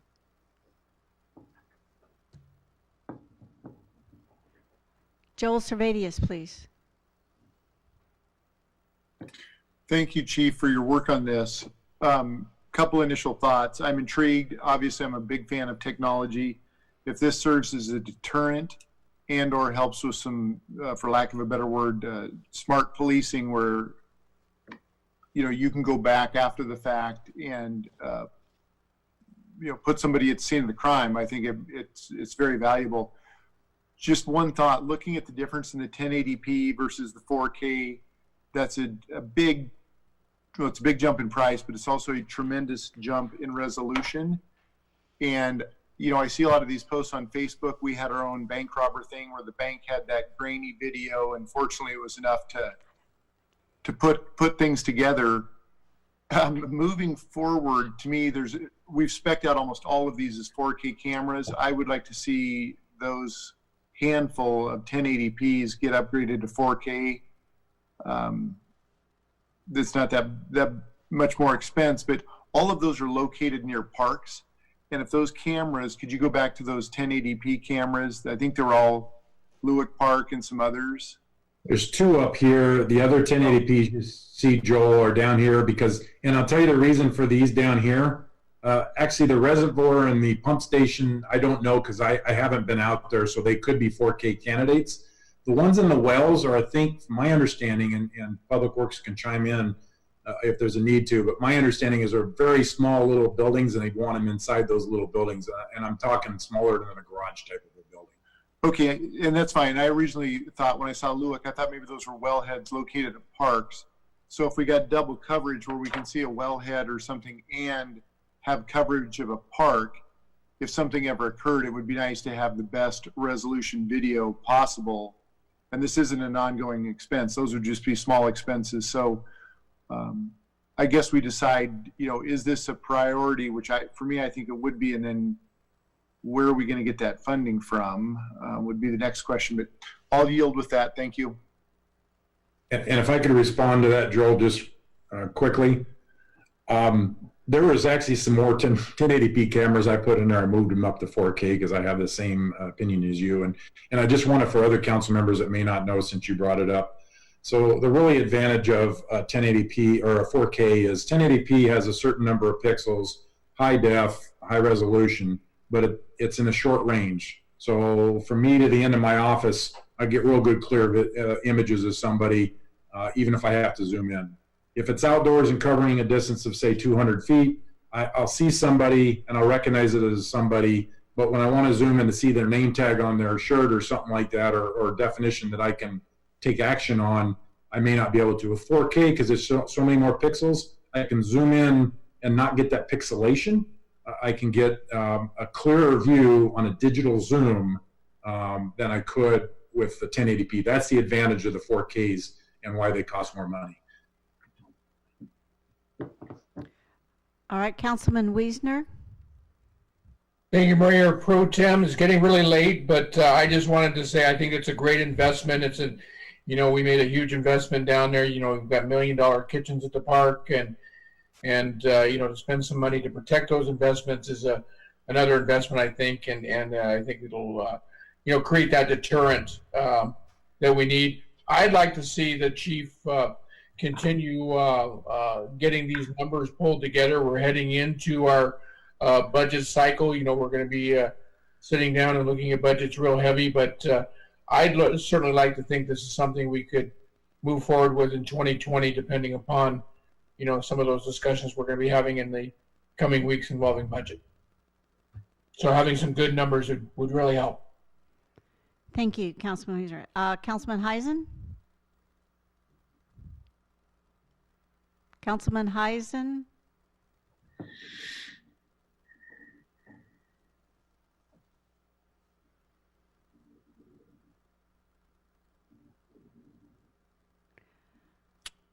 Can you hear me? Yes, now we can. Sorry, with my cat.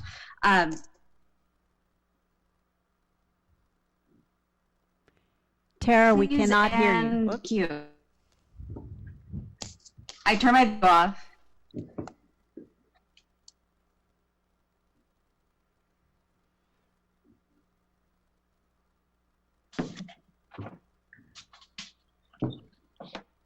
Can you hear me? Yes, we can.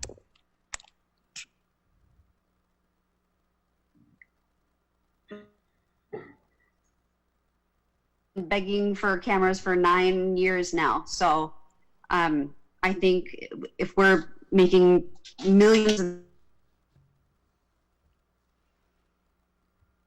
cameras. And from the mock-up that we have here, I mean, the mayor could do 90% of this with his discretionary funds, you know, but I mean, as a council, obviously, I'm more than happy to sign off on this and find the money. This is absolutely a priority for me. Thank you so much. Thank you, Councilman Heisman. I haven't seen any other, I think you just about spoke. I'd like to add, I definitely want to see this sooner than later, and I would love to get it done maybe by September, if we can. We've wanted this for a long time, and we have a big investment. The city has a big investment in our parks, especially Windjammer. So I think somewhere we could probably come up with the money. All right, I think that ends our agenda. Is there a motion to adjourn? Oh. I move comment. to adjourn. Where's the comment? Wait. We I'll have second one that. wait. We have one comment. Oh, sorry. Oh, we have a voicemail to listen to, please, first, then I'll do the adjournment. We're trying. Good evening. My name is Valerie. I am a local Oak Harbor neighbor. The reason that I am calling is because I wanted to leave my voice today for the meeting during the citizen comment period. I just wanted to pretty much say that as a local human to Oak Harbor, I really would like to acknowledge and also just send my prayers to my fellow neighbors and really just everyone within our community, but not just within our community, but those that surround us and those that touch our lives, whether it be friends or family. And may there be peace in our hearts and those hearts that are connected. I know that these are very troubling times in the sense of COVID-19. So much uncertainty and unrest and fear and just a lot of deep grieving, collective trauma, pain.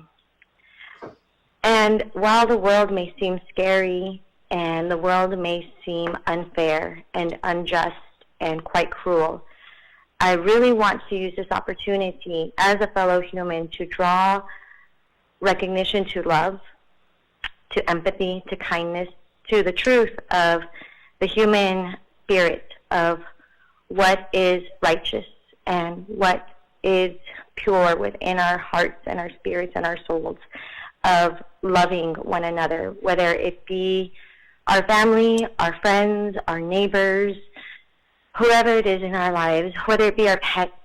I just want to reflect on the sacredness of our humanity, because I think it's very important right now to draw attention to that. And I pray for our leaders, and I pray for those that are just trying to make sense out of this or trying to find their way through everything going on. I pray for us to come together as a community and to really be here for one another. That is what I wanted to say in light of everything that has been happening, and I hope that that we find the wisdom and the discernment to move.